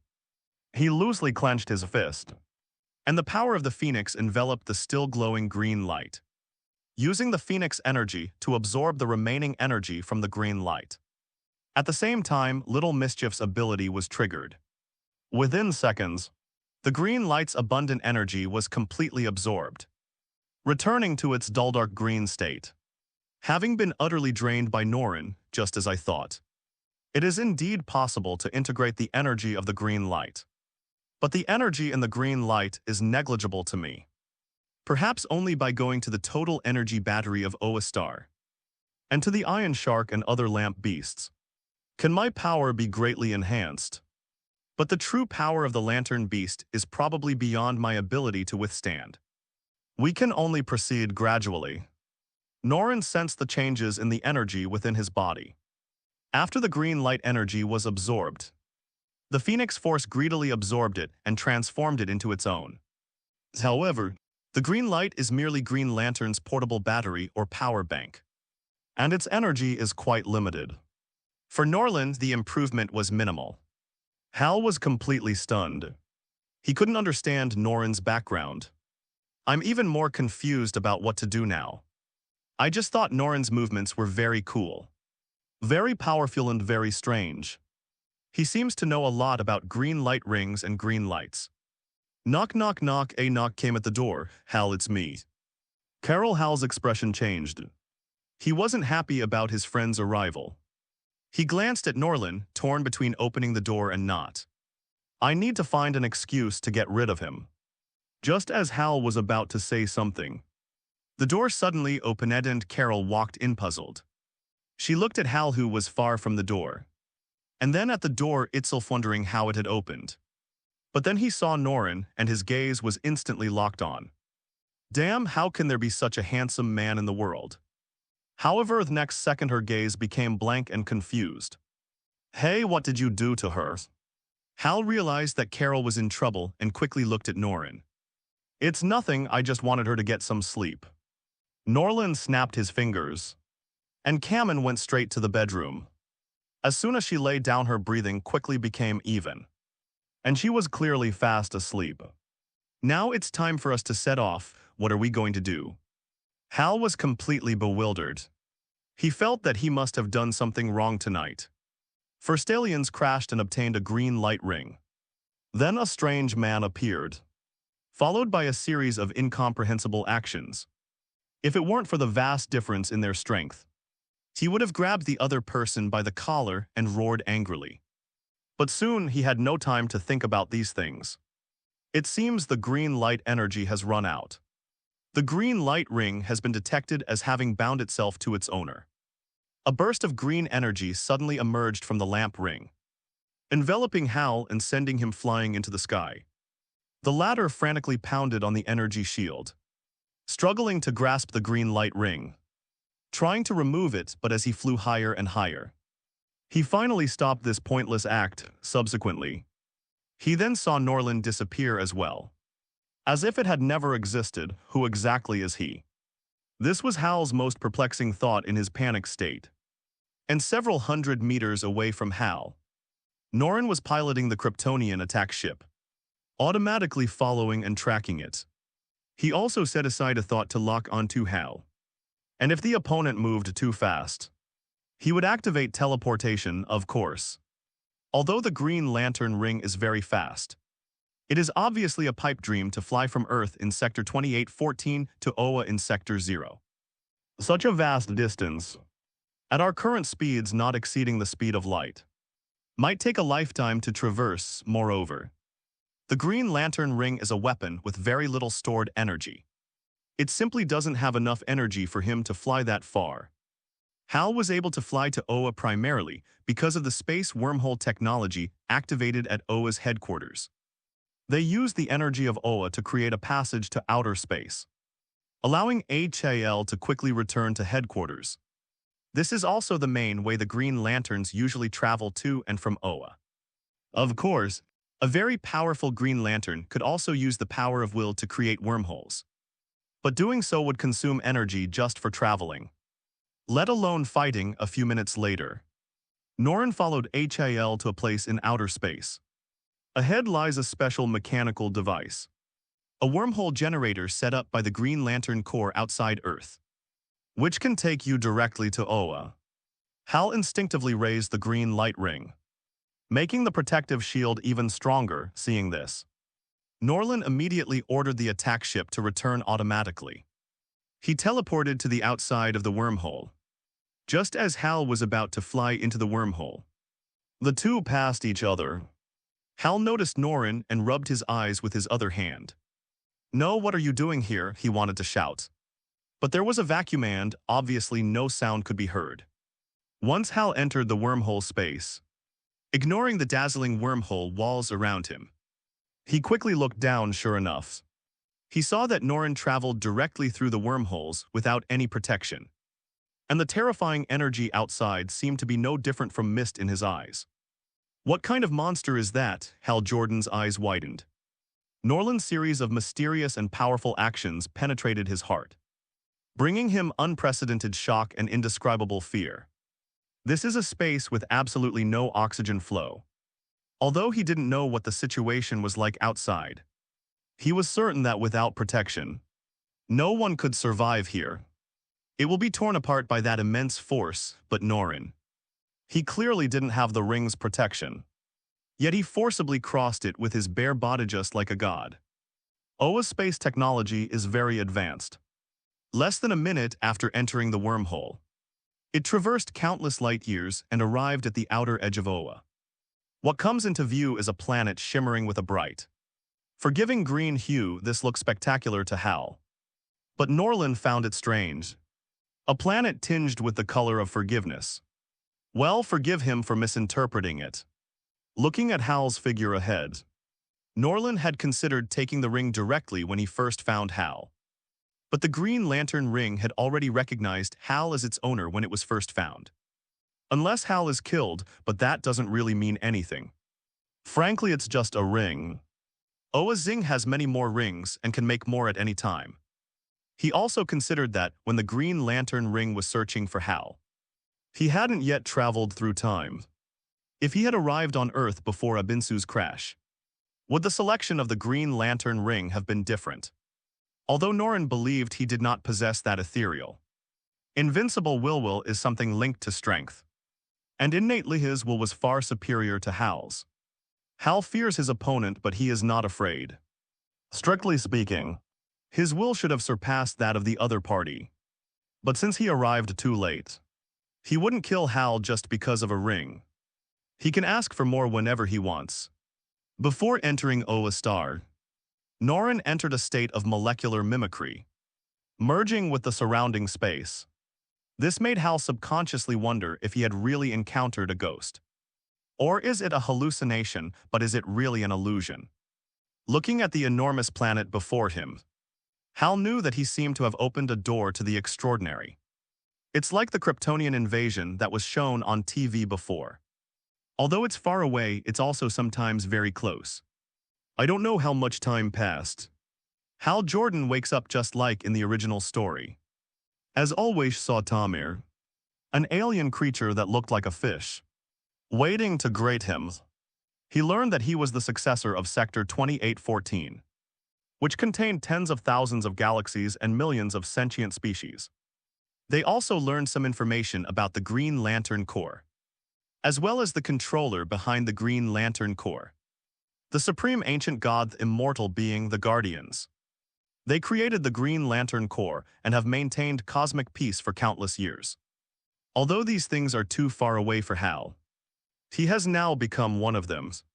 Hal followed Tamir through the center. Energy, that's the core of Oa. The convergence point of willpower. The energy of the Green Lantern Corps as he passed by felt, whether it was his imagination or not, that there was something there. But upon closer inspection, there was nothing there. Hal Jordan even used the scanning function of the Green Lantern ring, which can automatically detect nearby enemies and dangers, but still found nothing. What are you doing? Tamir glanced at his actions and reminded him, this is bad behavior. It will make people misunderstand your motives. If it were someone else, you might be punished. Some people? Hal asked, puzzled, but Tamir didn't say so explicitly. Then he saw the certain people the other party had mentioned. The current leader of the Green Lantern Corps, a burly man with red skin, Sinestro. Abinsu was his mentor and friend, and also the strongest current Green Lantern, but he died. And the ring came to Hal, an Earthling, in their eyes. Earth is a young planet, and the people on it are often arrogant, self-righteous, and believe that Earth is the center of the universe. He looked down on Hal and believed that humans were not qualified to be members of the Green Lantern Corps because they were arrogant and weak, and always fearful in the face of a more powerful being. Hal was undergoing rookie training with a giant Green Lantern named Kilowog. Hal, who hadn't shifted his mindset from that of an ordinary person, naturally received a severe lesson seeing this Sinestro, who had been hiding in the shadows, finally couldn't stand it any longer and stepped forward to become Hal's new instructor. His words made no attempt to hide his contempt for Hal, nor did he seem to care that Hal was his colleague. "You are that, humans. When I learned that Abinsu's ring had chosen you, I knew it was a mistake. My opinion remains the same. You are not qualified to be the successor to the Ring of Abinsu." Seneca said so. Hal Jordan's expression was grim. The other person's words reminded him of that figure, and he couldn't help but murmur, "Maybe you're right. It chose humans actually, he was. You should be the owner of the rings. I don't just mean you, I mean that humanity. This newly born race, he's not even qualified. No. He absolutely deserves it, unless he's not human." Hal Jordan's gaze was unwavering. Meanwhile, Tomer, upon hearing this, recalled a question that Hal Jordan had just asked him. After Hal woke up, he asked him if there was a human in the Legion who was about as handsome as him.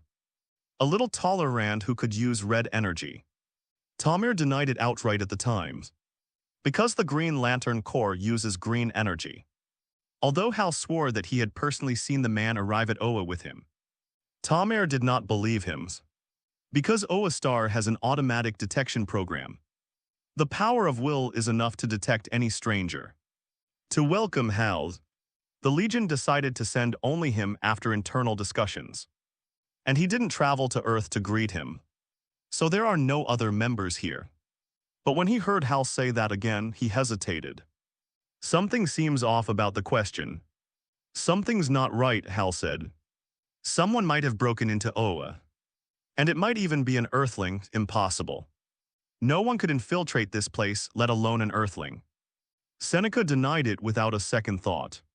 What if he wasn't from Earth? Seneca glanced at him. Impossible unless it's that guy, Parallax monster. The two spoke in unison, thinking of this. Sinestro's expression changed and he glared at Hal Jordan. "Tell us all the characteristics of the person you saw. Remember every detail, Tomer Kilowog. Pass the word down to all Green Lanterns to search Orsfield. This is our headquarters. We will not allow Parallax's lackeys to infiltrate." Hal Jordan was stunned. He realized that the problem seemed quite serious. Is that person a Parallax monster? It is a bit strange, but surely not. Just as the Green Lantern Corps was on high alert, the outer side of the O-Star Energy Center, Norland is in a molecular mimicry state, quietly absorbing the energy of the green light. Compared to the scraps of the green light, the almost boundless energy center is undoubtedly a great supplement.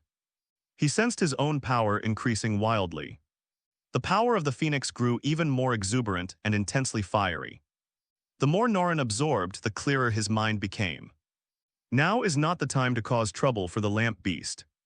Unless he becomes even stronger, he has no chance of defeating the Iron Shark. The embodiment of will.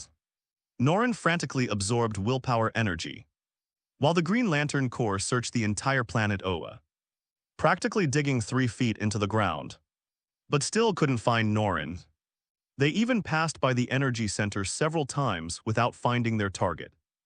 Technology has become blind, and so have their eyes. The Green Lantern Corps technology was primarily developed by the Guardians. For millennia, they have trusted these technologies as much as they have trusted the power of will. But technology is utterly powerless in the face of extraordinary abilities. Still haven't found him. Where could that man be? Energy hub, or did they fail to infiltrate Oa? Seneca was frantic, even suspecting that Hal might have misread the situation. The monitoring center did not see anyone trespassing on Oa Star. He had led a team to search for the energy center, which was most likely to be coveted 3 times. But to no avail. That man seemed to have vanished into thin air. No amount of searching could find him. Could it be? Oh no. Guardian Sinstro's expression changed drastically. He summoned dozens of green lanterns and, disregarding the rules, led them towards the tower where the Guardians were located. However, when he arrived, all the Guardians remained motionless in their positions. What happened, Seneca? Why is the Legion going to such great lengths? Has an enemy invaded Oa? The Guardians asked, and they seemed somewhat anxious. Sinstro has broken the Parallax seal, killing 4 green lanterns, including the greatest green lantern Abinsu, and is currently heading straight for Oa. Knowing the power of the yellow light of fear, they were naturally uneasy, and even hesitated when Seneca requested to lead the elite troops in a proactive attack. They knew all too well the power of the Parallax monster. If it had just acquired the yellow lamp, they might have had a way to deal with it. But now that it had already devoured several civilized planets, the fear from its absorption was unpredictable. Parallax's power is beyond what the Green Lantern Corps can handle. A sense of fear also arose deep within them. Fear before the battle even begins, but that's the truth. The Green Lantern Corps, which has protected the universe for tens of thousands of years and is invincible, is no match for a Parallax monster that was not long ago. It's just that ridiculous. The unusual activity on Oa Star made them even suspect that the power of the Parallax monster had infiltrated Oa Star. Guardian, when we welcomed the new Green Lantern from Earth to succeed Abinsu, he mentioned that there was another person behind him who passed through the teleportation device without using the power of the Lantern Ring, and is suspected of infiltrating Oa. After a long investigation, no clues about the enemy were found, which is why I came here to protect you. Sinstro looked very unhappy. He had originally planned to teach Hal Jordan a lesson and then lead a group of Green Lanterns to take down Parallax. The appearance of an unknown intruder caused the plan to be repeatedly thwarted. An unknown intruder. They didn't use the power of the lamp ring. The other Guardians exchanged glances, communicating with each other via brainwaves when no one could see them. We have investigated the entire planet Oa, and only the energy center has shown some abnormalities. The enemy is there. As the founders and guardians of the universe of Oa, they were intimately familiar with the entire planet's condition. They hadn't noticed it before, but now they've discovered that the energy fluctuations in the energy center are too abnormal. It seems that something is lurking there, affecting the entire energy system. Although this effect does not affect the normal operation of O-Star, it is still worrying. Senesto paused. We've already searched that area, but we found nothing. Upon hearing this, the Guardians frowned. They realized that the problem was serious. The enemy seemed to possess some kind of special power that could evade their technology. Damn, are this generation of Green Lanterns so weak? They didn't even realize the enemy had broken into their headquarters. They had great doubts about their own safety and whether they could defeat Parallax. Let's go, I'll go with you, a Guardian floated in the air, preparing to go to the energy center with Seneca to investigate the situation. No need, I'm already here. Under the watchful eyes of dozens of Green Lanterns and Guardians, Norland quietly appeared in the center of the crowd. Ignorant intruder, who are you? Sinstro and the Green Lanterns immediately went on alert, flying in an orderly fashion to various key locations to block Norland from all sides. Furthermore, each Guardian is protected by at least 2 Green Lanterns. As you can see, I am just a mere Earthling. Norland smiled faintly, his muscles relaxed, completely disregarding the Green Lantern Corps. That's him. Hal Jordan, standing beside Sinstro, stared wide-eyed. He could never forget the enigmatic face of Norland. Impossible. With the weak bodies and backward technology of Earthlings, it is impossible for them to travel between stars. And it is absolutely impossible for them to come to Oa Star without the help of other equipment. Let alone deceive our technology. Sinstro felt cheated. Glancing at Hal Jordan, this was how an Earthling should look, Norland. He's clearly a spy with malicious intent. So he waved his hand and decisively ordered, "You audacious liar." since you refuse to tell the truth and have trespassed on Zing's territory. Humph sees him, the Guardians remain silent, still analyzing Norland's origins and identity. From the moment they first saw him, they were certain that Norland was neither the owner of the Yellow Lantern Ring nor the messenger of Parallax, because they did not sense any power of fear emanating from him. On the contrary, it also has a strong aura of willpower energy. Without the Guardians speaking up, the rest of the Green Lantern Corps was led by Sinestro. Upon hearing this, the Green Lanterns simultaneously unleashed green beams of light, virtually sealing off all teleportation space. However, Norland raised his hand and created a red semicircular protective shield, placing one hand above his head to block all attacks. Thoughts surged through my mind, tens of thousands of ideas flashing through my mind in an instant. Then the celestial phenomena changed, and countless bolts of red lightning struck down in an instant, slicing down most of the Green Lanterns who had no time to react. More than half of it was cleaned in one go. This is the Green Lantern Corps. You lost this battle from the very beginning. Do you know why, Rampants? The Green Lantern Corps is invincible, Seneca. His face darkled the remaining Legion members in a charge. In the distance, more Green Lanterns are gathering towards the center. Thousands of green rays shot straight into the sky, turning the entire sky green. Honestly, this forgiveness green color is really hard to look at. Don't you guys consider changing it to a different color? Norland, while making sarcastic remarks, fends off the attacks from Seneca and the others. He also added Guardians of the Universe. Are you sure you want to fight me? Aren't you afraid of the Parallax monster? We can make a deal. I'll deal with the Parallax monster with you, and you'll give me a copy of the ring's crafting technique. The technology behind this thing is probably not a secret to you. Is it? The Guardians remain silent, weighing the pros and cons while analyzing Norland's background. They also didn't believe Norland was from Earth. Could an Earthling possibly possess such fighting prowess? Just look at Hal Jordan. Even if he got the Green Lantern ring, he would be considered great if he could take on any Green Lantern player one-on-one. Apart from geniuses like Abinsu, almost no rookie could do that. Not to mention that he was simultaneously battling dozens of green lights, and even surrounded by thousands of green lights. He still chatted and laughed as if he didn't care at all. This is the Green Lantern Corps headquarters. Even if a Parallax monster were to break in, it would be in for a world of hurt. Arrogant. We're not just some Tom, D***, K, or Harry. Sinestro's face turned even redder with rage. Every single one of the other Green Lanterns trembled with anger at Norland's casual and arrogant attitude, and their attacks became even more brutal, showing no mercy whatsoever. With the addition of the Green Lantern Corps members, there were now hundreds of Green Lanterns attacking Norland simultaneously. Although space constraints often limit the number of Green Lanterns to a few dozen, they are not easily defeated. Even if Zod had been there, he would have had no chance of winning.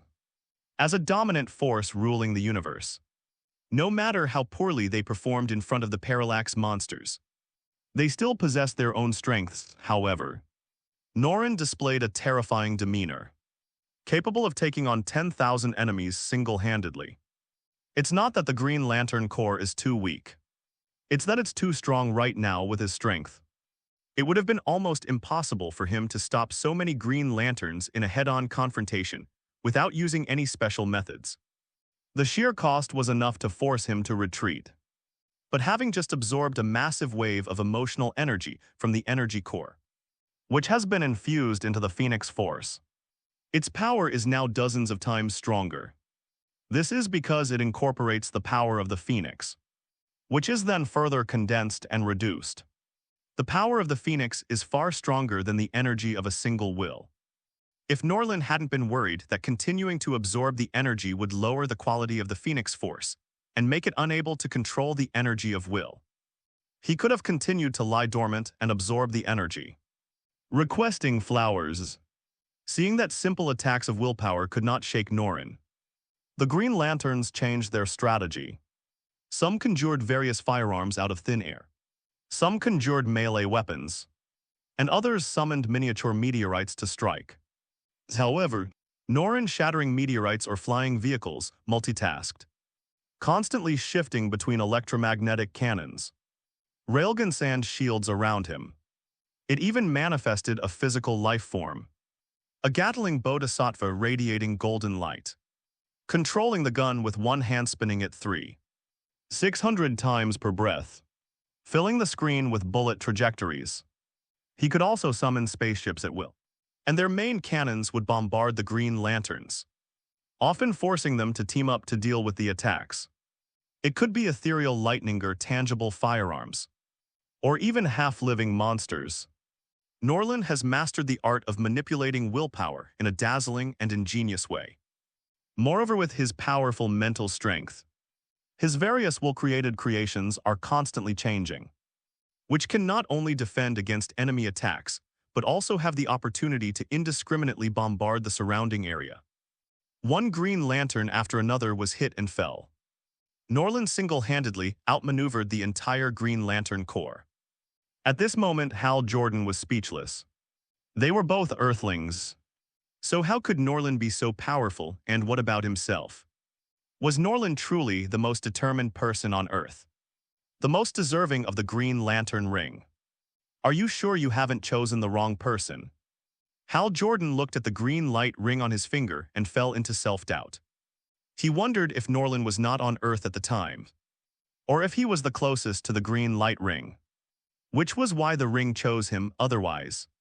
Given Norland's performance, he would have been the greatest Green Lantern ever. Who exactly is he? Wait. Isn't that a Kryptonian attack ship and a starship too? Is he a Kryptonian? Impossible. Krypton was destroyed long ago.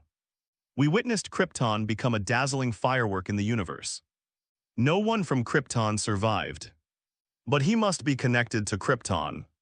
Could there be survivors on Krypton? The Guardians communicated with each other, clearly indicating that they all knew about Krypton and had even witnessed its destruction. That was a terrifying civilization at its peak. They were the most powerful civilization in the universe. And even the Green Lantern Corps dared not directly confront them.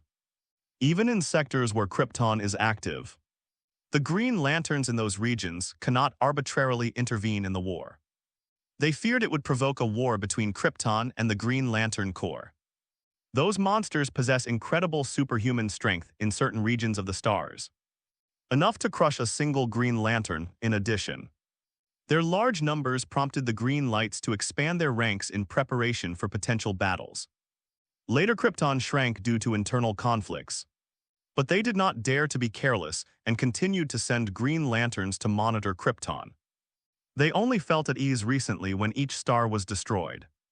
But who would have thought that Norland's appearance would remind them of that era?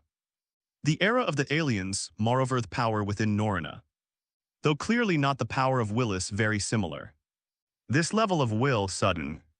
A streak of green light pierced the sky, flying straight towards Norland. It was an unclaimed green light ring, and the person chosen for this ring was none other than Norland, who was besieged by the Legion of Light.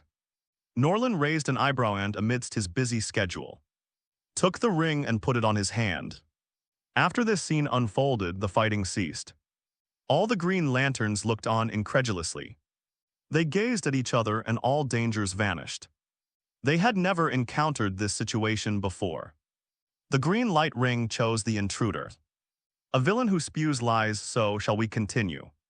The ring chose him, and he's a member of the Green Lantern Corps too. What's a fight between them? An internal conflict. Sinestro remained silent, looking at the Guardian. Everyone else stepped back. Sinestro, Hal Jordan, and you, the newly minted Green Lantern. We can talk. At the Guardian's command, the other Green Lanterns quickly dispersed. Only Norland and two others remained. We can discuss the details of the deal you just mentioned. Guardian Sinestro was very unhappy. But the Guardians are the soul and rulers of the Green Light System, possessing absolute authority. Norland smiled upon seeing this. This outcome was exactly what he had expected. The only unexpected thing was this green light ring.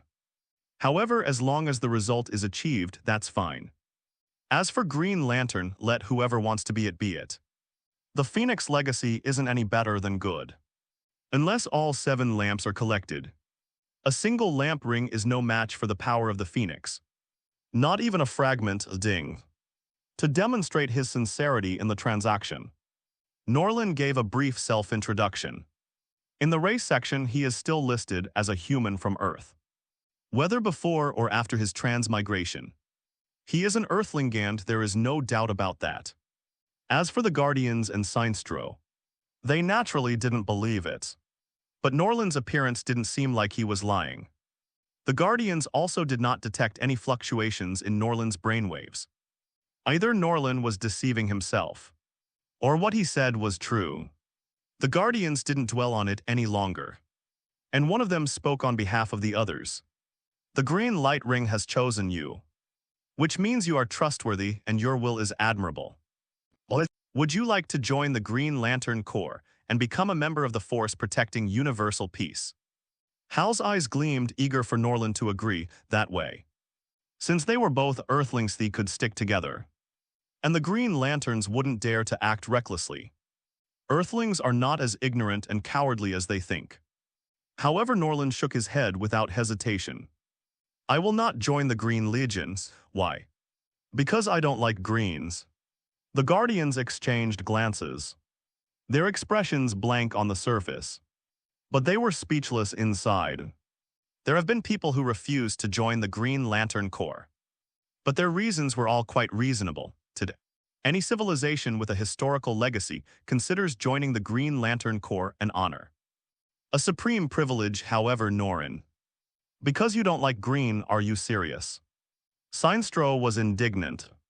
Wasn't joining the Green Lantern Corps an honor? A responsibility? How could you be so vulgar? He disliked Norrin's inclusion of an unstable element in the green light. But he disliked even more Norrin's use of this excuse to refuse, as it was an insult to those who took pride in being green. Hal, on the other hand, seemed to have figured something out, as if he had suddenly realized something. After a brief silence, the Guardians reached a consensus and spoke again. May I ask why you want to obtain the crafting technology for the Green 517 light ring? I want to build my own army of lamp rings. Unlike the 7-lamp rings, Norland wasn't going to hide this fact. The Green Lantern was too limited. It was fine in the DC universe, but it might become ineffective in the Marvel universe. Once the Green Lantern and the ring's energy was depleted, it would revert to its original form. What he cares about is the technology for utilizing emotional energy. That's the core 7 lamps. How do you know about 7 lamps? The Guardian's eyes flickered slightly. This is a secret. Even Sinestro, leader of the Green Light team, didn't know I inherited the legacy of the Kryptonians. Norrin said casually. The Guardians remained silent. It concerned the Kryptonians, and they didn't know just how many secrets those guys possessed. After at their peak, Kryptonians were the dominant force in the universe. So it's not surprising that they might have come into contact with the energy of the lamp ring at some point. If you can deal with the Parallax monster, we are willing to hand over the technology related to the lamp ring to you. The Guardians finally agreed. They've realized that the current Green Lantern Corps is no match for Parallax. Norland, who single-handedly suppressed hundreds of Green Lanterns, is the most likely candidate to accomplish this goal. Most importantly, Norrin also obtained the Green Lantern ring. Even if word gets out, it will ultimately be Green Lantern's credit. So there's no shame in it. With the Guardian making the decision, Seneca, no matter how unwilling, could not refute it, but secretly resolved in her heart that she would personally lead the people to subdue the paranormal monster. Despite their lack of understanding of Parallax, and even the fact that 4 Green Lanterns, including Abinsu, were killed, they possessed the power to destroy an entire civilization. But he firmly believed that victory belonged to the Green Lantern Corps, that fighting alone was no match for them, and that unity would surely lead to victory. He had originally planned to lead only an elite squad, but now, to ensure the mission's success, The manpower needs to be doubled. Because Norland joined the operation, preparations to deal with the Parallax monster have sped up considerably. Sinestro mobilized a full 120 men, which is 10 times the number of the original elite squad. He delivered an inspiring pre-battle speech. The green light pierced through Oa and shot straight into space. Sinestro glanced at Norland defiantly as if to say, "Look, this is the real elite. Outsiders like you can never comprehend the will and power of the Green Lantern Corps." Norland smiled and casually fiddled with the green ring.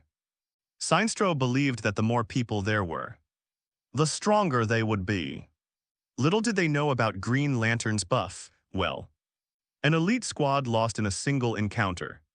And now with the odds increased tenfold, Norland has no idea how he can possibly win, HMPH.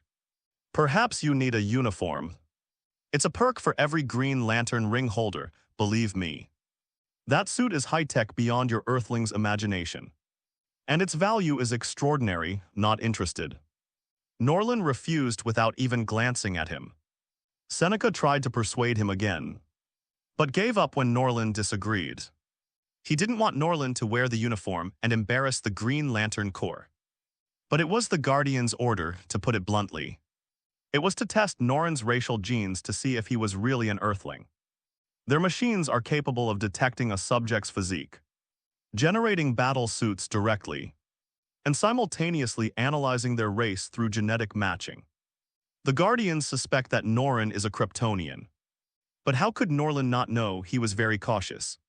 And when he was out in action, he would not let a single hair or drop of blood escape, in case someone uses these to create clones of themselves, or to manufacture some kind of biological weapon or genetic reagent.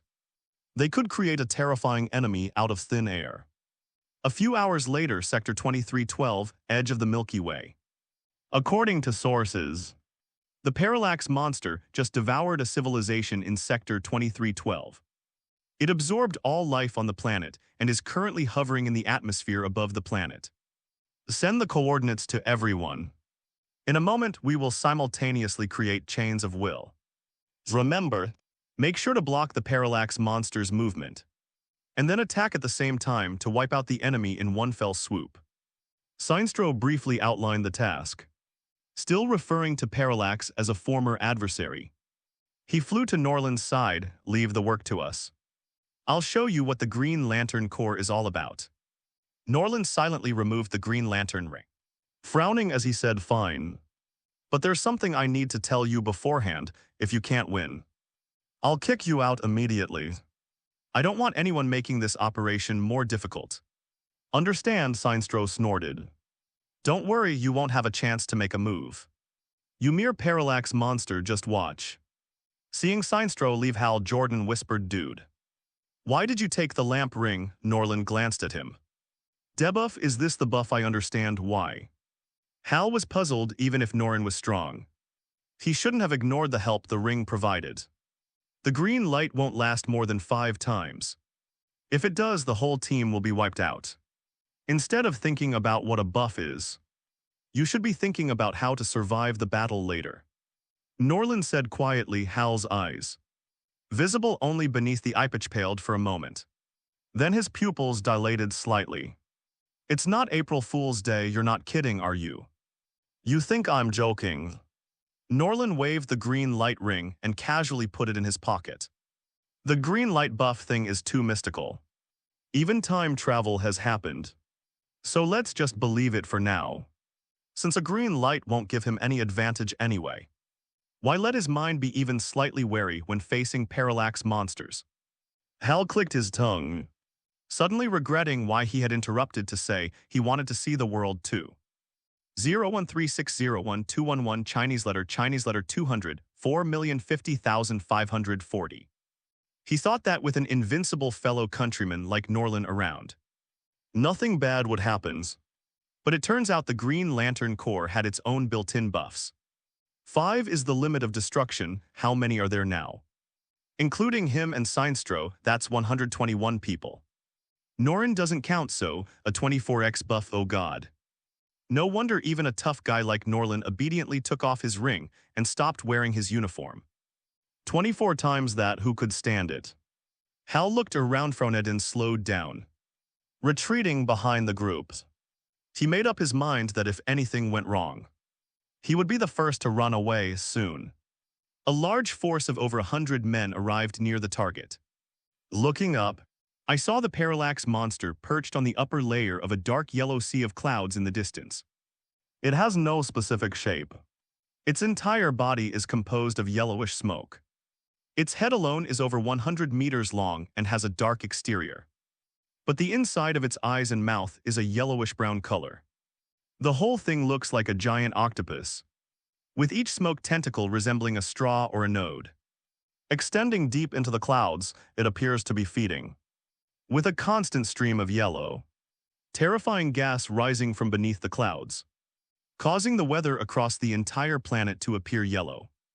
Norland's eyes flashed, and he saw piles of white bones beneath the thick, dark yellow mist. Their mouths were wide open, and their hands were clenched into claws, as if they were trying to grab something out of fear, or as if they were reluctant to leave the world. Parallax's attacks spread across the world, starting almost simultaneously, but a small number of lives still survived in some areas furthest from its head. Without a doubt, Parallax has acquired surface-level destructive power, capable of annihilating a planetary civilization in a very short time. And no technology can cause it the slightest damage. The clouds and mist on the ground are actually part of his body. They are his tentacleshes, straws, and his weapons. On the surface, his body, which is thousands of meters tall, is just the tip of the iceberg. His actual size is comparable to that of a planet. Faced with such a powerful enemy and the terrifying force of countless wailing cries, Norland couldn't imagine how he, with just over 100 Green Lantern Legion soldiers, could possibly fight them even before they got close. Norland could see that at least half of the Green Lanterns were filled with fear, their minds trembling in this state no matter how many come. They're just feeding kills to the Parallax monsters. Seal him off as planned. Sinestro was also shocked by the Parallax's terrifyingly large body, and his mind trembled slightly. Not to mention his other teammates who were not as good as him. They suppressed their fear and mustered all their courage to forge green chains thousands of meters long, each several meters wide according to Seneca's plan. Then, hundreds more long nails of will were fired to firmly secure the chains. Green Lantern Corps, you're asking for it. Parallax's mental fluctuations spread out. Showing no fear of Green Lantern, he roared, his black mist expanding and yellow energy dissipating. His divine body expanded again, and he actually managed to break free of the chains little by little. The massive skull-like head with its bared teeth spewed out a beam of yellow light, simultaneously enveloping a dozen of the least resolute Green Lanterns.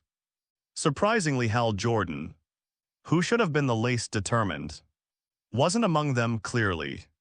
According to the Parallax algorithm, Hal Jordan's willpower was quite good. It was a scream from the depths of their souls. Their souls seemed to be sucked away by some force, trying to escape their bodies. It also drained their life force, fear, and energy. Seneca and the others were stunned. Norland, who was watching from the sidelines, unleashed a red beam of light, shattering the power of Parallax's yellow light of fear. Even so, those dozen or so Green Lanterns could no longer participate in the battle. If they remained on the battlefield, they would not be of any help and would instead become food for Parallax, nourishing him to become stronger.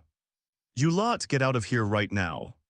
The surge of spiritual energy not only pulled back the consciousness of those Green Lanterns, but also pushed them hundreds of thousands of kilometers away in an instant. Dealing with the current Parallax monsters is already difficult enough. If they were to be swallowed up as well, it would only make things more complicated. I'm giving you 1 more minute. After 1 minute, everyone get out of here immediately. Not only that, anyone who feels their willpower is not strong enough, or even feels fear, should immediately stay away. Remember, this is not the time for competition. If anyone dares to continue to act tough, even if I save you, I will kill them without mercy afterward. Norland's gaze swept over each Green Lantern, sending a shiver down everyone's spine.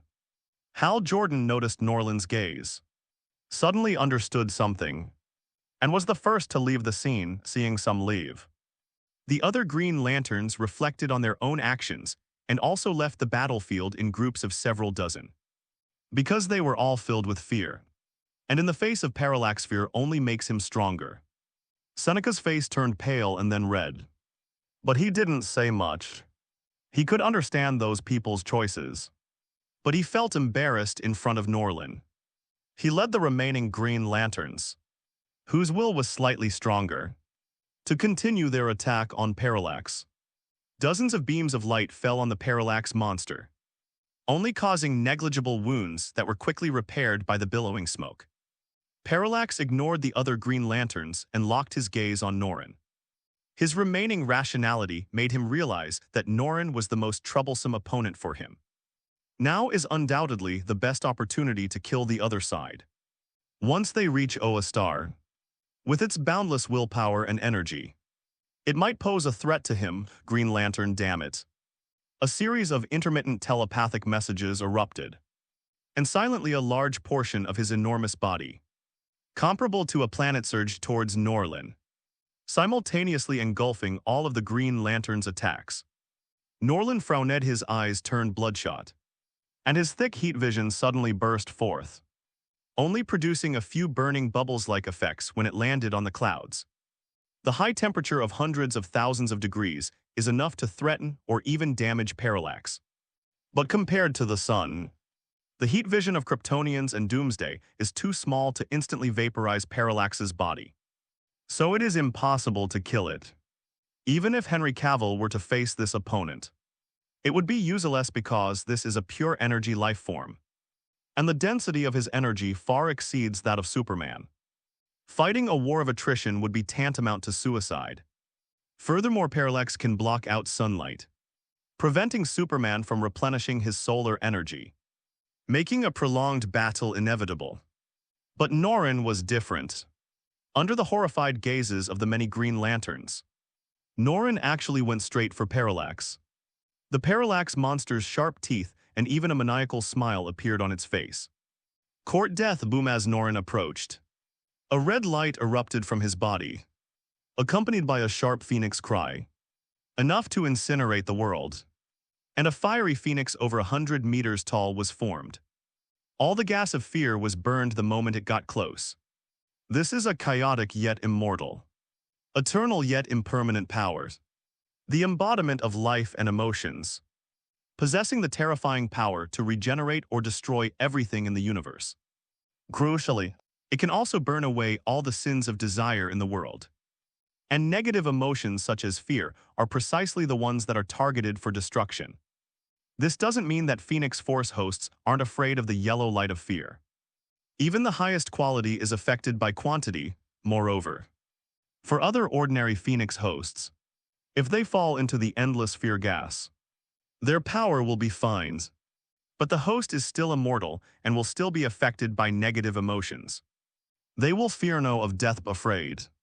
And once this thought arises, Parallax can take advantage of the vulnerability and excavate the enemy's mind.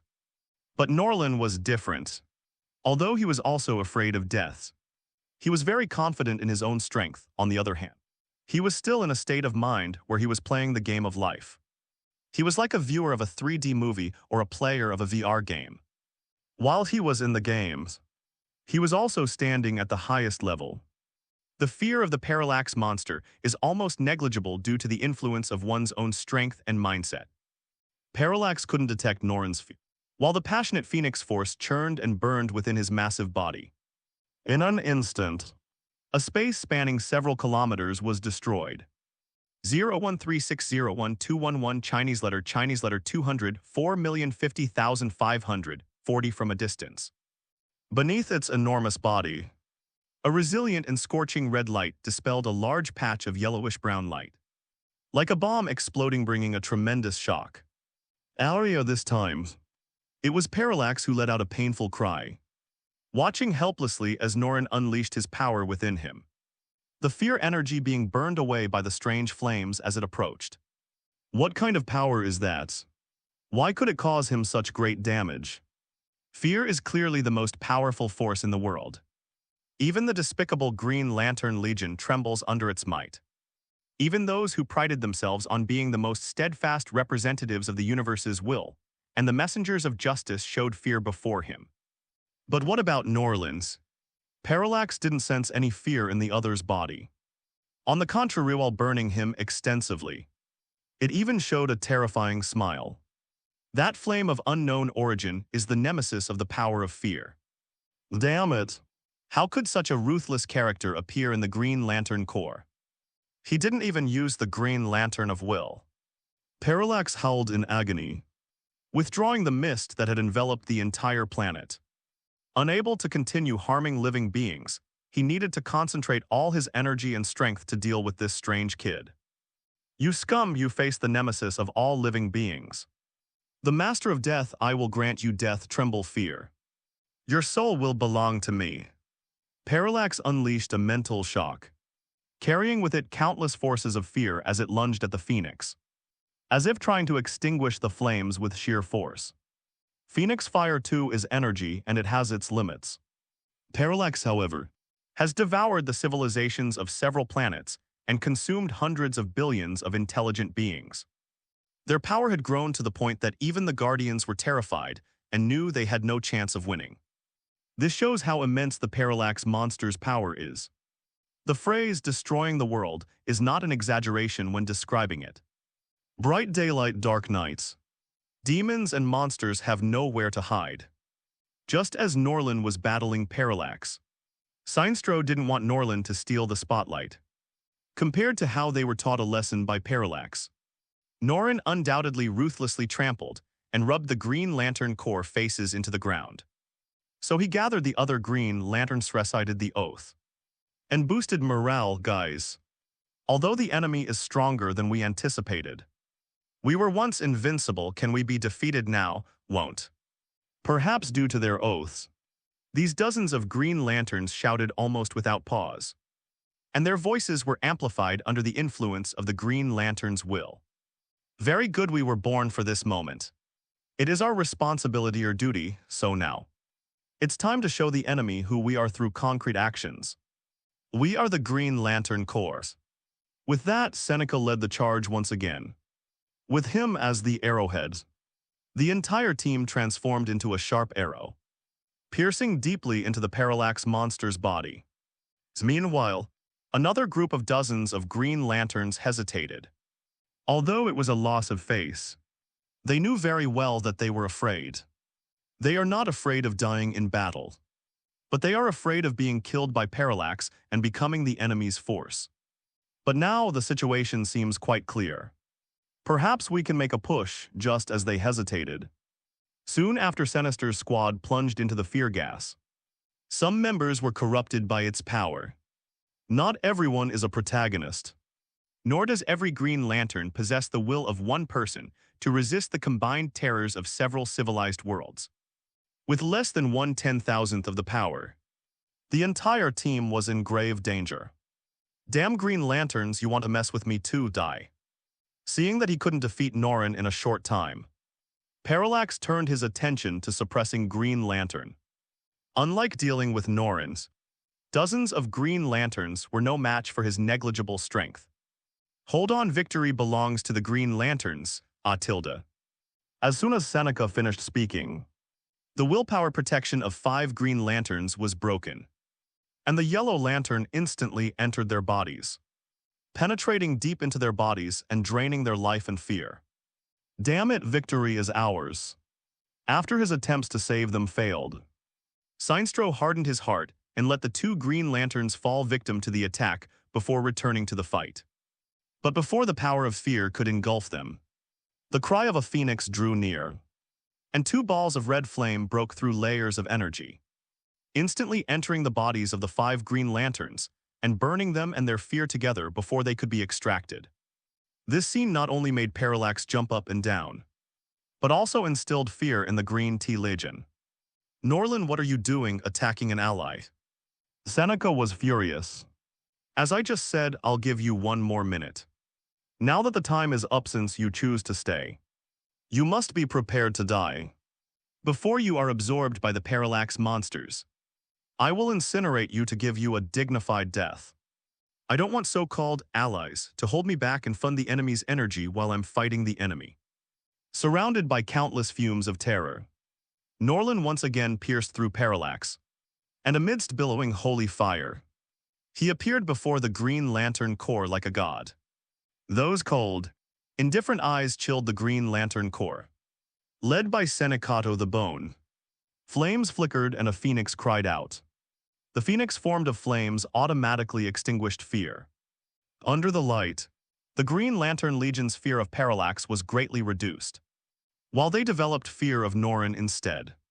They had always regarded the Guardians as gods, but at this moment Norland seemed more like a god. While the Parallax, which terrified the Guardians, suffered terribly under its attacks. I don't want this to happen a second time from now on. You can continue fighting, but if anyone gets absorbed by Parallax again, Phoenix will honor your honor, I mean what I say. Having said that, Norland ignored the Green Lantern Corps. This was their personal choice. He wasn't a sanctimonious hypocrite rushing to act as their bodyguard. In order to win the battles, he would not allow those people to do anything that would aid the enemy. After all, he seems to have the upper hand right now, leaving the Parallax monster helpless. But he knows the real situation best. Ultimately, it is just a fragment. Even if it absorbs the will and emotions to improve, it is still not a true Phoenix.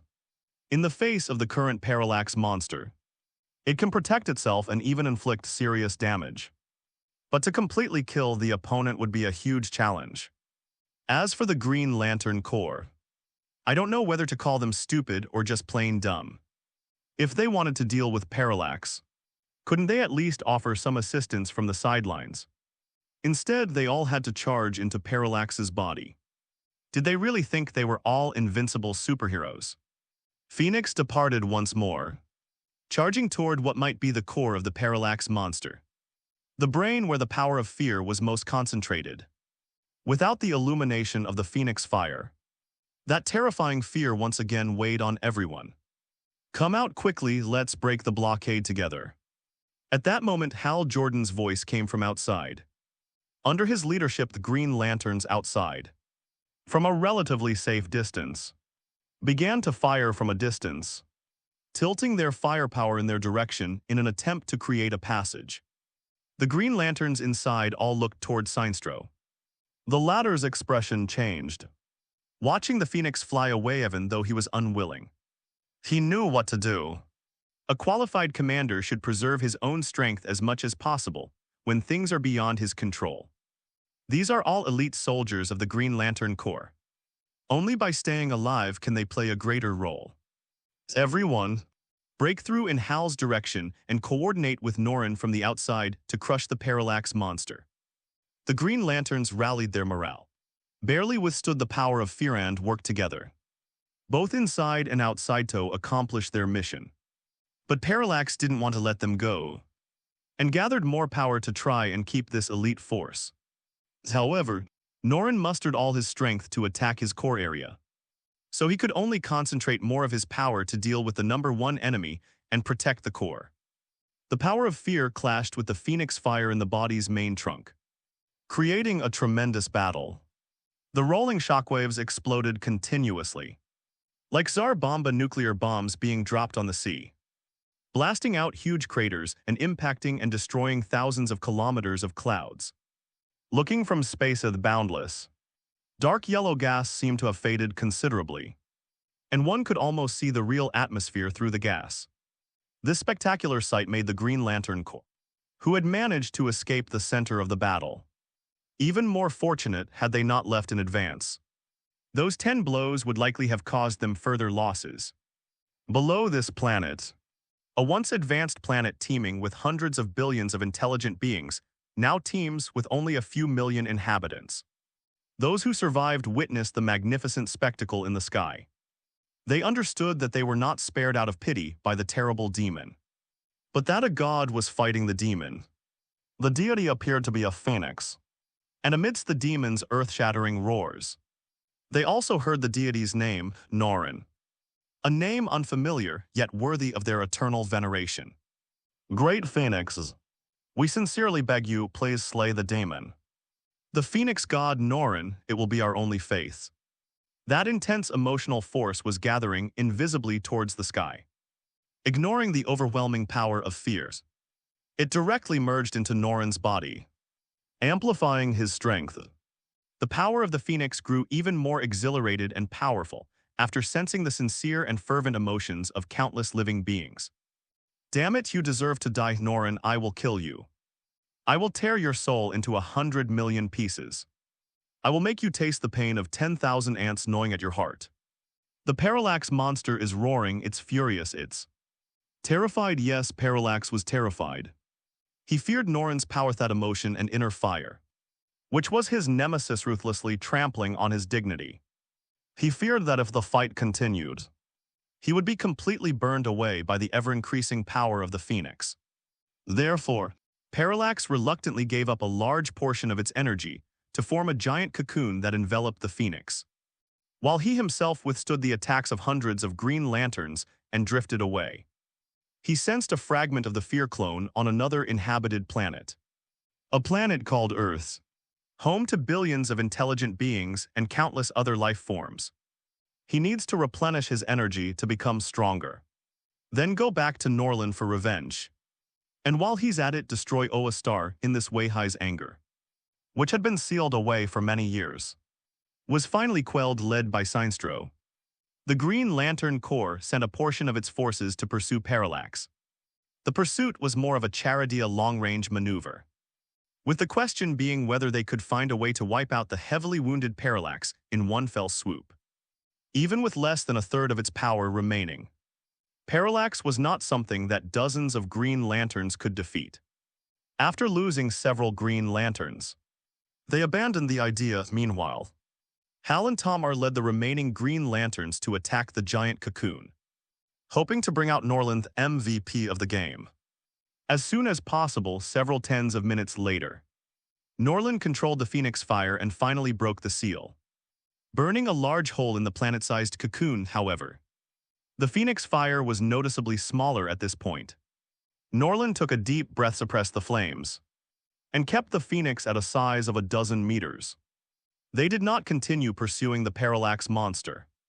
He's nearing his limit now, dealing with a planet-sized energy entity monster, the danger of which is undeniable. The Phoenix force fragments are still too weak. If it were a complete Phoenix or even just 1/10 of it, I believe it could crush Parallax in the instant of collision. Talmir, contact Greenlight headquarters and have them send some people over. The giant seal was sealed, and precautions were taken against Parallax, launching a counterattack to reclaim this portion of energy. Understood, Phoenix God. Thomas gave a Legion salute, already impressed by the power Norland had displayed. MJU4 ND8 NTC3 Autumn 1 MZKZ NDKWHQ equals the Phoenix God. Norland frowned, looking down at the planet ravaged by the Parallax monster. The once prosperous civilization was now a scene of devastation. That steel city was piled high with bones, empty and desolate. The few people knelt on the ground and shouted to the sky, clearly regarding Norland as their idol. This is the divine title they have given you. You have become their guardian deity. Hal Jordan stood by, incredibly excited, as if he and Norland had wreaked havoc, defeated the Parallax and saved the planet. Norland nodded thoughtfully. He had just sensed the emotional and spiritual power of all living beings, which could enhance the power of the Phoenix without any negative impact. It was more effective and purer than absorbing the power of will. Perhaps this can also become the main channel for increasing strength. Because of this battle, the Green Lanterns who held back looked at Norland with awe. They even regarded Norland as the greatest Green Lantern of their time, even though Norland had taken off his ring during the battle and had even caused a ruckus on Ors. But anyway, as long as Norland got the Green Lantern ring, that's all that matters. Upon hearing this, the Guardians of O, after watching the battle video, immediately dispatched hundreds of Green Lanterns to clean up the mess. Without the Parallax's control over the fear force, it posed little threat. They have plenty of ways to seal it. They even took charge of the planet's reconstruction, helping to clean up the wreckage, and indirectly helped Norland gain more accurate and intense emotional and spiritual energy. Despite not completely killing Parallax after this battle, the Guardians dared not delay their payment and gave Norland all the technology for crafting the lamp ring and even the technology for using its energy. Norland also acquired a wormhole creation and stabilization technology. The technology possessed by the Guardians is at the pinnacle of the universe. And even within the Marvel universe, it would be considered to be in the top tier, second only to God-level technology. This wave of gains was enormous. Furthermore, Norland and the Guardians had agreed that if Norland could completely kill or seal the Parallax monster, they would even be willing to hand over all the non-forbidden technologies they possessed to Norland. It also allows Norland to replenish the energy deficit at the energy center to resist the threat of the Parallax monsters.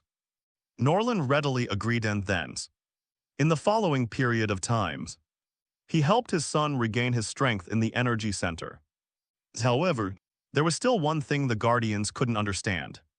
Why doesn't Norland like green? Perhaps I know. Hal explained on Earth green represents peace and hope. But in the Eastern countries, it also represents another meaning. The Guardians fell silent upon hearing this, exchanging knowing glances. 013601211 Feilu 204,060,370. At that moment, news came from Seneca. Through calculation and deduction, the Parallax monster headed straight for Sector 2814. Its target being Earth, the Guardians are even stranger. Good grief, Parallax is so brave. It doesn't offer any support and just runs off to seek revenge on Norland. Why choose the path to heaven when there's no way out?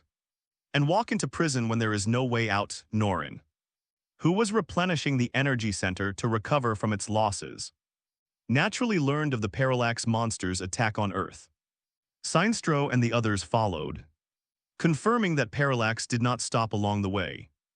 Parallax is struggling to shake off the troublesome Green Lantern Corps, fearing that stopping midway will invite the wicked Phoenix. Sinestro also identified the Parallax monster target after several analyses. Although the universe is vast, there are many life-bearing planets in Sector 2814. Where Earth is located, there are currently millions of known intelligent species. However, compared to such a large sector, it appears quite rare. Even if the Parallax monster wanted to replenish its ranks it might not be able to find one, at least along his route. There were no other intelligent planets. Upon hearing this, Hal immediately ran to Norland and prepared to call upon the Guardians to mobilize manpower to protect the Earth. As a Green Lantern, Hal gains immense power but also loses some freedom, such as having to go out on missions. To participate in a battle, one must obtain the Guardians' permission. If there is a possibility that the Green Lantern ring has been lost, they will not send a single Green Lantern to their death indiscriminately. Every Green Lantern is invaluable, clearly. Parallax has the ability to completely destroy the Green Lantern ring. If Norland hadn't defeated Parallax in the battle, they would never have agreed to the Green Lantern Corps' premature battle against Parallax for the sake of Earth. They will only gather more power to protect Oa and build a defensive line that might be able to stop the Parallax monsters. Then they pinned their hopes on the yellow light ring, using the enemy's strength to fight off the enemy. But now they have Norland with a wave of his hand. The Guardians actually sent some Green Lanterns who volunteered to join the Earth's defense. There were only a few dozen people, but it was already considered luxurious, normally. The Green Lantern Corps almost never deploys dozens of members at a time. A 13-person elite squad is the absolute maximum. All of this is because of Norland. Norland, however, didn't care about this first. He sent Hal Jordan back so he could continue to recharge. Once they had recovered to their previous state, they returned to Earth with the various technologies they had obtained from the Guardians. First, they went to Mars to inform the Parallax monsters of their impending attack. Upon hearing this, Fiona Bard, and the other 3 remaining Kryptonians immediately volunteered to eliminate Parallax. After being enhanced by the sun, their strength is now vastly different from what it used to be. Especially Fiona, whose strength was originally Zod's second in command. She was strong in both command and individual strength. And her genes were also good. After this period of strengthening, in terms of strength alone, she was not inferior to Zod in his early days. Perhaps there is still a chance of victory furthermore. The advanced Kryptonian spaceship they used to leave the Phantom Zone would be more than capable of handling even ordinary cosmic enemies, let alone powerful cosmic empires, but as Norland explained. Fiona frowned, realizing that this was clearly beyond the scope of ordinary technological warfare. They might be able to deal with Krypton before it was destroyed, but it was definitely not something these few survivors could contend with. Those guys who call themselves Green Lanterns, can they handle Parallax? Fiona couldn't help but question. The dozens of Green Lanterns were quite strong, but analysis revealed that each Green Lantern was no stronger than any of them individually. Fiona is confident of winning in a one-on-one battle. If it weren't for the manpower shortage, the so-called Green Smoked Legion would be nothing but a joke. Ignore them for now, they're just there to cheer you on. For the next while, you guys should keep yourselves hidden. The Parallax monster won't be interested in you. These are some technologies I obtained from awakens. Take a look at which ones are worth incorporating into the system and which ones are useless. And do your best, unlike other bosses. Norland doesn't focus on practical matters. There's no way around it. There are only a handful of Kryptonians. And Bard is the only one in charge of research. He can't be in 2 places at Onciso, even if Bard worked 24/7. He still couldn't handle it. The Spider Alliance's technology is secondary. Most of their technology is far inferior to that of the Kryptonian civilization, with only a few aspects worth learning from. But Oa is different. The Guardians of the Universe are an extremely ancient civilization that mastered cutting-edge cosmic technology long ago, and are by no means inferior to the Kryptonians. Even though the Guardians' technological advancements slowed down after they mastered the power of will, there was still much to learn from them. It would be impossible to digest this knowledge without hundreds or even thousands of top-notch researchers. Even for a special talent like Tanya, it would take years. And it's questionable whether he could fully master it in his lifetime. Bard skillfully inserted the computer core, and upon seeing the massive catalog of technologies, he couldn't help but feel astonished. Well, thankfully the boss didn't have a set time limit. Perhaps we'll only have a chance to digest it after the first batch of Kryptonians grow up. Bard is already figuring out how to quickly raise Kryptonian babies so they can grow up faster and share the burden. This may affect their ultimate potential, but given the current situation, it is the only way. We'll find a way to make up for the shortcomings later. Bard shared his idea, and Norland agreed after only a moment's thought. At his suggestion, the Origin Chamber is being expanded, and a second batch of up to 10 Kryptonians will be born in the future. Even if we force them to grow faster, these 1,000 people are not much worse than ordinary Kryptonians.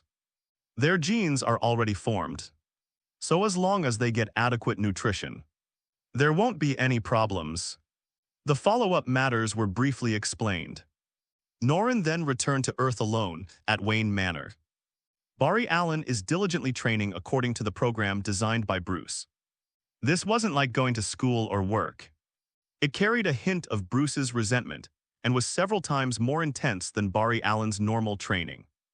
I got up very early in the morning and didn't go to sleep until late at night. It was the power of the Speed Force and the various health services provided by the Wayne Group that allowed Allen to persevere. But when he looked at Norland, his eyes lit up, and his little eyes seemed to be saying, "Save me." But Norland stood there for a while, then went to the side to talk to Bruce. "Oh no. Damn capitalism. Even black slaves have more human rights than I do." Barry Allen lamented, but could only eat high-energy foods and exercise to fill the hole left by his predecessor. "Great Flash, what's the situation now?" I've discovered a group of strange people in outer space, one of whom is Hal Jordan, the famous pilot from Seaside City. He's also a superhero. They don't seem to have any hostility towards Earth. Could their target be the unknown enemy you mentioned? And the alien spaceship you mentioned? I had the group intervene under the guise of research to conduct a preliminary assessment of its physiological functions.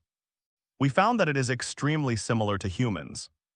And we also discovered a mysterious and highly aggressive energy within its body. We can confirm that it was this energy that infected the alien and caused its death. We have reason to believe that there may be a bigger secret behind that energy. But just before we could investigate further, his body mysteriously disappeared. I suspect it was taken away by those guys who were glowing green. So he's right, isn't he? Bruce rattled off all the information he had recently gathered. It must be said that Bruce's mind is as sharp as ever. And he deduced the whole story so quickly, Norland nodded. Just as you said, our enemy is the master of that energy. A monster who has mastered the power of fear and has the strength to destroy planets, Vision. And those people are the Green Lantern Corps. The cosmic police who belong to the side of justice. The alien who died was the greatest Green Lantern of our time. Upon hearing this, Bruce's brows did not relax, instead. They furrowed even more. These few words undoubtedly demonstrate the seriousness of the matter.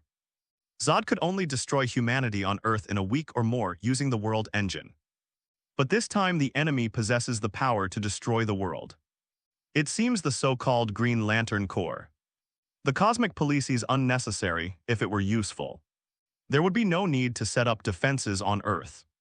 And in his opinion, they were all extremely crude, clearly indicating that those Green Lanterns had not put in their best efforts. It's hard to imagine that this is the organizational capability displayed by a cosmic-level organization. It's at most elementary school level. Just recently, we also discovered a person, Dr. Hector Hammond, who was invited by the government to conduct research on the body for a period of time. However, I suspect that he has been affected by that mysterious force, and he has inadvertently displayed extraordinary strength. Could it be just like you think? It's best to deal with him as soon as possible, or hand this matter over to the Green Lantern Corps. Norland knew of Hammond's existence and that he was the one who attracted the Parallax. But it was all part of his plan. To completely eliminate Parallax, it must be lured out. Parallax has already fallen into their trap. The day it arrives on Earth will be the day Parallax is destroyed. I understand. Then we'll leave him to us and the one behind him. Leave it to me, no problems. Norland said with considerable confidence. Congratulations, it seems you had a good trip. Bruce laughed heartily, his mood instantly brightening. He's old and has a more open mind. Unlike the other Batman from another world, he doesn't keep a close eye on outsiders. Besides, Norland is also an Earthlingon of our own, so don't worry. Barry, that's all for today's training. Get some rest. We have a practical exercise tonight. In a great mood, I found Barry Allen much more agreeable. Yay, Barry Allen jumped up excitedly and in a flash. He was on the recliner slowly enjoying himself. This is life. Bruce happily took a couple of sips of red wine. The world was saved. How could he not celebrate with a drink? If it weren't for the operation that night, he would have had to drag Barry along for a couple of drinks. Norland didn't disturb Bruce's enjoyment and instead went to their private cabin. The luxurious sunroom. Kara was there. Today is a good day. It's a perfect time for exercise.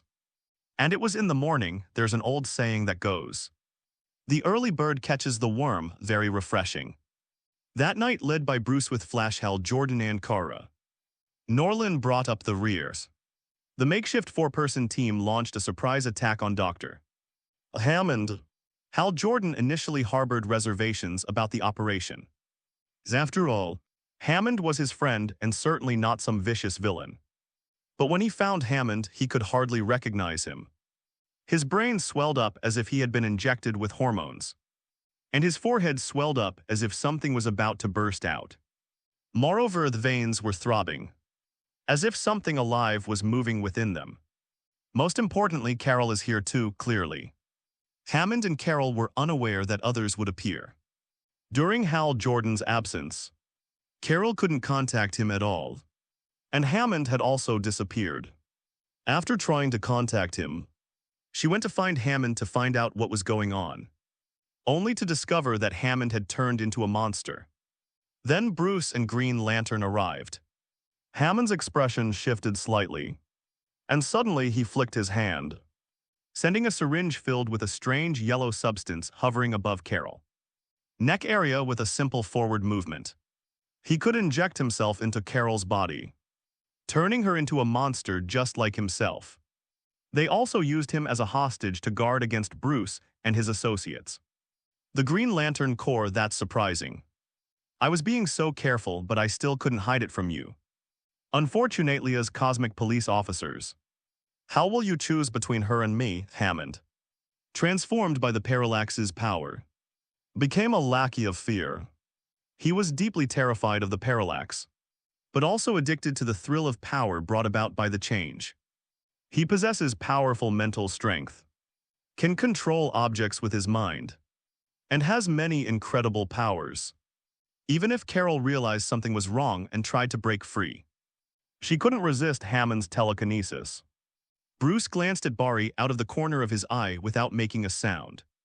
Understood. Watch me, Barry Aleniger to try.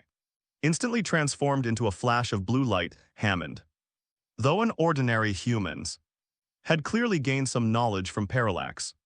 Even knowing about the Flash, the existence of, they immediately formed a mental defense wall, attempting to block Barry Allen's attack at the same time. The syringe moved forward, almost piercing the skin. Even if the Flash were dozens of times faster than the speed of sound, he wouldn't have had time to rescue Carol from his mental attacks. Norland, who had been watching this scene intently, shook his head. He suddenly lunged forward, and before fully penetrating, he carried Carol to the outside world. The syringe clattered against the steel pillar, shattered. Hammond clearly hadn't expected that someone else would be able to rescue Carol from him. Barry then broke through Hammond's mental defenses and knocked him down with a punch. Afterwards, he enthusiastically boasted to others about his achievements. Old Bruce glared at him. You think you're so great? You have to shout it out before the operation to warn the enemy. Do you know that if Norland hadn't been there, this operation would have been completely ruined? It's in your hands. Zio Shan hesitated to say more. Some were even dissatisfied. He clearly succeeded in subduing the enemy. So why was he being reprimanded? From the outside perspective, Carol looked at Norland, who was holding her, and the hormones he exuded made her feel extremely intoxicated. He saved himself. Who is he? He's so handsome. I feel like leaning against it. Thank you. You can thank me later. I have some things to take care of. With that, Norland released Carol, who was clearly reluctant to part with him, and turned to look at the sky, where a surge of fear coursed through him. It's an old friend, Parallax monster of King Zhao. Thick fog approached Earth, and many people could even see countless tiny heads that resembled demons and monsters, coiling and hissing like snakes. It looks just like a demon from hell. The Green Lanterns did not attempt to retaliate. The protagonist of this battle was not them but Norrin. Parallax was preparing to begin its gluttonous feast, but time seemed to stand still at that moment. What did he say? It was none other than the enemy he least wanted to face, the Phoenix. Yes, the Phoenix lives on this planet. His servant Hammond's fleeting glimpse. There's no mistake, it's him. He's on this planet. He's waiting for him. No. The Parallax monster stopped its terrifying howl. Its face filled with bewilderment and fear. It ran away. But clearly he couldn't escape. Just as he was about to turn around, dozens of Green Lanterns suddenly appeared and blocked his way. Damn Phoenix God, do you really want to oppose me? Believe it or not. Believe it or not, I'll take you down with me.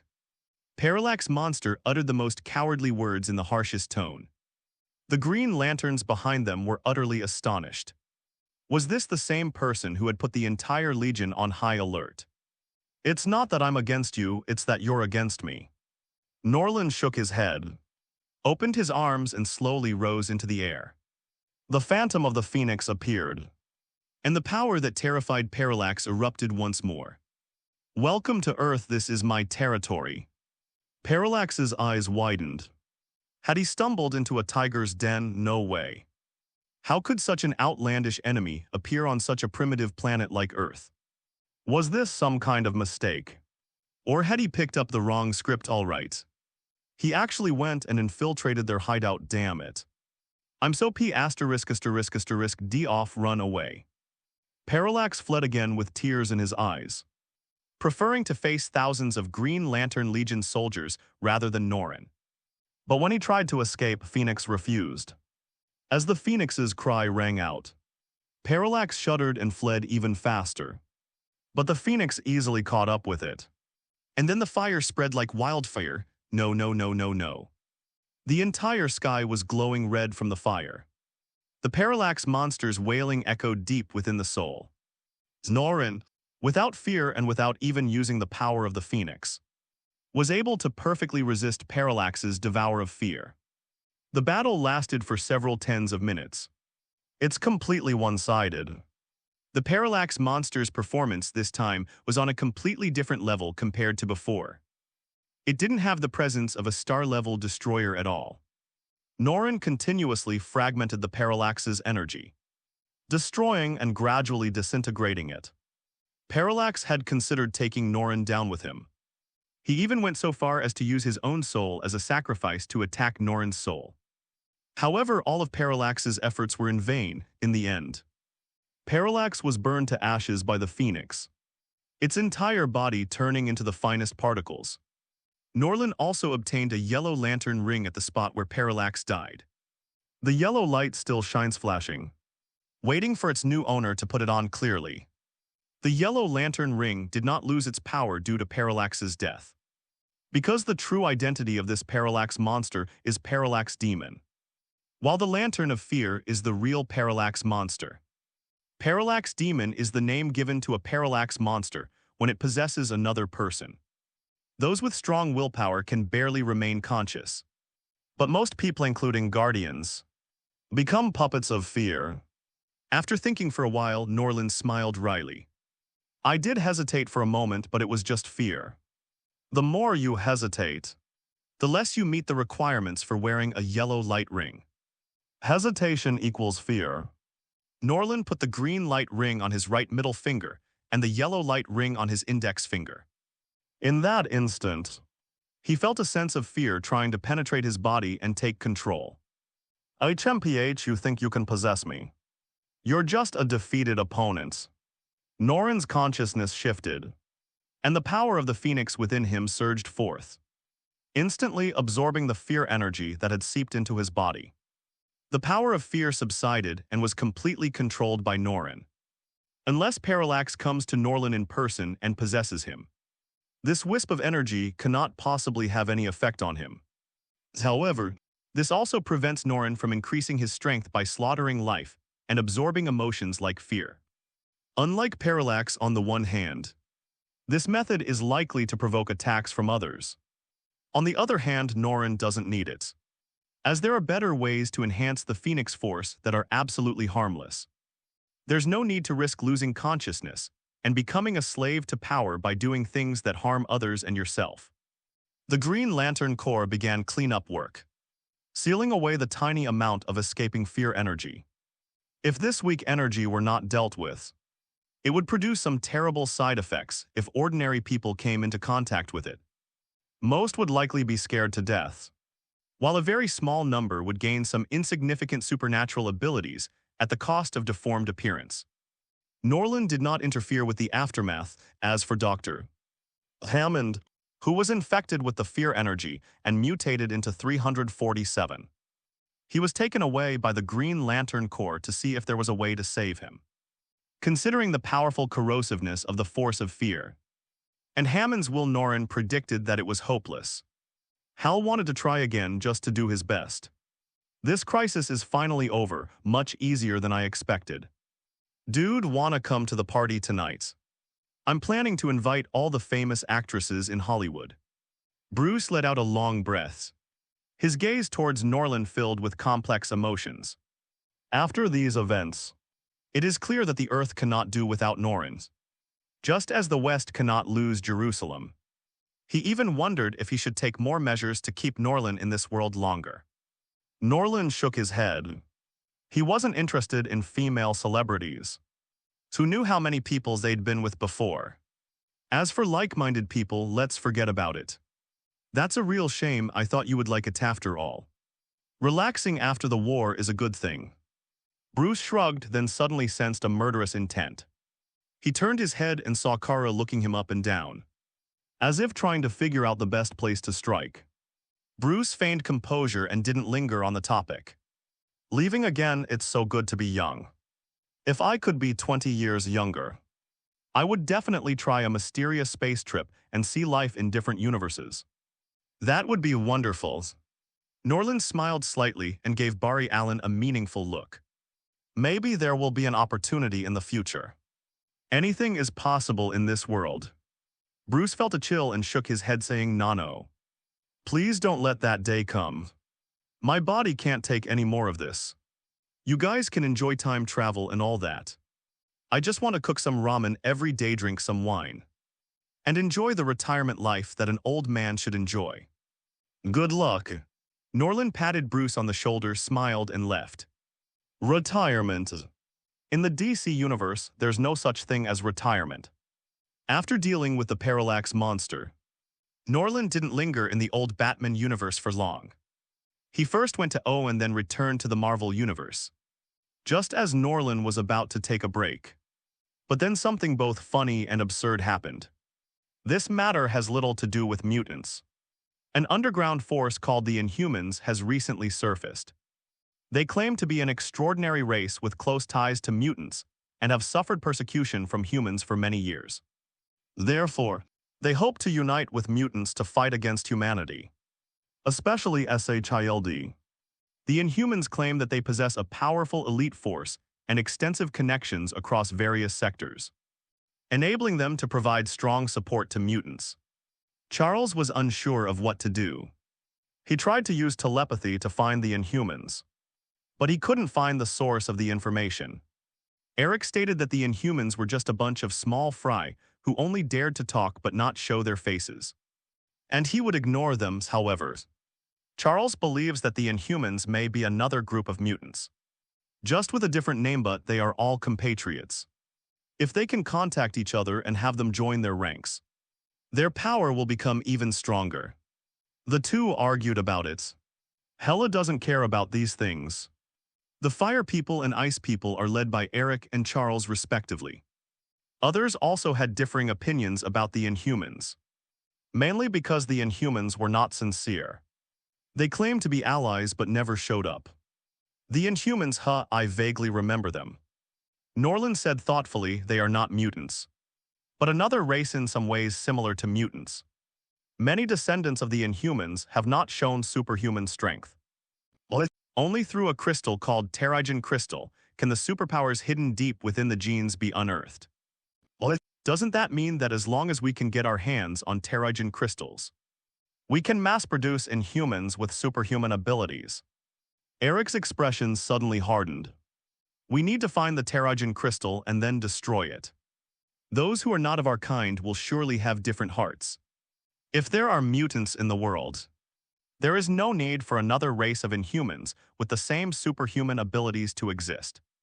They might be our biggest threat. Indeed, they can barely be considered a threat. The biggest threat is the Terrigen Crystal. The mist it releases not only awakens the abilities of people with Inhuman genes, but also has a certain negative effect on mutants. It is toxic to mutants and may even cause them to die on the spot. Norland nodded. The Inhumans posed a significant threat, and some notable figures existed among them, such as Black Bolt of the Illuminati, who was said to be able to kill Scarlet Witch with a single word. Of course, like most mutants, the abilities of most Inhumans are quite weak and useless, serving no purpose other than revealing that they are not ordinary people and attracting trouble. Norland's only concern was the Terrigen Crystal. Perhaps he could consider acquiring Inhuman genes. which would eliminate any worries about being threatened by items made from the Terrigen crystal. Upon hearing this, Charles and Eric's expressions tightened. This means that the Inhumans have the potential to destroy mutants. OTMPH. Since that's how it is, then I'll go and destroy them all. Charles, I'm entrusting the information regarding Terrigen crystal to you. Charles did not refuse Eric's request this time. If that were the case, and Eric fell into the hands of someone with ulterior motives, it would be a deadly threat to mutants. It could even trigger a new crisis of genocide, and should not be underestimated. Norland, do you have any suggestions? Charles instinctively sought Norland's opinion. We could try starting with SHILD. They might have a collection of Terrigen crystals, but you'll need to carefully examine what they look like. Norland shook his head. He didn't know much about the Inhumans either. Compared to mutants, the Inhumans were much less widespread. Moreover, this is the real world. He has never seen what Terrigen crystal looks like. The most important point is that you should never touch it rashly. Moreover, as far as I know, Terrigen crystals may not only exist on Earth. Once we find them, we need to study them immediately and try to find a way to deal with them. Lin was prepared to entrust this matter entirely to Charles and others. With their capabilities, one on Earth, regardless of their current power, can stop them. Even the alien race, those guys, instead of hiding in the shadows, dared to show their faces and cause trouble. Is it because they saw mutants rise to power that they think they can do it too? Norland shook his head, deciding to stop thinking about it. Regardless of what the Inhumans think given their power, it's nothing short of a pipe dream for them to try and take a share of the pie from SHILD. Their overall strength is inferior to that of mutants in the past. And no one cares about their demands. Charles frowned. Understood. Once we find the Terrigen crystal, Hank, I'll leave it to you. Be careful not to touch it. Hank nodded and quickly agreed. Then Charles mentioned something else. Recently, there have been several mutant riots across the country, and public opinion is starting to shift in that direction. Many people are having a lower opinion of us mutants. Congressman Kelly just spoke with us and hopes that we can find out what's going on with those mutants as soon as possible. Norland leaned back, closed his eyes and pondered. And the result? Charles looked somewhat embarrassed. But Eric laughed and said, of course there was no result. Charles's ability failed again. His telepathy did not find any information about those mutants. As if they did not exist at all, Charles added. Based on the information we have so far, every mutant involved in the crime was wearing some kind of mechanical device, which I suspect has the ability to block out mental powers. So I sent Scott and his team to investigate on-site, hoping to catch one of them for interrogation. Upon hearing this, Norland casually asked, "Have you checked Hydra?" Charles was taken aback. "You suspect Hydra did it, 50% certain. Remember what I told you before." Norland didn't have concrete evidence to suggest a connection to Hydra, but suspicion was enough. What is Hydra? Those who know. Charles and Eric immediately recalled what Norland had said, for anything where evidence couldn't be found. You could basically turn to Hydra. Those guys were a bunch of troublemakers. Their tentacles spreading too. It is spread all over the world. I'll start with Hydra. I'm going to check out SHIELD. Anyway, so I'll take care of this matter while I'm at it. Now everyone knows that SHIELD is actually a snake agency. And none of the people present had a good impression of this organization that specifically manages extraordinary events. Eric mocked Charles quite a bit about this, since Charles used to be a shill for SHIELD.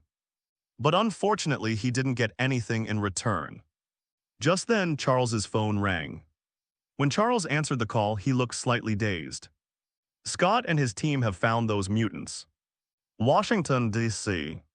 A shirtless man is confronting a man and a woman. Meanwhile, a group of police officers surrounded the three people, but kept them dozens of meters away and dared not make any rash moves. We're members of the X-Men, leave this to us. Storm Oro shouted at the police outside. The X-Men are treated very differently now compared to their movie counterparts. They now enjoy considerable political power. They even have priority in handling incidents related to mutants. Police officers generally not only do not stop them, but also provide them with convenience, even SHIELD. Personnel generally don't interfere casually, for fear of arousing the mutant sensitivities. After consulting with their superiors, the police helped disperse the crowd and clear a clear street. The surrounded man remained expressionless. If it weren't for the jewelry store next to him that had been broken into, anyone who didn't know better would have thought he was uninvolved. He was remarkably calm. You should know who we are and what the X-Men mean. Come with us and we'll handle this perfectly. Scott tried to communicate with the other party, but the shirtless man didn't appreciate it. After looking around, he ran directly to a circle to the side. Stop immediately. Otherwise, we will take special action. Scott unleashed a laser beam of normal intensity in front of the opponent, attempting to force them back. But the man ignored him and charged forward with his head covered. In a moment of desperation, Scott immediately unleashed an even stronger laser eye. Preparing to subdue him on the spot, however, the man transformed into a body of steel-like colossus, rendering the laser beam ineffective. Seeing this, Aurora rolled her eyes. A bolt of lightning struck down from the sky, hitting the enemy in an instant, surprisingly. Just as the lightning struck, the man suddenly transformed, his entire body radiating a gem-like luster. He became a diamond man's, completely ignoring the lightning attack. Aurora clearly hadn't expected the enemy to react so quickly, automatically adapting to their abilities. Could he be the Darwin Charles spoke of? Does he also possess the ability to survive by adapting to the new environment? No, didn't adapt to changes in the environment, but rather proactively changed in advance, making him more like the Sentinel Norland described. Hurry up and follow him, leave him behind. Scott and Aurora quickly caught up. The policeman guarding the alley immediately pulled the trigger. A volcano erupting, only to be blocked by the criminal who had turned to steel. The bullet struck him, yet caused no damage whatsoever. It simply deformed and disappeared. The power source was lost and the item fell. He then punched each of them, sending the policemen flying several meters. He stole a police car and tried to escape. Seeing this, Scott unleashed his full-power laser eye again, detonating the police, but still failed to harm the criminals in the slightest. Aurora also manipulated the wind to fly up and land in front of the criminal. Please stop all movement immediately and cooperate with us. You can't escape. If you're worried about legal repercussions, we can help you as long as no one else is harmed. Because we are compatriots. The supervillain's eyes flickered slightly. Scott seized the opportunity to catch up and try to subdue his opponent. But the supervillain turns around and delivers a real iron fist. Scott tried to hold his own using his fighting skills, but his opponent was clearly no pushover either. His punches showed that the criminal had received martial arts training. His punches were strong and powerful and very precise. Aurora was also providing support using her abilities. But as time went by, the two veteran police officers were still unable to take down the unfamiliar mutant. Aurora and Scott were quite anxious, and the criminal was also a little impatient. He glanced at the time, knocked Scott away again, and ran directly towards the sewer. Just then, two more figures emerged. One red and one blue, square root, hot and cold. Hey buddy, this road is blocked. The criminal recognized the two people blocking his way immediately. The visitors were none other than John the Fireman and Bobby the Iceman, who had recently become very popular in various media outlets. He is one of the 7 mutants in the Mutant Academy, holding a higher status than the X-Men. He is often active in various dangerous places and has been selected as a firefighting expert by New York. The criminal looked even more nervous, but he did not back down because of the two men's great reputations. Instead, he took out a small piece of unknown metal from his pocket, and his body transformed again, turning into black metal as he continued to rush forward. I said stop. The fire elemental raised his hand and spat out a fireball the size of a basketball, with a temperature reaching thousands of degrees, enough to melt ordinary copper. But when it landed on the criminals, it only made him pause slightly before continuing his charge. Fireman was a little embarrassed. He had been riding high lately and was a prominent figure in the Academy, even more famous than Colossus. His strength has been enhanced, making him a pillar of the Academy, even surpassing the veteran X-Men. How dare a mere criminal challenge his authority? John, who was already extremely competitive, ignored Iceman's advice and unleashed 70 or 80% of his power, creating flames at tens of thousands of degrees Celsius, as if even space itself was burning, constantly changing. This is a super fire attack powerful enough to burn almost everything on Earth. Ordinary superhumans would be instantly vaporized if engulfed in flames. However, when the flames struck the criminal, they only sent him flying several meters before he shook his head and stood up again. For the criminals, the injuries appear to be primarily impact wounds rather than burns from high-temperature flames. The metal on his body is strange.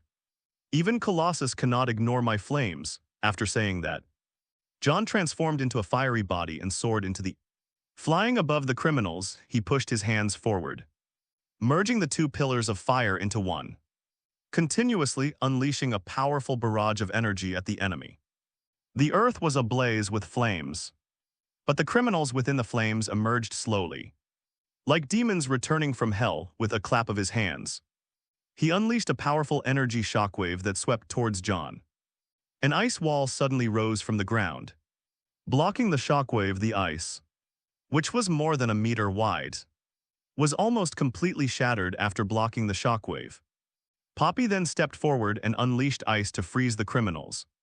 But to his surprise, the criminal was suddenly engulfed in flames, using the power of fire to fight against the ice. What kind of monster is he? Can he also replicate our power? John was startled. In the Academy, anyone who could copy and absorb the abilities of others was no pushover. Just like Roguefter, her abilities became stronger. She even absorbed Captain Marvel's power and became one of the leaders of the new generation of mutants. Norland, needless to say, is already a leader among mutants. In John's eyes, anything that possesses the ability to copy is beyond his ability to defeat. And this time, it seems the enemy can also replicate their abilities. No. He seems to have the ability to mimic a certain substance by coming into contact with it. The experienced Aurora noticed something amiss. She keenly observed that each time the other party changed shape, it would touch an object. Steel form, diamond form, rock form, flame form. I remember now that metallic property just now. Wasn't that vibranium's? Vibranium can absorb energy shockwaves and release them at any time. That was its vibranium form. No wonder John's flames are so familiar. It seems the enemy came prepared, and even prepared a small amount of vibranium in advance. Let's work together to take him down. There's definitely someone else behind him. After a brief exchange, the four attacked simultaneously, with flame-sized laser eyes and lightning striking almost at the same time. The criminal quickly transformed into vibranium form, blocking the flames, laser, ice, and lightning. But not the ice, he was frozen solid. And under Poppy's continued attack, he resembled a large sphere several meters in diameter. We finally got him. He was a tough opponent. John breathed a sigh of relief. Fortunately, the enemy wasn't a copycat. If it had been Little Rascal, he could have taken down all four of them by himself. She's practically become the school's leader. X-Men, thank you for helping us apprehend the criminal. To avoid any appearance of impropriety, please hand him over to us for interrogation. At this moment, a man in a suit and tie came out and proactively showed his identification. SHIELD, sorry, is a mutant, so he should be under our jurisdiction. That's what our boss and your boss agreed on. John refused without hesitation. It was a mutant's right, and they had priority in handling any incident involving mutants, especially one they had personally captured. Yes. We do have such an agreement, but I'm sorry. This is a special case, according to our intelligence. This guy isn't a mutant but an Inhuman. This is part of his information. His name is Carl Creel. Codename Absorberand, he used to be an underground boxer. Based on our speculation, his ability is to mimic any object he comes into contact with by altering the molecular structure of his body. During the mimicry process, his strength and other qualities are enhanced to varying degrees.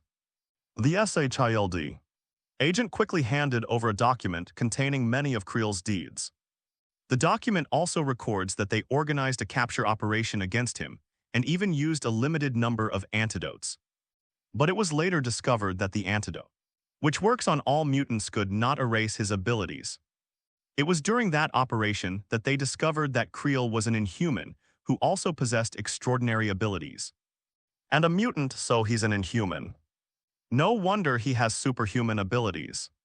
He's been impersonating a mutant and causing a lot of trouble for us lately. Could it be that those other mutant crimes were also committed by Inhumans? The four suddenly realized the seriousness of the problem. Although they know that Inhumans are different from mutants, to outsiders Inhumans are mutants, and the bad things they do will be blamed on mutants.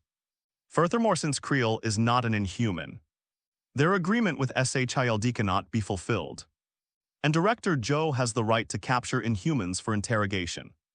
However, they still shook their heads and refused. No. The reputation and honor of mutants are at stake. We cannot hand them over to you. This is different from our agreement. The mutants are yours to handle, but other matters are our responsibility. You cannot violate the treaty at will, the SHIELD. Agent spoke with righteous indignation as he spoke. He summoned other agents to prepare to load the absorber into a vehicle and transport him away. This scene left John and the others hesitant.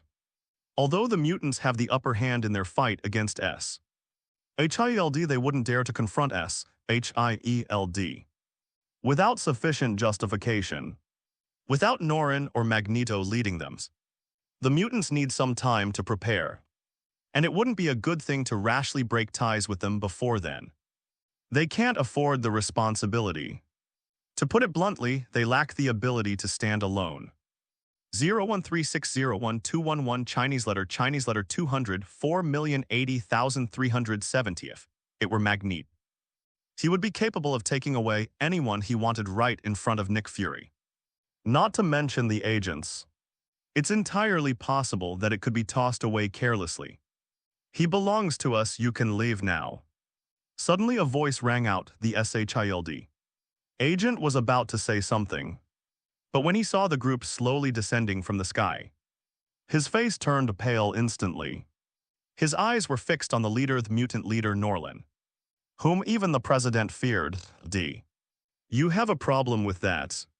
Norland's expression remained unchanged, his tone cold.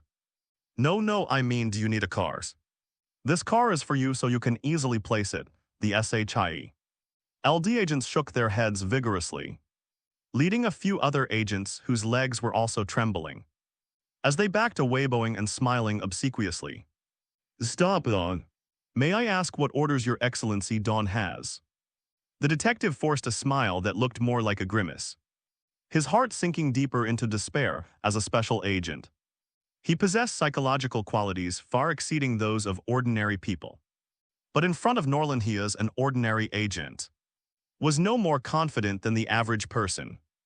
The more they learned of Norland's power, the more terrified they became. That's someone who can even defeat gods. Ranked first among SHIELD's most dangerous individuals, and deemed an extremely dangerous being. One person can destroy a country, this is no joke. Go back and tell your boss that we'll be going to talk to him later. And also give him a heads up to your former boss Pierce. Norland waved him away and the SHIELD agent nodded emphatically before taking off. His mind was filled with thoughts that SHIELD was doomed, and he even considered using his connections to temporarily leave SHIELD. It was a sinking ship, and both the former and current leaders were on the verge of collapse. Absorbing people. I still can't probe his mental world, but those SHIEL. D agents have nothing to do with Hydra, Charles, who had been brought there by Eric, was astonished.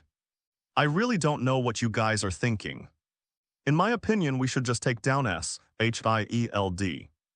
And Hydra prut them completely, then establish a nation. Conquer ordinary countries, become the king of Earth. And then join me in conquering the 9 realms and the Milky Way. Requesting flowers.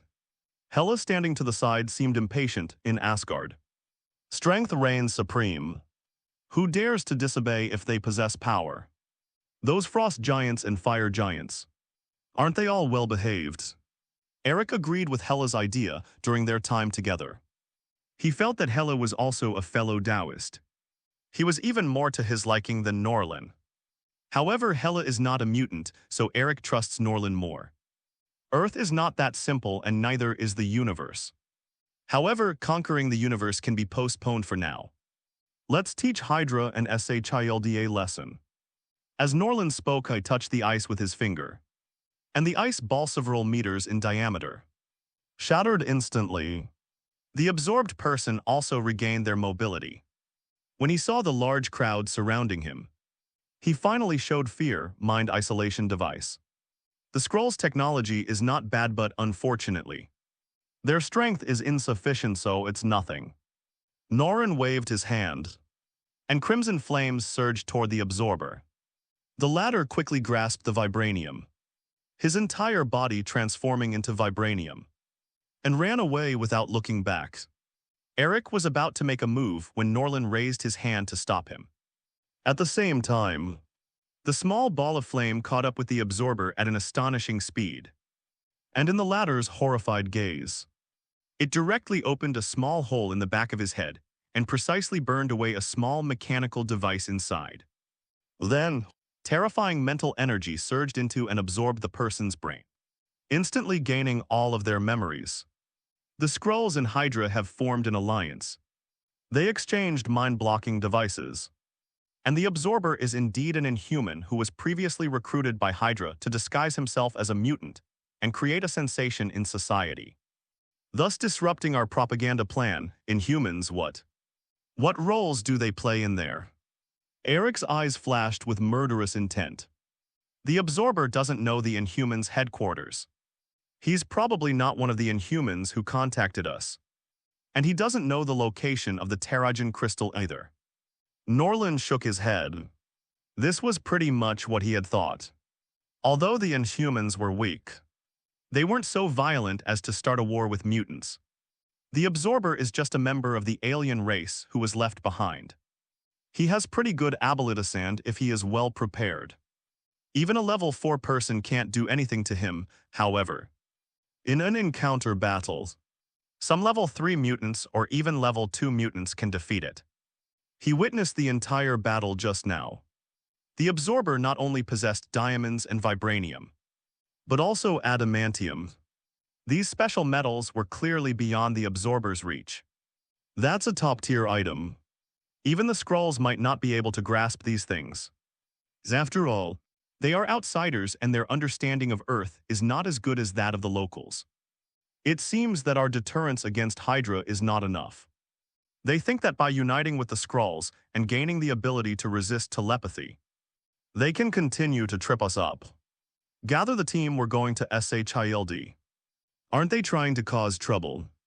Let's see what gives them the nerve. Once Norland spoke, the others naturally did not object. Only Charles was somewhat worried, as the SHIELD headquarters Trident building was located on a small island in the middle of the river in Washington. You see, the area is surrounded by special locations such as the Capitol, monuments, and the Lincoln Memorial, making it quite sensitive. One wrong move could trigger someone's sensitive nerves and spark a major conflict. However, Norland wielded considerable control over mutants, becoming an object of worship for most, especially John and others, who followed his lead without question. Soon a 40-strong elite team of inoculators arrived in Tian. This is naturally not the entirety of the Academy's power. Under Norland's Operation the Academy, along with another base located underground in the ocean, can readily deploy hundreds or even thousands of mutants. Each member of the team is dressed in power armor and possesses extraordinary combat capabilities. However, this team is enough to deal with a mere SHIEL. Kitty the cat and Anna the Marvel girl, the little rascal, are among them.